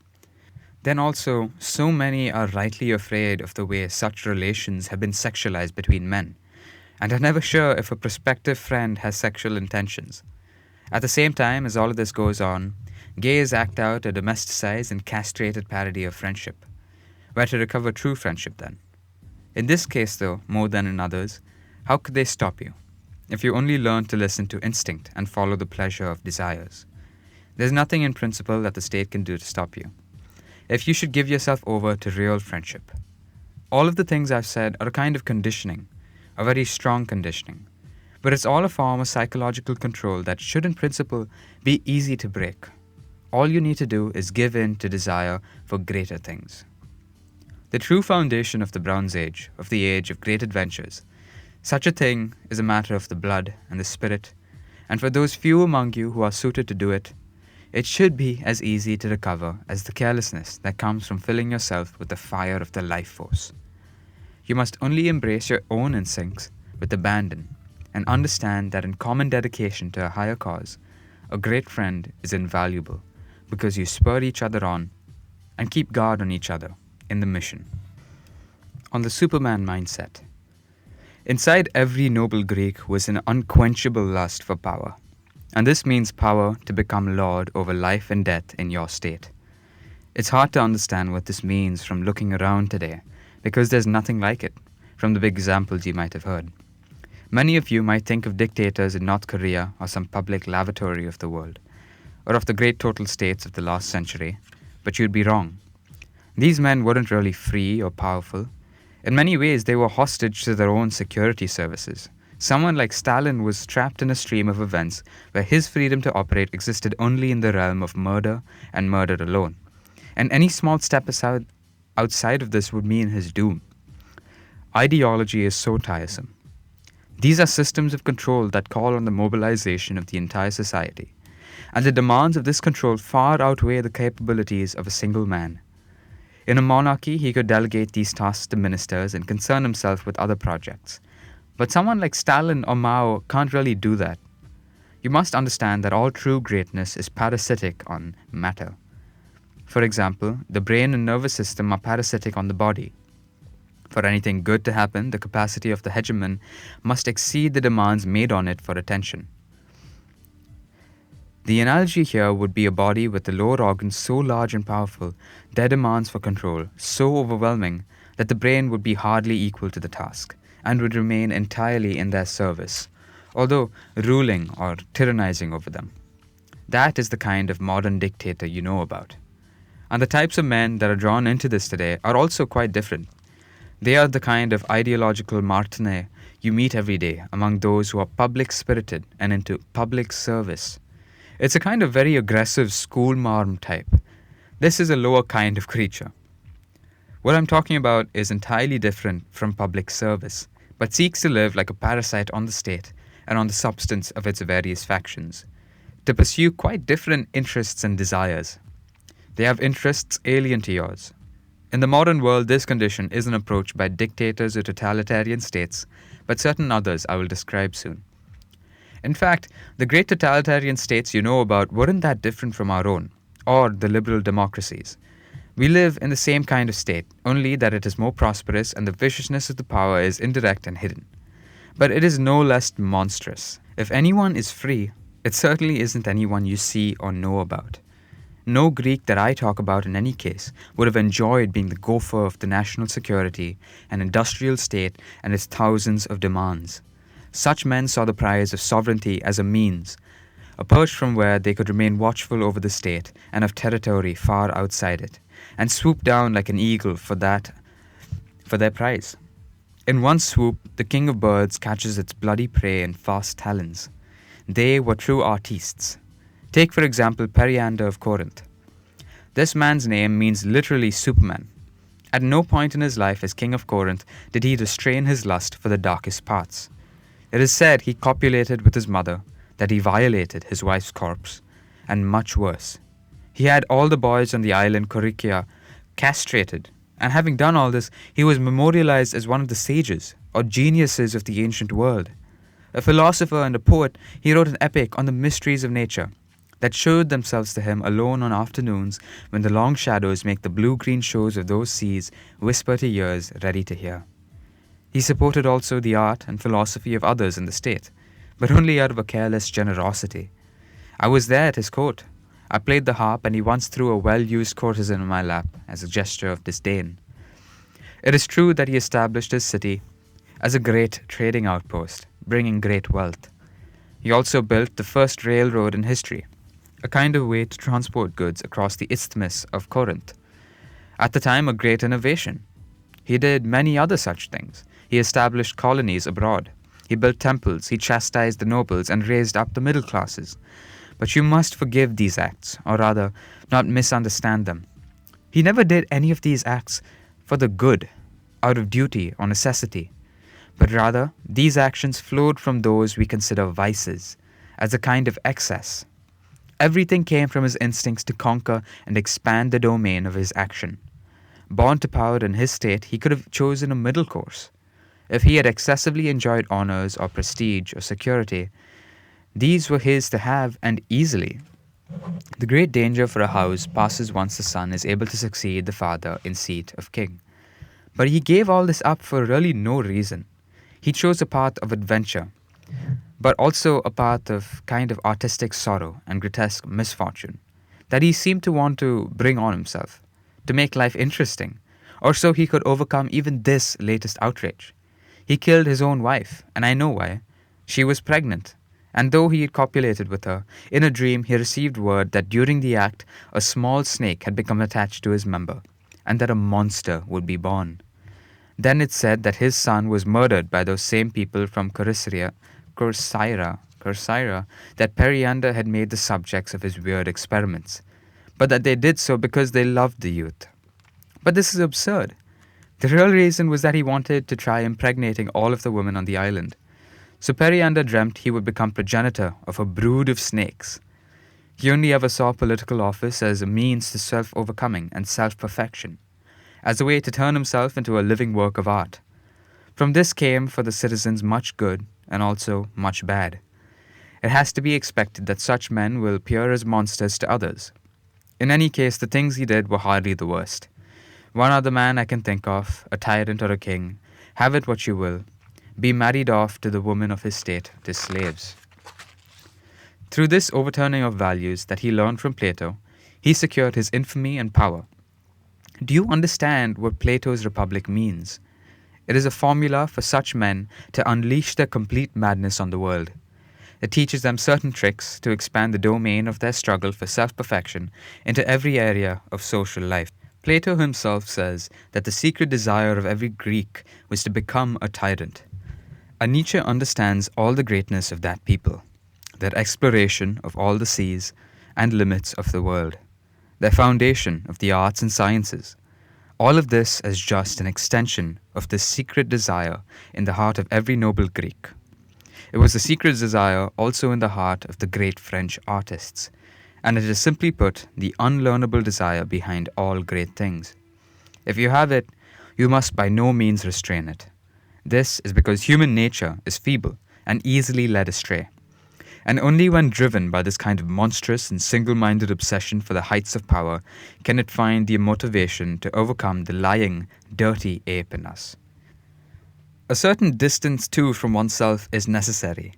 A clinical eye in regards to oneself, one's faults, is required for this mindset. In our time, this can be achieved in part by embracing spirit of true science. Whereas for men of Bronze Age, it was easy to embrace because he saw things that happened to him, including the great motions of the spirit, the feelings that troubled him, as instantiations of various gods, for which he was not responsible, and which he could therefore judge and evaluate externally. His view was, however, correct. For this reason, when you see man like Periander, you have to understand their special quest wasn't one where they tried to accomplish the public good. Nor was it some worthless desire to dominate others or exert will for petty satisfaction. They see others instead as tools or objects on a mission of self-overcoming. He was trying to turn himself into a work of art, his life into a replay of the great motions of the stars, or the secret passion plays of the gods. In the same way that the Greek state in general was conceived as a work of art by the citizens, Periander understood his position as king then as just another means. Here, science, here art could be free from all limits and could rule unhindered and embark on great experiments. Yet from all this you see something very strange. The secret desire of every Greek, the Bronze Age mindset, was to be worshipped as a god. This is the secret target to which that boundless lust for power aims. There are many other examples. Among the Spartans you find the great general Lysander. He turned the Spartans from a land power into a great navy. He defeated the Athenians and ended the Peloponnesian War. Then he went from city to city as a liberator, on a great tour of self-glorification. He was the first to be worshipped as a god at altars.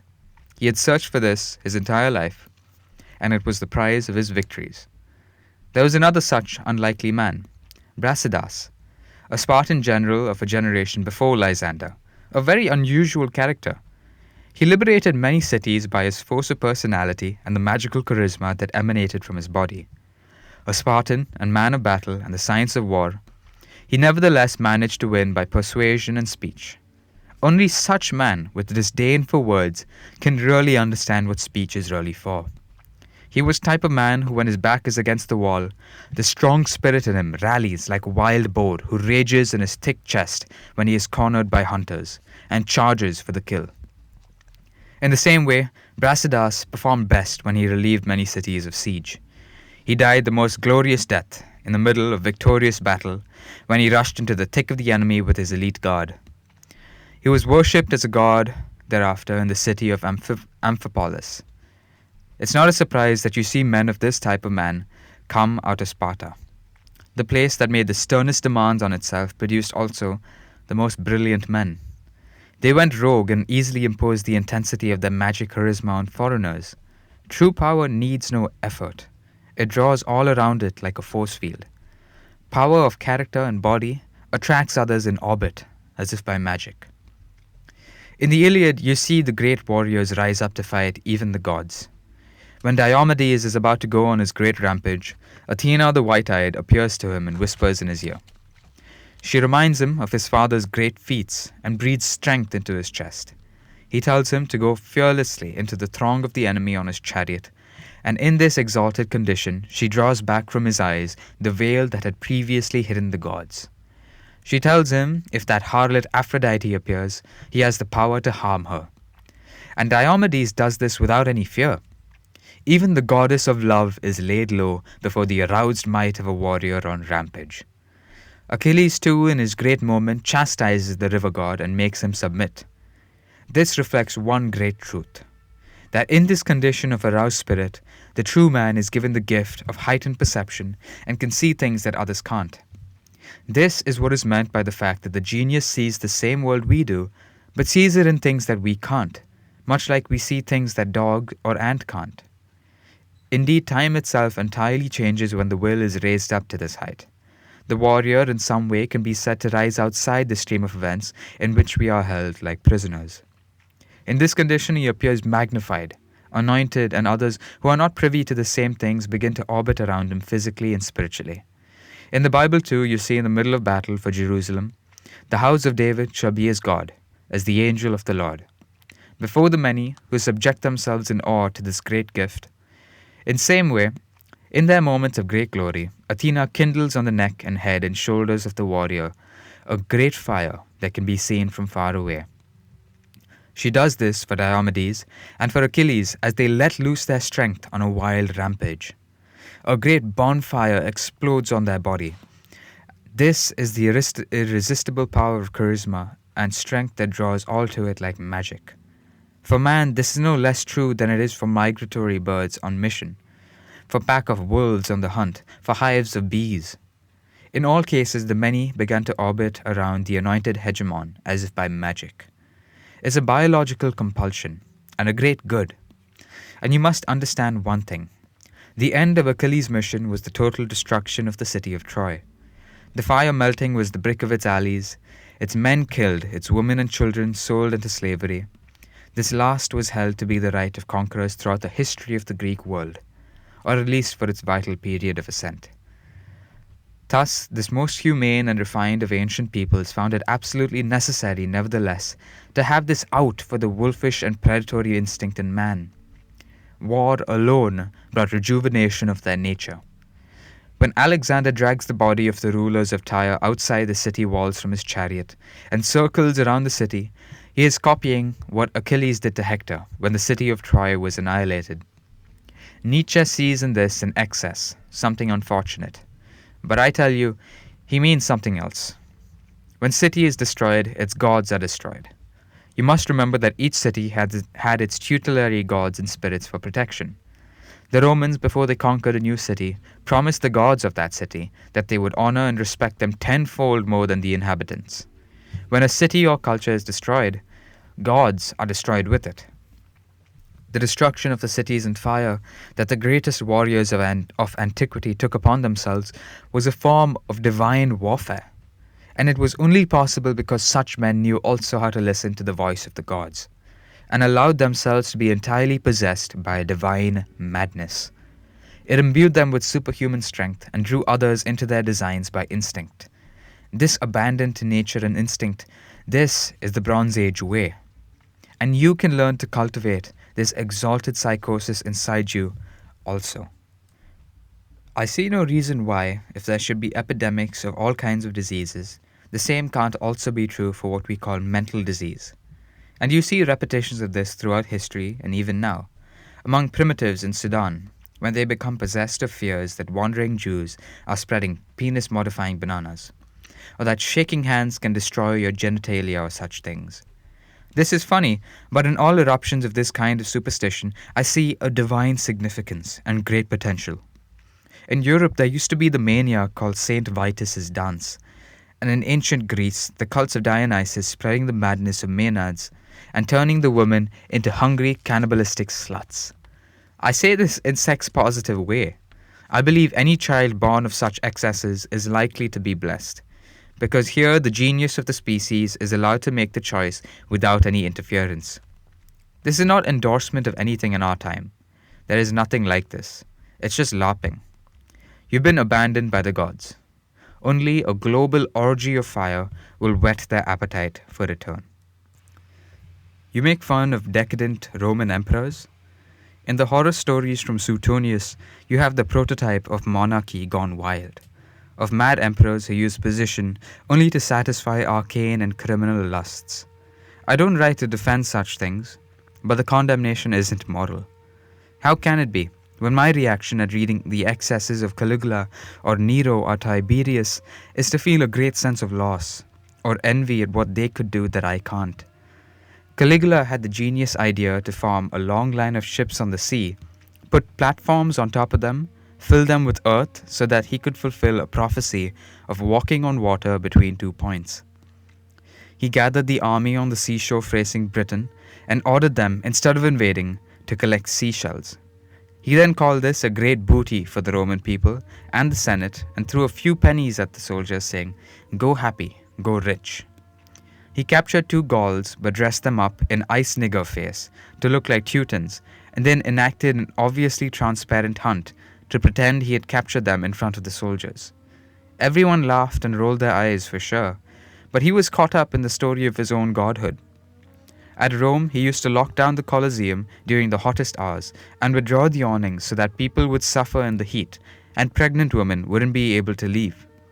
Sometimes he replaced the regular gladiator shows with pathetic fights between cripples and deformed animals. He would lock down the granaries to let the people go hungry for no reason at all. He was the greatest troll ever. When the Jews of Alexandria came to complain about civil war simmering in their city, he ignored their pleas and asked them why they don't eat pork. When you look at Elagabalus, you see this tendency taken to its logical conclusion. This man was a trap emperor and asked his doctors to give him a sex change operation. It is believed he was a devotee of Cybele, and like the insane priests of that cult, wanted to castrate himself. Instead of this, he became a prostitute inside the palace and used to publicly give himself airs over how much he was making. Commodus became a gladiator and found great pride in his swordplay, although such things aren't so strange to imagine in our time, and they are to be welcomed. Nero was a pioneer of gay marriage. The first time he did it as the groom and the second as the bride. He made the old senators listen as he mimicked the sounds of a young wife getting deflowered behind the doors. Of all his exploits, I found most fascinating that he put on the mask of a lion, and having tied up various women and men naked in his mansion on the island, came at them with the rage of a beast, and in a frenzy bit at their bodies and genitals. I don't celebrate any of this, but I think when in our age, elites are accused of similar behavior, it isn't right. I think we flatter ourselves. We want to think they're a lot more interesting than they are. It's easier to think we're ruled by demons than by defectives who would normally be running a smoked fish stand or running vodka parlors outside Minks. We don't want to admit that we're as lame in vice and deviance as we are in greatness, and for the same reasons. You see these old wet rags of an elite getting arrested, and in almost every case it's for something on the level of a PV monkey show, self-exposure in a porn cinema, masturbating themselves in front of some frigid cinema whore with leather face and bugged-out eyes, exposing their weapons of mass destruction to a Dominican maid. It's hard to understand what even goes into this kind of decadence, but it's of a different kind from the excesses of the worst Roman emperors, who even when they were trannies, seem more manly and brave than our perverts. I wonder if it's not possible to think of history in an entirely different way. I mean, all we think now is from the point of view of the people, and the story goes about progress or regress with respect to how they fare, or at best how something like science or hygiene advances, or technology, or moral responsibility, or equality, or inequality, or anything else you want, advances or not. But history would look very different if pursued with eye of connoisseur for superior specimens, judging them as you would prize steers or stallions. In such case, you would have to dismiss these kinds of freaks, like the emperors I mentioned, and judge them defective, but for entirely different reasons. You would learn to see history from the view of life and biology, as a great bestiary, and learn what is necessary in our time also to make way for the long-lost tropics and jungle, the abode of the gods that can return and return. I always loved the statues of the Kauroi. I can safely say that upon viewing such statue by myself for 3 hours, someone let me in to look alone in museum, I was able to ejaculate without touching myself. But I had no dirty or untoward thoughts the entire time. This experience made me wonder if it is possible to ejaculate without touching yourself. Is it possible also to will yourself to death just the same without doing anything? The Kauroi have long story behind them, you might have heard. At first, these statues were copied from Egyptian models, but they became much more realistic in the hands of the craftsmen of the archaic Greeks. Also, much brawnier and more muscular. The pose is still stylized, and the smile that they have on their face is very enigmatic. Almost like you think they could crush a big stone on your head, or run iron blade through your sternum and have that stony, autistic smile unchanged while looking you in the eye. Two brothers of this type had to carry their mother to a religious feast. It is the story of Cleobis and Biton, twins. She couldn't get there on her own, so they carried her on a kind of palanquin, rushing with great force up the steps to the temple. They presented her in time to the sacred procession, but both died from the great exertion. Herodotus says Solon told this story to Croesus of Lydia, who was one of the first self-made kings we know from history. Croesus took his state by force with the help of a company of elite warriors. He was the one who made the first coins to pay his mercs. He ruled outside all limits and pursued the way to power. In this he inspired many to similar actions. But Solon, the wise founding father of Athens, you could say, a famous lawgiver, went to visit him. He asked Solon to tell him about people who lived a happy life, and Solon told him the story of these two brothers. The full story says that after the twins performed this great athletic feat and delivered their mother in time to the sacred feast, she asked the goddess Hera, to which she was dear, for a great reward. And the goddess gave this reward, that the twin sons would lie down in the temple for a deep sleep and never awake. This is idea of a Greek, of a happy life. This story confused Croesus the king, and it probably confuses you. It's strange to see how far the Greeks took aesthetic understanding of life and the world. There is no moral lesson in this story at all. Any moral lesson that you could think of, for example, of duty to parents or to tradition, could have been made in a different way. What's unusual here is the ending. There is just biology. It is best for the end and the act made to coincide. A beautiful death at the right time is the only key to understanding a life. Its only hidden meaning. It is a beautiful death to die after accomplishing a great feat for the glory of one's city, family, and for the gods. But it's greater still to die in one's prime, at the height of your powers, and at the acme of their discharge. A beautiful death in youth is a great thing, to leave behind a beautiful body, and the best study of this pursuit you find in the novels of Mishima, a real connoisseur. The most glamorous Christian prince for me was always young Conradin, king of the Romans and king of Jerusalem. He was unjustly killed in Italy by usurper Charles of Anjou with the contrivance of a corrupt pope. He came from an illustrious family. His grandfather was the Emperor Frederick II Hohenstaufen, called Stupor Mundi and celebrated by Nietzsche. His beauty was said to be resplendent, like that of his half-brother Manfred, who was holding much of Italy by force of charisma and arms while Conradin was still a small boy. Upon reaching age at 13 or 14, Conradin embarked with his few but powerful knights southward to reclaim his rightful throne in Rome. He defeated the usurper and then entered the city, riding at the head of his column of knights in all their full armor, with the imperial banners raised high. This was a glorious day. All the people came to the streets to welcome their beloved liberator and showered the procession with many flowers. The outpouring of love for this procession and this boy was like something that hadn't been seen since the age of the empire. And this alarmed the Pope and all the sclerotic prelates as much as this boy's grandfather had, if not more. Conradin was just 13 or 14, but he refused all orders to wait and never listened to the timid counsels of his advisors who tried to hold him back from his acme. He entered Rome as world conqueror. Thereafter came a series of disasters. His army lost a great battle in the south, despite a successful first charge, and mostly through the inadequacy of his auxiliaries, he was captured by treachery, and then Charles of Anjou, with the help of corrupt jurists, found a legal pretext to put him on trial and behead him and a friend. You might think that this is very bad, and certainly it would have been better to die in the middle of battle, but much can be excused by his youth. And it must be said that he never compromised or begged for his life. His execution was so absurd and unjust that it permanently discredited Charles of Anjou, the usurper. It discredited too this kind of papal legalism that must sound very familiar to you now. Still more so, it permanently discredited the aggressive papacy that promoted a man the people of Sicily and Italy, as well as most of the German states, viewed as an arrogant, nearly autistic and unjust upstart. This Charles was ever driven in his life by the hatred that came from being slighted in his youth by his mother and his other relatives. He was a man driven by a sclerotic lust for power and crude ambitions, where Conradin was carried by the native charisma common in his family, by his beauty, his careless courage. He was riding to seat a world ruler purely through naive trust in his own glamour. Know that despite all force and treachery and contrivance, all public sanctions and honours, the people will not be fooled. They know the real man of power and can tell the difference from a deformed usurper. Charles' execution of Conradin was lamented by all Germany and much of Italy. Now the robots who run our world also want to be loved or feared, and they are trembling because the people don't respect them. They too, the nations of our time, seek the return of youth, of a Conradin.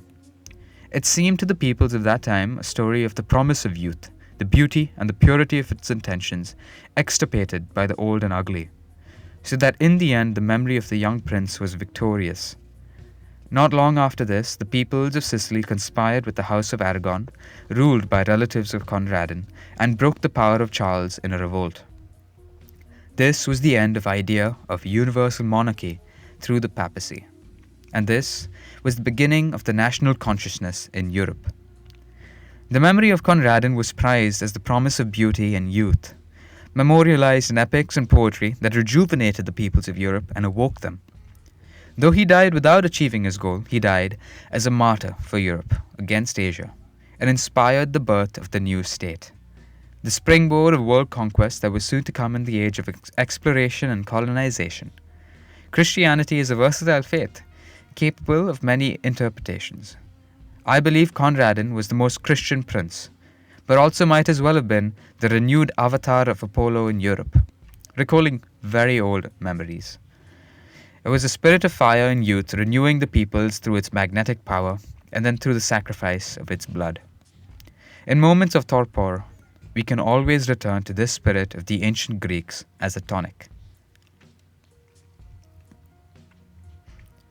Crusaders like Cortes and Pizarro, Fernando de Soto, Drake and Raleigh, Magellan and Balboa, equal in daring, intelligence, magnitude of spirit, resourcefulness and achievement any of the great men of the Greeks and Romans. The story of the heroic age of exploration remains to be told in full, and maybe one of you one day will make big book or big movies. I say also now, for those who seek to make a difference and have some artistic or visual bent, movies are the golden key to the minds of the many.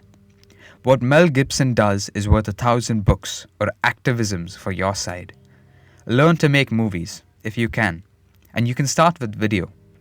In any case, there is just one great epic that tells the story in its proper form.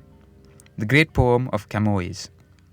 A man born to piracy and high adventure, this man lost an eye in war in Ceuta against the Moor. He then lived as a brigand and vagabond in imperial Lisbon, getting into one duel and fight after another, composing poetry, getting drunk. His mother saved him from prison, but he was pressed into service in the colonial navy and army. He arrived in Goa and from there participated in many adventures, military and diplomatic, as a man of low rank but high spirits. All the while he was writing his great poem, the Lusiad, and when he was shipwrecked off the Mekong with his Chinese girlfriend, he carried the text of this timeless work above his head to save it from the water. No one reads it anymore, and his life would make a great movie. But he is right that the voyages of these new crusaders equal any great expedition, even from the myths and legends of the past. Here we have Jason's Argo made anew, and not just once, but in every one of these nations of the West. England's glory during these years might never be equalled again by any people. Even the kings of Portugal, who started the age of colonization and exploration, had English blood. The Gothic restlessness of the steppe shook in the lords of Iberia with a titanic energy. Before the great voyage to the Orient of Vasco da Gama, spies, and I mean just one or two men, went alone on expeditions in Egypt and down the Red Sea, into the heart of Arabia, fearlessly, incognito, to collect information crucial for the upcoming expedition. Perched on the beaches of the great Eurasian mass, These men went, in just 100 years, from sailing a few almost rafts that they barely knew how to navigate, to explorers of new worlds and founders of global empires that lasted for centuries. You must understand how amazing this feat was. There was no tradition of seamanship in Portugal or Spain, let alone France or England. All of it had to be done from scratch. Do you know at all to respect the sea? If you've ever traveled a ferry on even a relatively calm sea like the Adriatic, on a windy day, a large modern ferry as big as a city block, it will swing right and left. You won't be used to it. The Atlantic has waves 10 feet or more as a matter of course, and these men were traveling on wooden ships with 15th century tech. You must be crazy to have no awe of this. For Romance of the Sea, you should read Melville. Columbus is celebrated, yeah, but there were others who were even greater than him, or at least his equal, and few know about them. They don't receive the glory they deserve because first, many of the writers who could have done this were prejudiced against their strong religious faith and their piety. Most of the modern glorifiers of antiquity usually had an axe to grind against Christianity or the church, so they didn't want to promote these men, or admit that the champions of the faith were the most shining exemplars of the classical man in our time. Even Nietzsche stays away from them, and in a moment of weakness speaks nonsense about the superiority of the Aztecs. On the other hand, the church has been embarrassed about these men. More than anyone else, they spread its power and gospel through the world. And even before that, they saved Europe itself from the Moors and the other threats. They're the direct descendants of the Crusaders who liberated Spain and other parts of Europe. The church doesn't want to admit that once Ferdinand and Isabella cleared Spain of the enemies of Christ, God blessed that nation with a century of prosperity and preeminence, and gave it the foundation of world empire. But the church was embarrassed by them, by the conquistadors, by their cruelty and their pagan love of vitality and action. So it tried to disavow them while making use of their strength. Their story remains largely untold, although it's one of the peaks of history and of manly achievement. Few understand the voyages, for example, of even one of the most famous among them, Vasco da Gama, and how in many ways it exceeded the feats of Columbus. This man circumnavigated Africa and found the sea route to the Indies, what Columbus had actually set out to do. Columbus had some secret maps. Okay, let's pause there. Such voyage was attempted long before by the Phoenician Hanno, but no one knows what really came of that. The travel was difficult. When you reach a certain point of the West African coast, you can't just continue to hug along it. You have to pull out to the west and swoop around. This is likely how South America was discovered. Do you know what starvation, scurvy, and tropical disease is? Do you understand tropical heat? Sure, some of you might, but know that off the West Africa coast, when the wind blows in your face, it is not a relief. It's like a hairdryer going off in your face non-stop. And yet he reached India. He found spices. He found monkey. He made the Zamorin submit with big guns. His investors made thousands of % return. Just 7 years later, another conquistador returned, Almeida, with a great armada that tore a swathe of destruction along the Indian Ocean. He burned down Mombasa, though outnumbered, because of the arrogance of its Arab rulers. Imagine the stench that must have wafted as far as Japan. This man defeated a huge armada of Ottomans, Arabs, Mamelukes at the Battle of Diu. Space itself on our world changed. The great overland routes of trade were now outflanked by the seafaring nations of Western Europe, which from this moment began to dominate the Indian Ocean and the Pacific. Do you understand America had a great destiny in this design as well? When the colonists founded Jamestown, let's say there were no more than 200 or 250 years from that act to the time of Commodore Perry, the American people had tamed the continent and pushed their way to Asia across the seas in no time at all. It would have happened even faster if they hadn't been hampered by the domination of England. Once they gained their independence, their expansion was very fast. The Constitution, the ideology, the doctrine of rights is all so much nonsense and has nothing to do with any of this. It barely all even lasted through the lifetimes of the founders of America, who were seeking merely dominion and freedom of space to expand. The great destiny of America had always been the conquest of the Far East and the domination of China, which obsessed the leading minds of that time. All of this has now been forgotten, and America's great fate has been thwarted, at least for now. What do you know then of men like this, or of Alfonso de Albuquerque, who followed Almeida, who captured Hormuz and Muscat with 7 ships, who opened the way to the Spice Islands of legend? I prefer, as usual, not to talk of such men. They are so far from your possibilities that the example is almost depressing.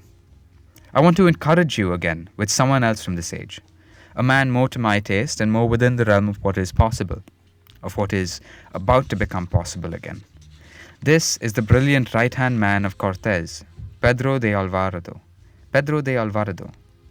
He was a man of knightly family from southern Spain, but had fiery, red blonde hair which amazed the Mexicans. They believed he was a child of the sun, and called him Tonatiuh, the mane of the sun. He was of boundless courage, carelessness, and also boundless cruelty. Cortés left him in charge briefly in Tenochtitlan, where he massacred all the Aztec nobles in the Great Temple during a banquet, for no reason at all. During the battles, he distinguished himself by insane charges into the thick of the enemy, by which he was outnumbered by hundreds to one, yet he never lost heart. He went right for their garish, flower-decorated lieutenants and cut them down, striking fear into the multitude. Don't believe the lies about gunpowder. Guns were very basic at this time, and on many occasions the Spanish didn't have guns at all. The armor, the pikes, the Toledo steel blades, the discipline and the know-how from decades of fighting the Moor, all of this was far more important. And above all, bravery and daring, the same that led Pizarro to take down an empire with a retinue of 13 men. What I want to say about Alvarado is this. Once conquests were made, he never stopped. His thirst for space, for new worlds, for new conquests was without end. In his letters you see this is his only interest. Though made governor of a huge area, the present-day states of Guatemala, of Honduras, these are his creations. He nevertheless showed no interest at all in ruling them. He squeezed them of whatever money he could, never paying any taxes back to Spain, and always planned new adventures and new conquests. This man was a born pirate. Right before his death, he was planning a great expedition for the conquest of China and the Spice Islands.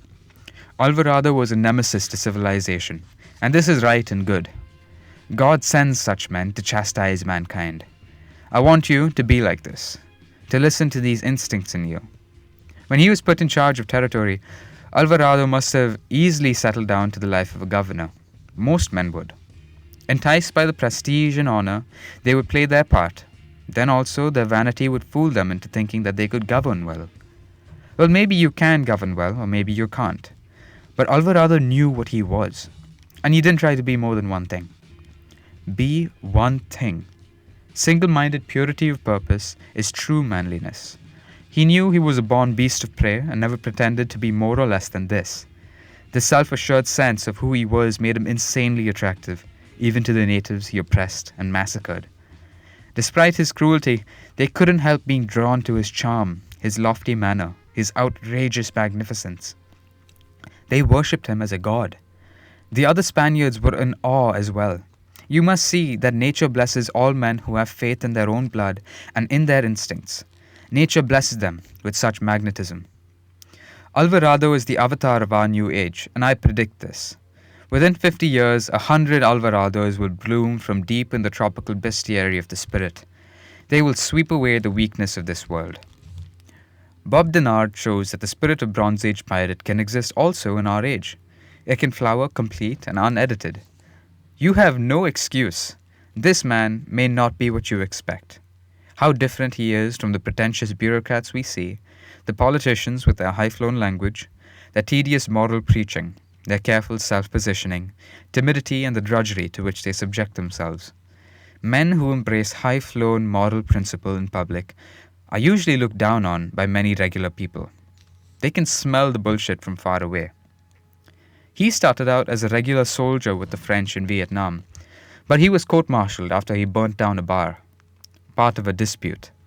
Some men chimp out by writing a complaint, others by getting in a bar fight, and others by burning down the building. After this, he wandered around Africa, finding odd jobs in the employ of local nabobs and potentates, all of them utterly corrupt and incompetent. He said once something like, "It's important never to be ambitious. Men of ambition are losers. Act and feel like a winner, and good things, friends, and victory will eventually come. He took part in adventures all over Africa, coups in Benin, the Congo, secessionist movements like in Biafra, the French styling on English Nigeria, and so forth. His greatest feat was to overthrow the government of the Comoro 4 times. Each time France had to send special forces to the islands to dislodge him. Otherwise, he would have surely become a hereditary ruler. He had many wives and won many properties by the power of his hand. At the end of his life, well, his life lasted too long.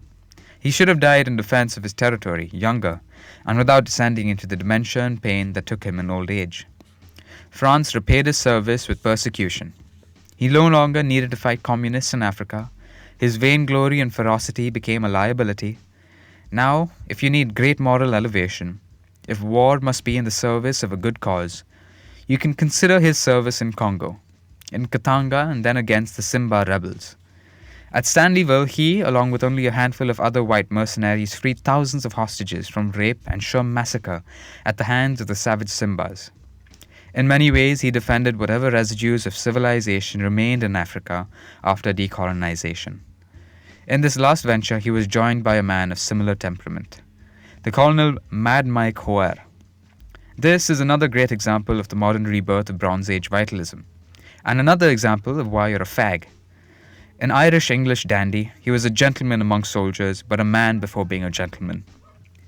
He remained throughout his life single-minded, brutal, and cool-headed in the middle of conflicts where he was outnumbered thousands to one, swamped by the demented zombie hordes of the tropics.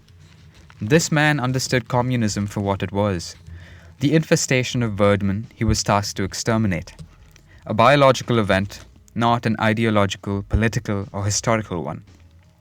After the war in Burma, he made a living working on safaris, and then, like Denard, gaining experience in the service of various African governments. He led an elite unit of mercs in the Congo, and in the same operation with Denard, was responsible for relieving Stanleyville and saving 100 nuns and missionaries from rape and torture. Thereafter, he led many missions in Africa, a new frontier. He was later involved in an aborted coup on the Seychelles. Failure is not dishonorable, as long as you are making a great gamble for great gains. It isn't right to judge such people by the justice of their cause. Some of you spurgs and almost all of the half-educated class think when Nietzsche talks about beyond good and evil, that he's making some grand proposition about there being no possibility to evaluate men or events. Morality is an absolute necessity for the people. There is the other morality that reveals a biological hierarchy. Just the same, a different standard applies to humans, with a U and an E, the different kind of humans, and a different one to the true men who are willing to live in danger, and who don't care for their animal lives. Men like Denard and Hoare are a great attempt on the part of nature itself. They show that even in our age, there are men who yearn to inscribe their wills in bronze for the ages, who want their terrible creations to endure for centuries. They should be judged by what they are willing to risk in their spirit, and also by the unequaled rush they all must have had inside them as they pursued their high aims. Even just a few years ago, Margaret Thatcher's son, Mark, was given a sentence in South Africa in 2005 for an attempted coup in Equatorial Guinea. He was ratted out and caught at the airport. You must understand that the meddlesome little cretinoids who run the West always put a stop to great plans and great actions. They've ended many promising adventures through their snooping. They're tattletales, always watching, never sleeping, always whispering. Gallant men who live under the sign of the lion are stopped before they can act. A different way is necessary. But I mean to say, don't be fooled. In our age too, men of adamantine character exist, who fight like Kipanius before Thebes. Thebes? Correct. Thebes. Ready, nude with fire, in arm to burn down city. They appear now as villain, now as hero to the people. But you must learn to forget just this desire of the people, and yearn rather to live dangerously and do great deeds, for good or for evil. The danger of our time is not that it makes people bad, but that it makes everything small and afraid. Niall Ellis, in his trusty Mi-24 Hind helicopter, held off the rebels in the Sierra Leone Civil War single-handedly and saved innumerable lives. There's little glamour in his job, and in the end it didn't matter. But on his trusty flying hind steed, he must have felt like a beast of prey, swooping down on the enemy. He worked for company, Executive Outcomes, a name that might make you think of second-rate consulting company in Office Park. But this was a merc company that ended the civil war in Sierra Leone and threatened to establish a new order all over Africa. For this reason, they were stopped by the UN, by gangs of international lawyers and financiers who fear the power of the new sea peoples. How long can they hold off such men from their destiny?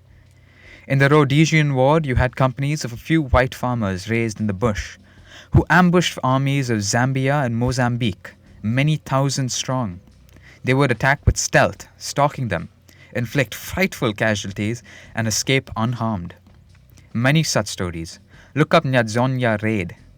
The potential for adventures and conquests like European man has rarely experienced in the past still exists, and I have no doubt that in the coming years such opportunities will become ever more frequent. The great Leviathan will falter sooner or later. The coming age of barbarism will not be owned by so many of you urban cucks fear, by the gangbangers and the unwashed hordes of the teeming cesspools of the world, but by clean-cut middle-class and working-class vets, men of military experience who know something about how to shoot and how to organize. The fools who think oligarchs will be able to control these men for very long should look to the fortunes of the Sforzas and many others, and remember that money is no match for force of arms combined with charm. When Theodore Roosevelt was, I think, close to 70 years old, he went on expedition to the Amazon, then mostly still unexplored. He called it one last chance to be a boy. This expedition led to his death, and it was a good death. He followed in footsteps of men of power like Lope de Aguirre, and never lost the yearning in his heart for El Dorado. Part 4. A Few Arrows. Giving freedom to women, an impossibility. With the liberation of women in the 19th century, the West has given itself an infection from which it can't recover without the most terrible convulsions and the most thorough purgative measures. What the freedom of women means in practice is the domination of mankind by the demagogues who can rally the lower orders of the spirit. Because there is no world in which the woman can act as a political unit, liberation of women means freedom and power for financiers, lawyers, purveyors of comfort in and outside government, employers who whore out your wife and daughters. It has been the greatest weakening and self-own a civilization has ever visited on itself. But in the end, is this so different from democracy as such? Yes, because the liberation of women makes democracy into a terminal disease. One that doesn't just end a particular government, but a civilization. If you wonder how mankind fell from the high times of the Renaissance and the age of exploration to our times of mediocrity and repression, I can only tell you this, that our age is the norm in history. It takes great efforts and much good luck to be able to surpass the dirty ape and rat inside us all. Most of mankind never left the regime of deformity, and it's no surprise that this morass is returning. It's just a reversion to the norm. That said, there does seem to be something especially menacing about developments in our age. The ubiquity of this Leviathan, the inability to escape it. Everywhere you might become a hermit, you are reminded of it. It intrudes everywhere.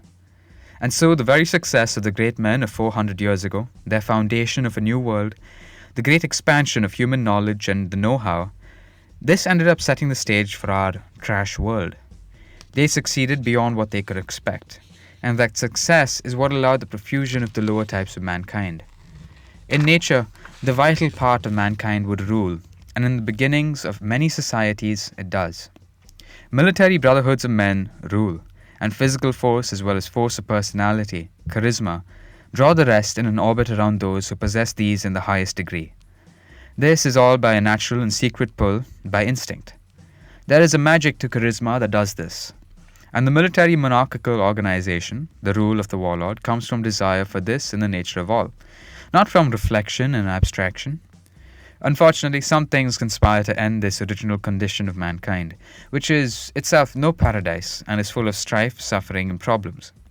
These things are first of all the very success of these men in securing the conditions of life and comfort for the rest of the community. Second, the Ascent. Within this peacetime of the priest, the shaman, the schemer, and the matriarch, which solely usurp power away from the brotherhoods of young men and their captains, Spinoza explains the corruption of the Jewish people in just this way. The Hebrew Republic was in fact a military regime of the type I say here, a rule of the captains. But the priests took this power away and corrupted the nation to weakness. In the same way, something happened to the Aryans in India and in many other places. This state of things doesn't need to be so. The men of religion and those of power have many interests in common and can rule together. But it often happens that the men of power become decadent and let the state drift into the hands of those who can't rule and who start to resent them for this abdication.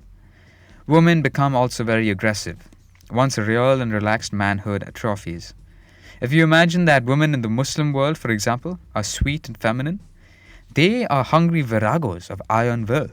The feminist Muslimah will be a figure of much importance among them. The men in Arabia will turn gay. The Vietnamese or Chinese grandmother has her knee on the neck of the son-in-law. Thus, everywhere we see that the very comforts and safety produced by the best men leads to the usurpation of society by those parts of the human spirit that are oriented instead towards a different kind of life. That everywhere that mode of the yeast wins out, and usually wins out very quickly. In the West, whose special fate has been confused for history or progress of the entire species, this development has taken place through the promotion of logos or reason, and all the manifestations of this. The adulation of empty words, of legalism as a guide for social and political life, of the cult of science that is very far from real science. All of this has been a cover for the ascent of the blob human, of the lower orders of the spirit, as instead delivering not just the West, but all of mankind to a condition of domestic brokenness, civility. Very concretely, you see in feminism the return of pre-Aryan matriarchy, the great Earth Mother, originally some kind of half-human, half-cockroach creature, resplendent with horrid eggs like a big Amazon centipede. This seeks to reabsorb you. Of all the things that you blame for the decrepit times we live in, feminism and the liberation of women is both the proximate and the ultimate cause. Nothing so ridiculous as the liberation of women has ever been attempted in the history of mankind. It is an act of complete insanity, disguised as logic, reason, and presented in the most absurd legalisms about supposed rights. The modern socialisms, the expansion of the power of the state that squashes all initiative in all life, the hypocrisy of all political life in our time, all of this is to be attributed to the participation of women in political life. I don't complain about the freedom or degeneracy that supposedly comes from this arrangement. That's all misdirection and self-flattery. The state we live in is as repressive as any Oriental tyranny, but its hypocrisy is that it hides its force under the delusion of egalitarian ideals and legalistic procedures inconsistently applied. It is not women actually being free, but their legal freedom, a practical fiction being used by a hidden power to oppress, dispossess, to intimidate and extort. It took 100 years of women in public life for them to almost totally destroy a civilization. But you would be a spurg to think this problem can be solved by taking away women's voting power, forcing them into the home or some such thing. The presence of women in public life is a spear with two tips, and can be turned on the enemy with some ease. Women, after all, can still, even in the most debased condition, be made to call on their deep passions by a great leader. They voted for Hitler, Mussolini, and many others with some enthusiasm. The enemy who freed them has made use of a great weapon. He has increased his power immensely and introduced a war into the house and life of every man. But this enemy also made a gamble, and I believe ultimately a mistake. Because women more than others will set their bodies on fire with passion for a savior and be willing to abandon the fear and love of comfort on which the modern state depends. Them, more than others, out of a wild and stupid enthusiasm. How is it possible for women to become free at some point in the 19th century? How did this agitation come about? From where comes the gynocracy that rules, not just as in tribal societies covertly, but that now pretends also to be in the public sphere and to demand rights? Who was there in the first place to give rights, and of what use is a right if it's not also a privilege? The answer to all this is a little bit more unpleasant.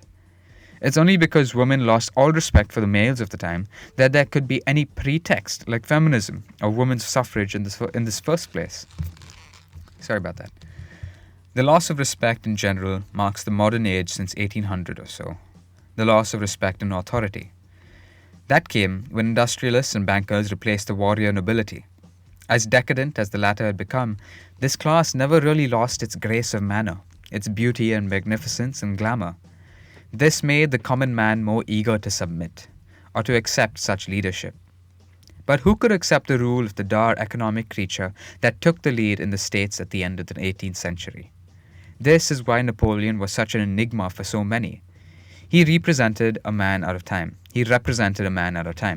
Something completely unexpected in the age of middle-class mediocrity and hypocritical democracy that was just then coming about. For this reason, all the higher spirits of the 19th century, all the great artists, the writers, they threw themselves at the feet of his memory. He seemed to represent the possibility of higher aspirations in our time. You can read Stendhal for his spirit. Napoleon was just an escape from the domination of the bugman that was just then beginning to take hold of nations. Now don't imagine I will attack the bourgeoisie. We've declined so far even from the level of the bourgeois of that age. In our time, the desolation is almost complete. This is why it's so ridiculous to hear these conservatives yap on about honor or glory or sacrifice or any of this garbage. The respect in all institutions and all leadership classes and all traditional authority has already been lost long ago, and for good reason. And it's impossible for the erased males to command any respect from the people, and still less from their women. Feminism, then, is the revolt of women against the outrage of democracy.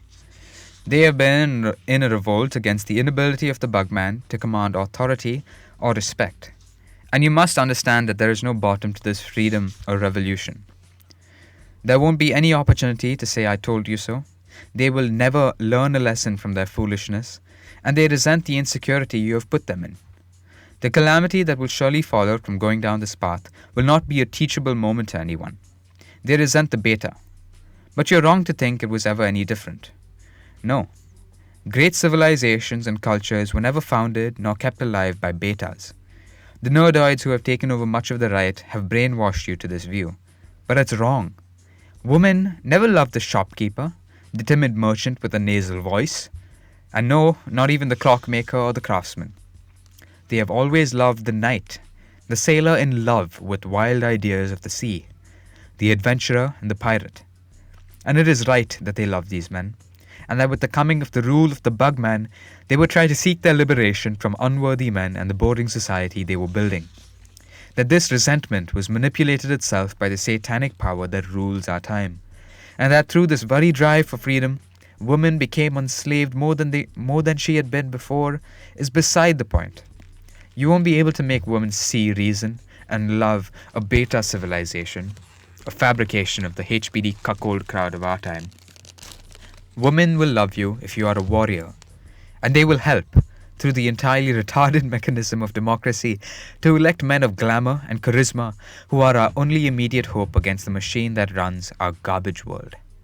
Trump, for all his hesitations, is only the beginning. He has shown the path insofar as woman is concerned. The mob also is a woman. Now imagine a man of Trump's charisma, but who is not merely beholden to the generals, but one of them, and able to rule and intimidate them as well as seduce the many. So far we have only had Gracchi, but Caesars and Napoleons are sure to follow. A man of great charisma who can seduce the people with a wild spirit and break through the rule of the pervasive bureaucracy media complex is our best hope for the immediate problem, and perhaps our only hope. Such a man might be among you, and in any case he will need help. Our enemy has so much spread. He is everywhere. He's in your home even, and he's inside you. The domain of the fight has extended everywhere now. Therefore, any answer must be on multiple fronts, and each one calls for a different strategy and a different type of talent and man. I fear that many of you are actually autists and spurgs and don't want to see this.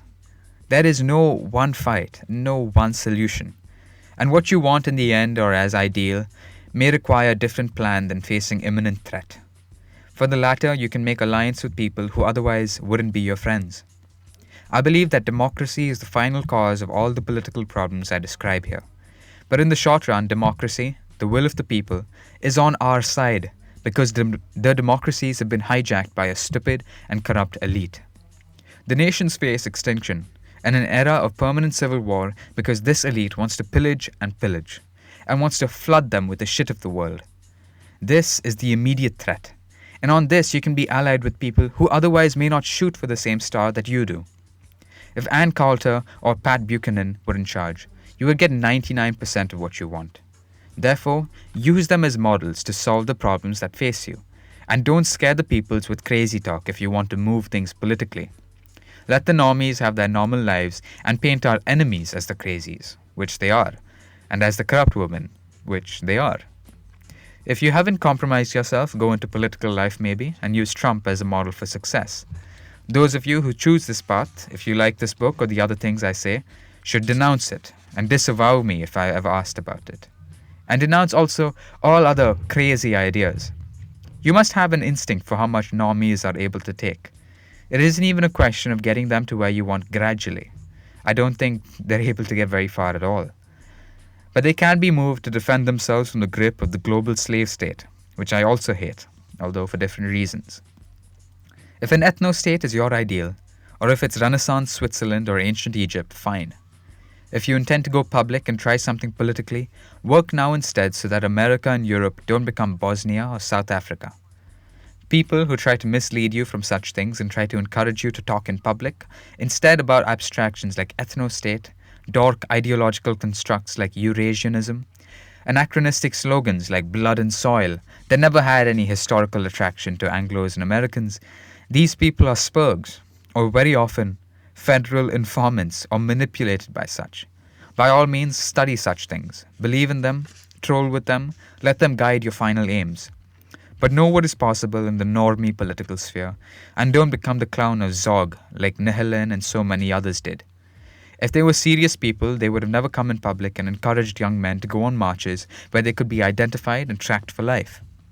Know when the snake is defending itself. Don't be a patsy. Your models must be those that have worked. Trump, Orban, the Italian movements now ascendant, Sebastian Kurz and his party in Austria. You don't see these people marching around in hotel bellboys uniforms with a Sonnenrad and talking about the Jewish question and this other kind of role play. It's true that in the end, my aims here and those of someone like Orban have little or nothing in common. If they were successful, all they would be able to do is re-establish the same world of sheep that existed 100 years ago, maybe inoculated against the latest degradations, but still nothing very great. Still, I think it's better for the nations to be well-tended, happy sheep than to be reduced to teeming piles of starving rats. This, anyway, is my advice for those who want to go into normie politics and have a relatively normie life. And there's nothing wrong with that. It's even a great necessity. I've written this book, however, because this may not satisfy some of us.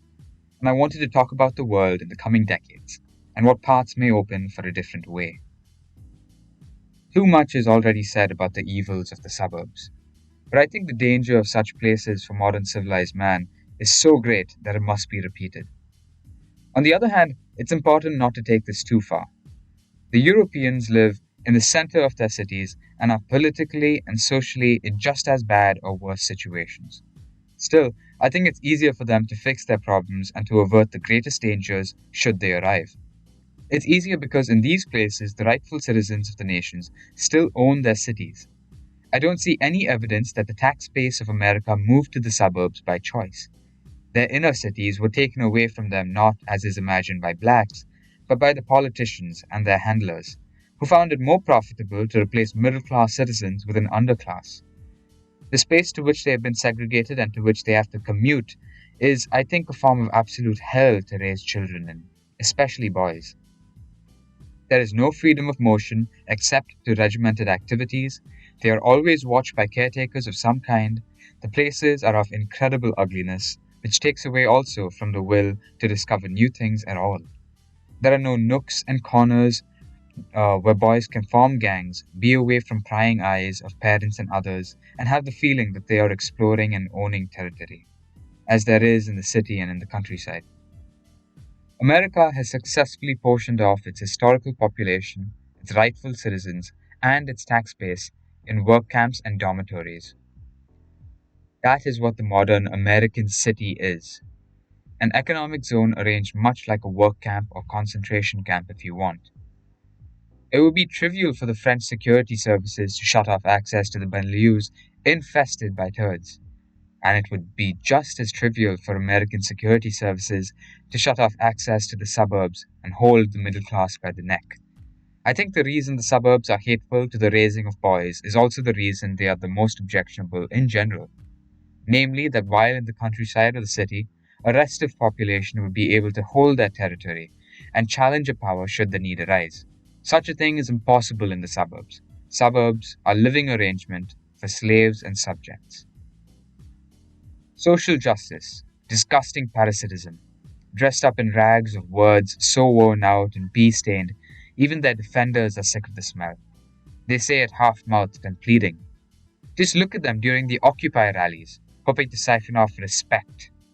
The need to be respected is a sign of very low and worm-like condition of spirit. The tantrums of the coddled and domesticated, of no force behind it, just the opinions of the leftover, the prattling of guilt and begging. Not even the Marxist engine of the worker. What worker? They have contempt for the worker, the force and confidence in his labor. And the place of his labor in history that the Bolshevik had is gone. Now it's the lumpen, using his language, unconvincingly. Dependent on the Leviathan and therefore its tool, social justice, but why only social? Why set your sights so low? You mean just the opinions of the many? Who cares? Here is my vision of the true justice, the justice of nature. The zoos opened, predators unleashed by the dozens, hundreds, 4,000 hungry wolves rampaging on streets of these hive cities, elephants and bison stampeding, the buildings smashed to pieces, the cries of the human bugs shearing through the streets as the Lord of Beast returns. Manhattan, Moscow, Peking, reduced to ruins overgrown by vines and forest, the haunt of the lynx and coyote again.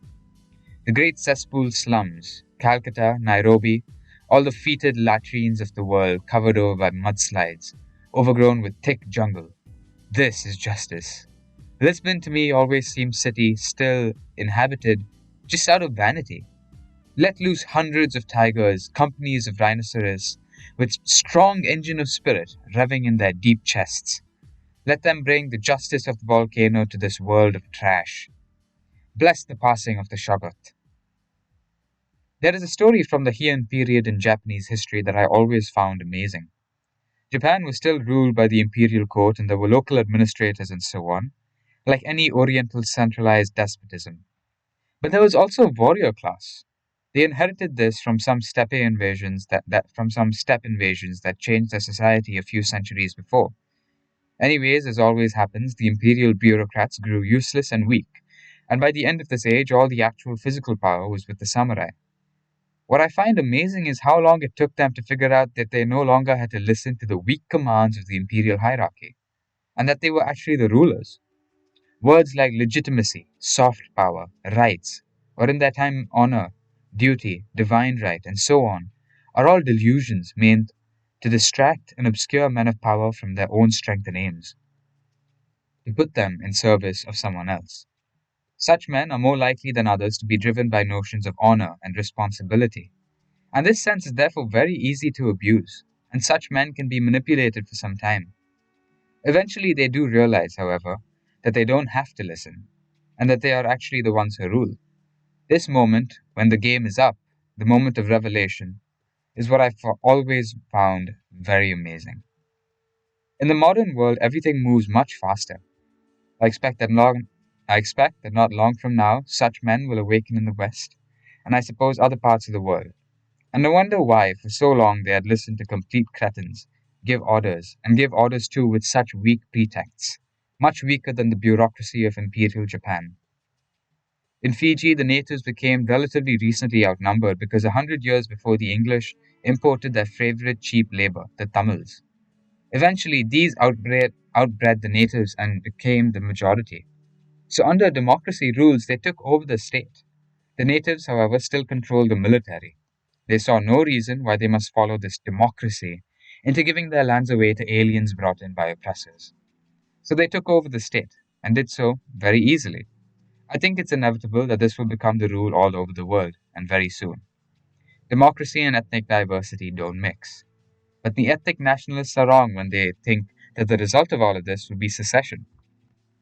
Low grade ethnic warfare is a terrible thing, but to break up entire nations into smaller pieces, as much as the city state is to my taste, isn't likely to happen. You must look to South Africa, where the whites and coloureds could have asked for their own state in Cape Town and agitated for this, but instead they wanted to keep the country together. The reason for this is that any such secession would have meant giving up all parts of the country, rich in gold, diamonds, and many other things. South Africa is an extreme case, and secession, where a minority is 5 or 10% of the population, here it might happen. But it's a net loss to have the Boers migrate out of the land their ancestors tamed and built. And it would be a net loss in America if it had to happen what some of you want, to see the Southwest to Mexico, or whatever other schemes are discussed. If indeed you do manage to get a white population that is as mobilized and self-aware as you want, they won't feel it a great victory to give up land and resources that their ancestors won by their valor. The greatest president was Polk. But what's likely to happen long before any mobilization by white populations in their home countries is military rule. Democracy will go before pure ethno-states are formed. I think this happened many times in history in ages of national decline, not just because of ethnic or religious diversity, but for many other reasons, and most of all because the military form of government which is natural to human species. Those generals will be most successful who mix power with personal flair, like Duterte or Perrin did. This is very difficult in America because some of the types of men who get promoted in the military will be able to affect, however, the charisma of Roman stern old man. Given the inevitability of military government, I see already how nationalists and many similar men, sympathetic to the cause of freedom and high life, will join the armed forces and rise through the ranks. And my guess is that many are already doing this. In some way, this has already happened, and at the middle ranks, the armed forces are still relatively full of patriots throughout the Western world. In France, the military and security services, including the CRS, support the National Front of Le Pen overwhelmingly. It's only a matter of time. In the Anglo world, it's somewhat more complicated. The upper ranks have long been purged of men who could offer resistance to the hidden hands that rule. It started with the tailhook scandal, and even before then, and only accelerated after. Even at the level of captain or major, many men are traditional conservatives and not exactly nationalists. I think it's unnecessary to address such men directly. Events alone will convince them. But many are being persecuted as it is, and run out of the military, in the same way that police departments are being purged. This process is very slow. It won't work out well in the end for the Lords of Lies. All the technology in the world won't save a diverse military if it should ever be in a conflict. They'll turn the missiles on themselves by accident or run submarines into the ocean floor, as has already happened in South Africa. Still, America is pretty well isolated from danger, and you fool yourself if you think they will reform anything, even if they suffer disastrous defeats abroad. They fear men of power within the country more than they do any foreign army. It's difficult to solve this problem. The military is already so full of homophagotry that it would be very unpleasant for any man who is a man to join its ranks at the moment. He might have a hard time advancing in his hierarchy, even affecting the views of a traditional religious conservative or a mainstream Trumpist, which is, I suppose, as far as you could go right now. I would hate also to see any free man killed or maimed in the service of this military that's been turned into a Hessian merc force for Gulf nabobs, for various ethnic groups, for the idiotic schemes of international financiers, and the benefit of machine politicians looking to advance their families' fortunes abroad.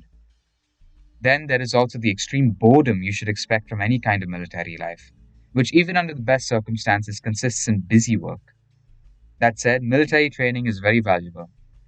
Even in a situation, precisely in the case where men of any worth will have a tough time becoming generals and such, then it will be even more valuable. Military training and the brotherhood with other men in a battle that comes from it is a lifelong advantage and a great benefit to any cause.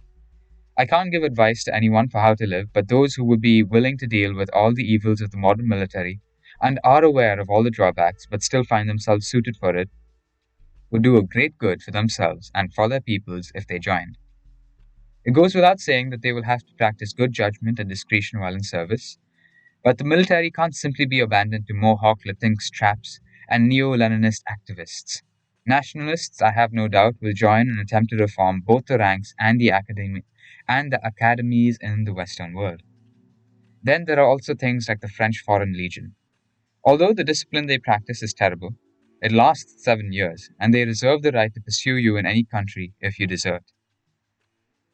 Many ex-SS men and other Germans from World War II joined the Legion and fought in Vietnam, and some committed suicide because of the rigors of this unit, although it's possible now that they've relaxed somewhat. Everything that is said now about Russia is pure projection. In fact, it's America and the Western world that is run by spooks and intel agencies. They've placed their assets and compromised patsies in the corporate world no less than in other government agencies and among elected politicians. Many, like Obama, for example, are entirely creations of this or that faction inside the security system. These, in turn, are allied to oligarchs and often to foreign interests and powers, so that it's hard to think many Western nations have anything but a parody of freedom and national sovereignty. Representative democracy plus a bureaucratic state is often criticized by conservatives as destructive of personal freedom and initiative, which it is. But given that most people who go into public life are poor and weak-minded, it also just means indirect rule by spooks, oligarchs, and whatever foreign nation or interest can funnel more money or influence or threat here or there. Many of these people in the West screaming about Russia are puppets of China or the Gulf states, even when they're not directly on the take or compromised. They expect sinecures and great wealth that will come in the future.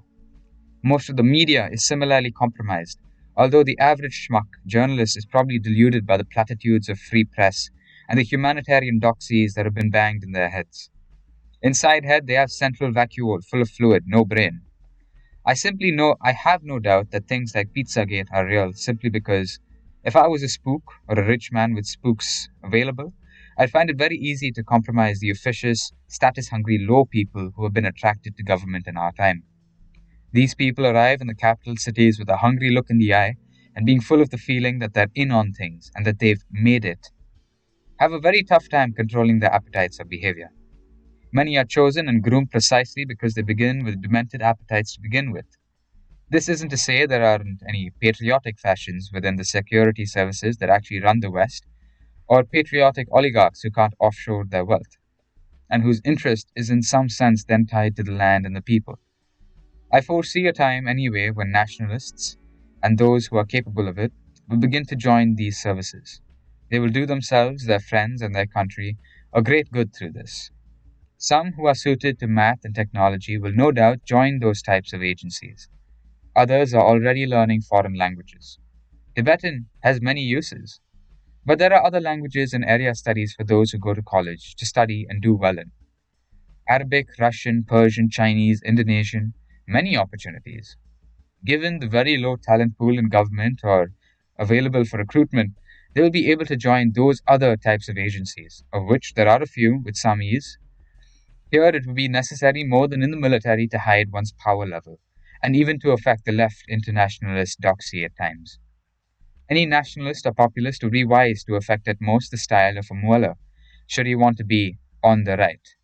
Not all are capable of this, and I think the strain will be considerable. Such men will often have to work alone and remain quite isolated for years, holding their aim and star as a precious hidden position, and never confuse the short term for the final goal. Few will be able to or want to deal with the nonsense. This has been the problem of the Anglo-conservatives all along. They've always preferred to get a tan, play tennis, and make money. They've wanted to be left alone so that the state was taken over by vermin. I expect such things will change, regardless of what I or anyone else says, simply because some people want to survive and not to die out. They will no doubt slowly, one way or another, join and change the face of such agencies. The power of the modern world remains, for the foreseeable future, in such agencies. A fateful comet like Caesar or Napoleon is a hard thing to hope for, and such a man would need allies anyway. Government work can be too boring for men of adventure. Some say that the CIA, for example, exaggerates its incompetence in movies or in known events.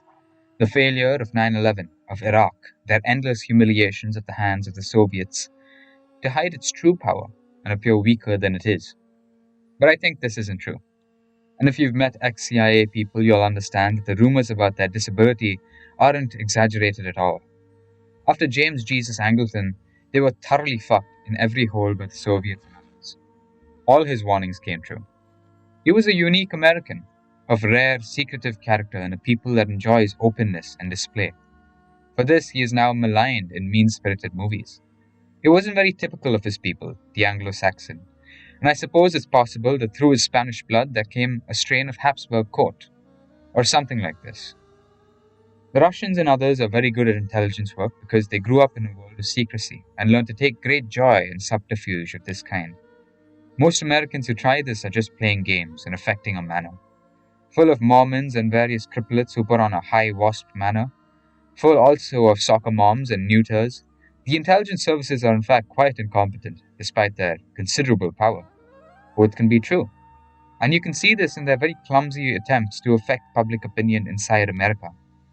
I won't talk about speculation over false flag attacks and such, which I'm sure happen, but it's without a doubt that they've tried to get into the meme business and had units dedicated to this kind of visual propaganda, especially during the last election. We all saw their efforts and we laughed.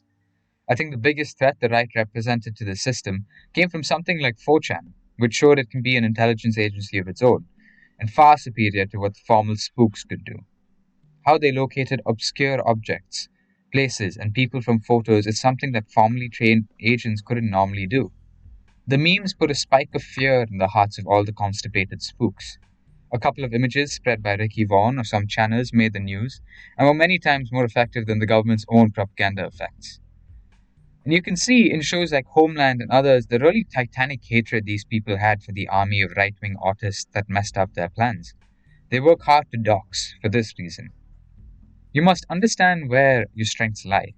If government or military work isn't appropriate, learn this art of the visual communication and share it with your friends. Work with each other to perfect it. Don't be lame. Learn to make videos and photos. There are various tools around, many editing programs. You can start with cheap camera if you need. Work in groups, in labs to develop, perfect, and target these videos and images.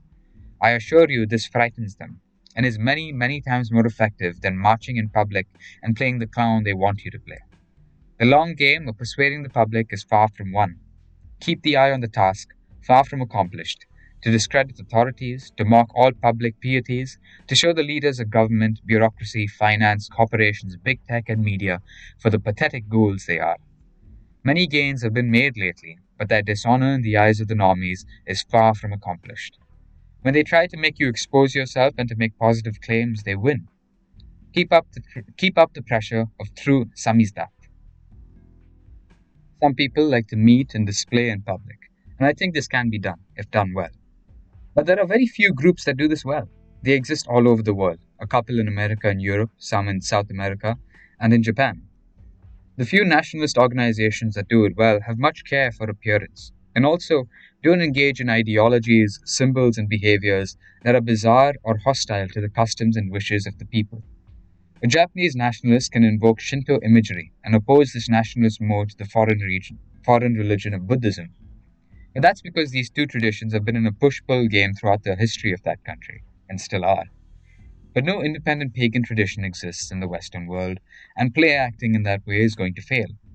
Offending Christians in political movements is stupid, when they're one of the last bastions against a common enemy. If their beliefs are corrupted, they can be reformed.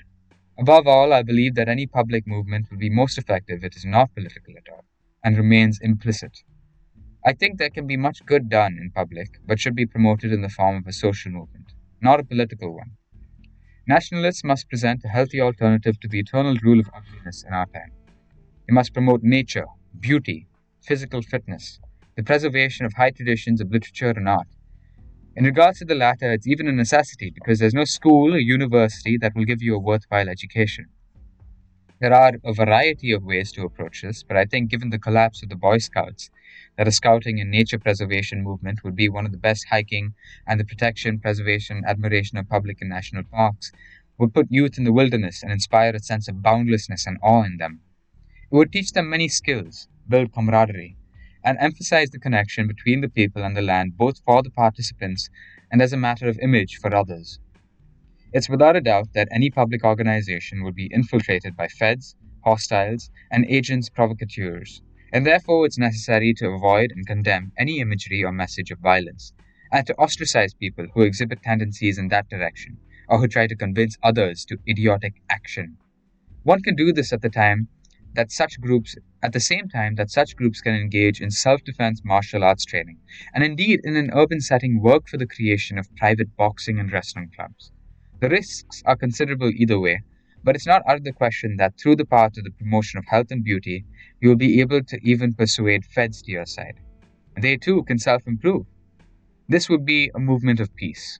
The right can, at the moment, furthermore easily take over the doctrine of peace, of non-intervention abroad, and of the protection of nature. And these things would be great achievements. This would go some way to convincing youth to your side. I would also recommend that you don't engage in outright racism of a useless sort, for example, the deliberate exclusion of friendlies from different races and so on. They would in any case be very few. This can happen at the same time that you openly appeal to white youths and defend them from racial attacks and teach them the greatness of their history and their literary traditions. Women, on the other hand, must be absolutely excluded from such groups and rather encouraged to have their own. The presence of women in any group like this will totally destroy its social function by introducing sexual competition and by the fact that it's in their blood to play on men's misplaced chivalry to cause friction for their own advantage. Such a movement would be a living rebuke to the constrained and low, anxious life promoted by the regime of the crippled. Once developed and with some reach, but maybe even in the beginning, they can engage in local welfare projects of various kinds. For example, helping opiate addicts by providing them with gyms and by breathing into them the desire for life. Helping old people who are alone, keeping the streets and the parks clean, and many other such things. I also think that claiming public spaces in cities should eventually be tried, in the same way that members of Generation Identity in Europe often patrol the subways and streets to show they won't be intimidated. But for this to happen, there must be goodwill built first for the public. There will, of course, be many attacks made on such groups, but what matters is whether the majority will believe them. If you remain firm as a social movement of peace, of the promotion of natural beauty, healthy living, and healthy nationalism, any attacks on such groups can be made to appear for what they are: the fears of the paranoids and the hatreds of the resentful and ugly. The equivalent of the meme in political action is the prank. You really can't underestimate the power of a good prank. This can be as little as putting up a funny banner or a witty slogan. Such things don't need to be connected to any formal group, but done in private by yourself or with your friends. The Pitbull ban campaign is a great example of real-life trolling. The "it's okay to be white" stickers were a good idea, at least in the beginning. Those who began to put threatening fonts on them or logos for weird organizations ruined that troll very fast. The purpose of all such political action should be the same as mimetic samizdat, which is to make the enemy look ridiculous. You must show them for what they are, which is old, sclerotic, ugly, and pedantic. It's good if you show yourself in the opposite light, although not necessary. But in France, the Homen, a traditionalist and manly response to the feminine, have provided a good model for attractive public action of this sort. They use masks, and anonymity is often an absolute necessity for this kind of thing. But the possibilities of this are boundless, and even in cases like the "okay to be white" stickers, where the initial message isn't funny, it works because it forces the enemy to take a public position that is widely and justly recognized as evil and resentful. Trump has been very good at this, although it's not hard. He frequently forces his opponents to take the side of the vilest murderers, gang members, of lawlessness and decrepit viciousness. All such actions must be performed unannounced, planned in secret, and carried out with a close group of friends, to prevent the enemy from organizing a preemptive action. Remember that they still own many of the cities and the police forces in these cities, which can be induced to act illegally and to put you in danger. For this reason and many others, public rallies announced well ahead of time are totally useless, as are public policy speeches and other such wankery. You must, of course, avoid all violence and all talk of violence as well, and not fall into the trap that they want you to fall into. In a small group of friends, you know yourself. It's easier to police who stays and who doesn't, and it's easier to use your judgment about whether this or that guy is nuts or worse. Remember always to keep eyes on the prize in such action, which is to discredit the enemy and expose his authoritarianism, his stupidity, his slavishness, and his corruption. The friends you make are more important, far more important than the girlfriends or wives you'll have. And actually, your girl will admire you for this. Not that you should do it for that reason, but it's an added benefit. Women admire men with great personal projects, who are not beholden to them. If she is your everything and your best friend, she will likely lose respect for you. The greatest in that nationalists and allies have against the enemy is the fact that the enemy has sowed sexual chaos and has destroyed romance. Our parents' generations are largely responsible for this, but the lords of lies and ugliness who rule our time continue it and use it as their greatest tool of control. So this is the best way to awaken men to the evil and subjection of our time, and I would say also many women who are very unsatisfied. On the other hand, someone who is motivated simply by this problem isn't reliable. There won't be any beta revolution, and betas are unreliable because they can be easily bought off with a girlfriend or even a shrew wife and a parody of a good domestic life. I've seen many men, intelligent and well-educated, but weak in their core and much too concerned with women, who gave up all higher aspirations once a half-decent girl came along. I find it disturbing that so many think this kind of life is a great salvation for you, or for your race. This is ridiculous. By all means, marry and have children if you want. But don't do it as a political statement or as a form of action. Quite aside from the fact that you yourself wouldn't have wanted to be born as part of a demographic war, this isn't a kind of struggle that civilized races with a need for space and fresh air can ever win. The idea that whites or Japanese should start vomiting out 6 or 7 children to a vagina like the illiterate slave hordes of Bangladesh or Niger is absurd. For one, it's never going to happen and it shouldn't. Throughout history, we've almost always been outnumbered, and it hasn't been a problem. Immigration restriction combined with some judicious deportation done gradually would be enough to secure the homelands of the civilized. If this situation worsens or a time of crisis comes, the eventual abandonment of democracy and other far sterner measures, including, I expect, the intervention of the military, will take place.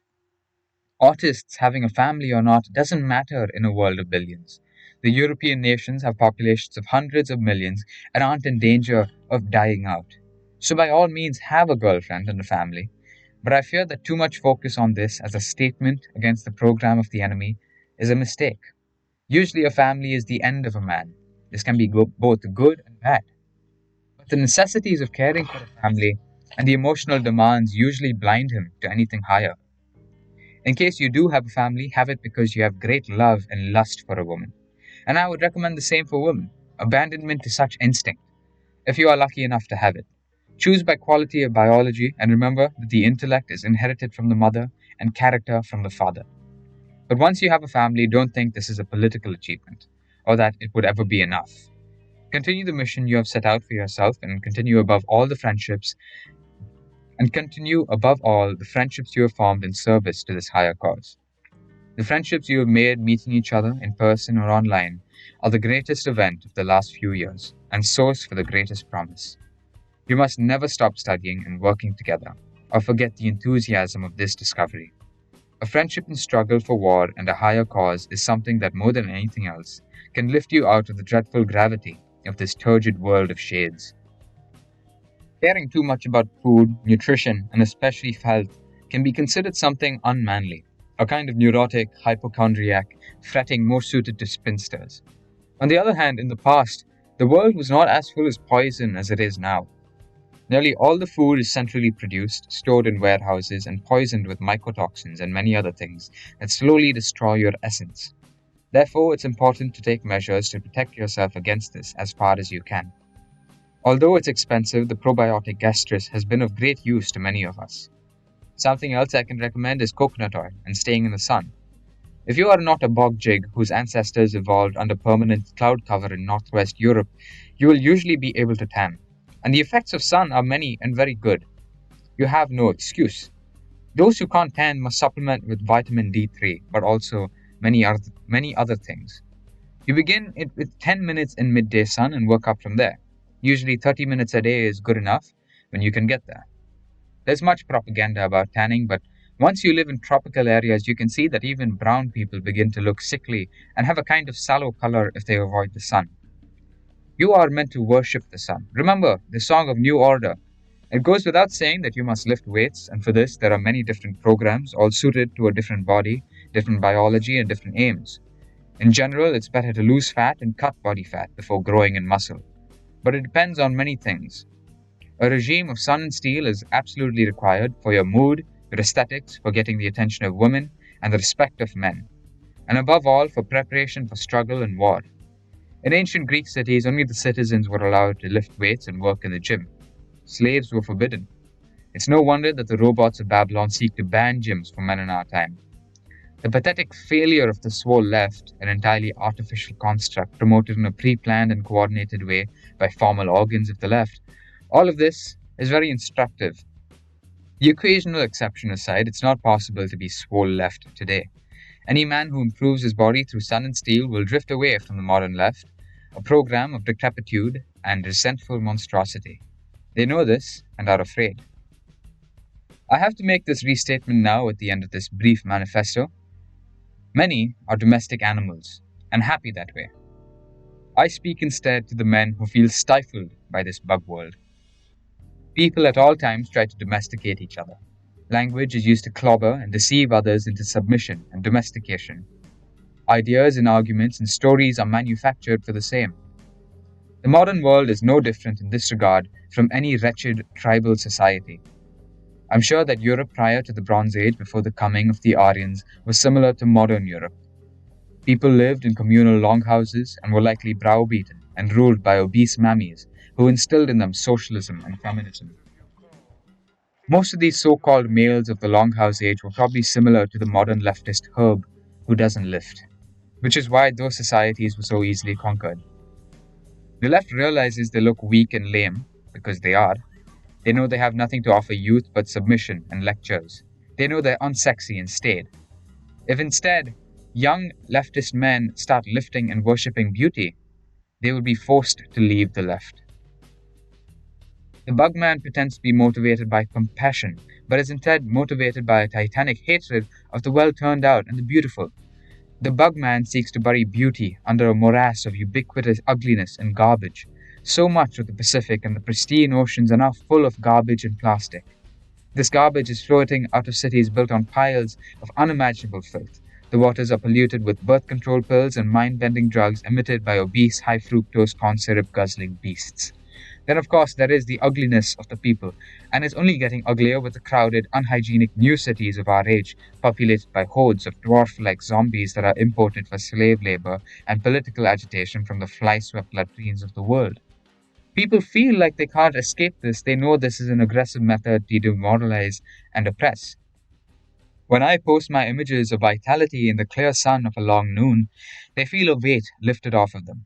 Many feel as if they've escaped the gravity of this trash world and returned to a time when the natural beauty of man could be displayed, indicating this is a form of life free to develop its powers.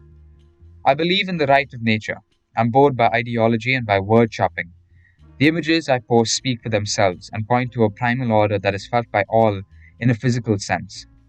When I or my followers post powerful, beautiful images of male models of unbelievable vitality and youth, our enemies gnash their teeth in envy and hatred, while we are exalted and inspired. The superior, like the handsome Alexander, exert an almost magical effect that draws others to them. Some are drawn to higher action, others to other tasks, but all petty cares are forgotten. There is nothing that needs to be said or elaborated. No need to intellectualize this any more than the natural attraction wolves on the move have for their king, or bees in a hive have for their queen. When I post images of godlike men like Pietro Boselli, many are in awe and drawn to emulate. I have inspired many to develop their bodies and physical and spiritual power.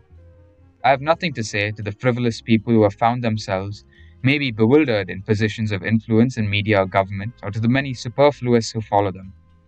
In the next 100 years and even before, barbaric piratical brotherhoods will wipe away this corrupt civilization, as they did at the end of the Bronze Age. The start of the covenant. What is likely then to happen in the long run? I foresee a time not too far in the future when the Leviathan will not be able to hold itself together. I expect that the peoples will be able to save themselves from the global slave project that is now promoted. But what will come after is likely to be unsatisfying as well. The nations will escape the danger, but they will return to their peaceful and sheep-like existence. They will need to be protected from getting themselves into the same position as they are now. I believe that at some point, before or after the Troubles, the superior specimens are going to find each other and leave the civilization. They will form fortresses on the edge of the civilized world, in the tropics, from where they will watch the seas. The era of high piracy will return. Such men will develop above all their physical powers and their ability to wage war. They will offer the nation's defense in exchange for a price. Occasionally, they will send a great demagogue into the peoples when this becomes necessary. Such men perched atop these eagle nests will have the territory of a new frontier again, and a life that suits them. Science will be liberated from the constraints of caring for comfort or entertainment. Great projects in science, the projects of private men, will once again begin. Such fortresses will possess frightful weapons to defend themselves, and will have penetrated deep into the waters their antennae and their many emissaries and watchers. I think that this is a great dream, but it may happen sooner than you think. With a few details off, it's what executive outcomes would have become, or Bob Denard would have become, if the great states of Europe had been unable to stop them. And I think soon they will be unable. This great opportunity is still some time away.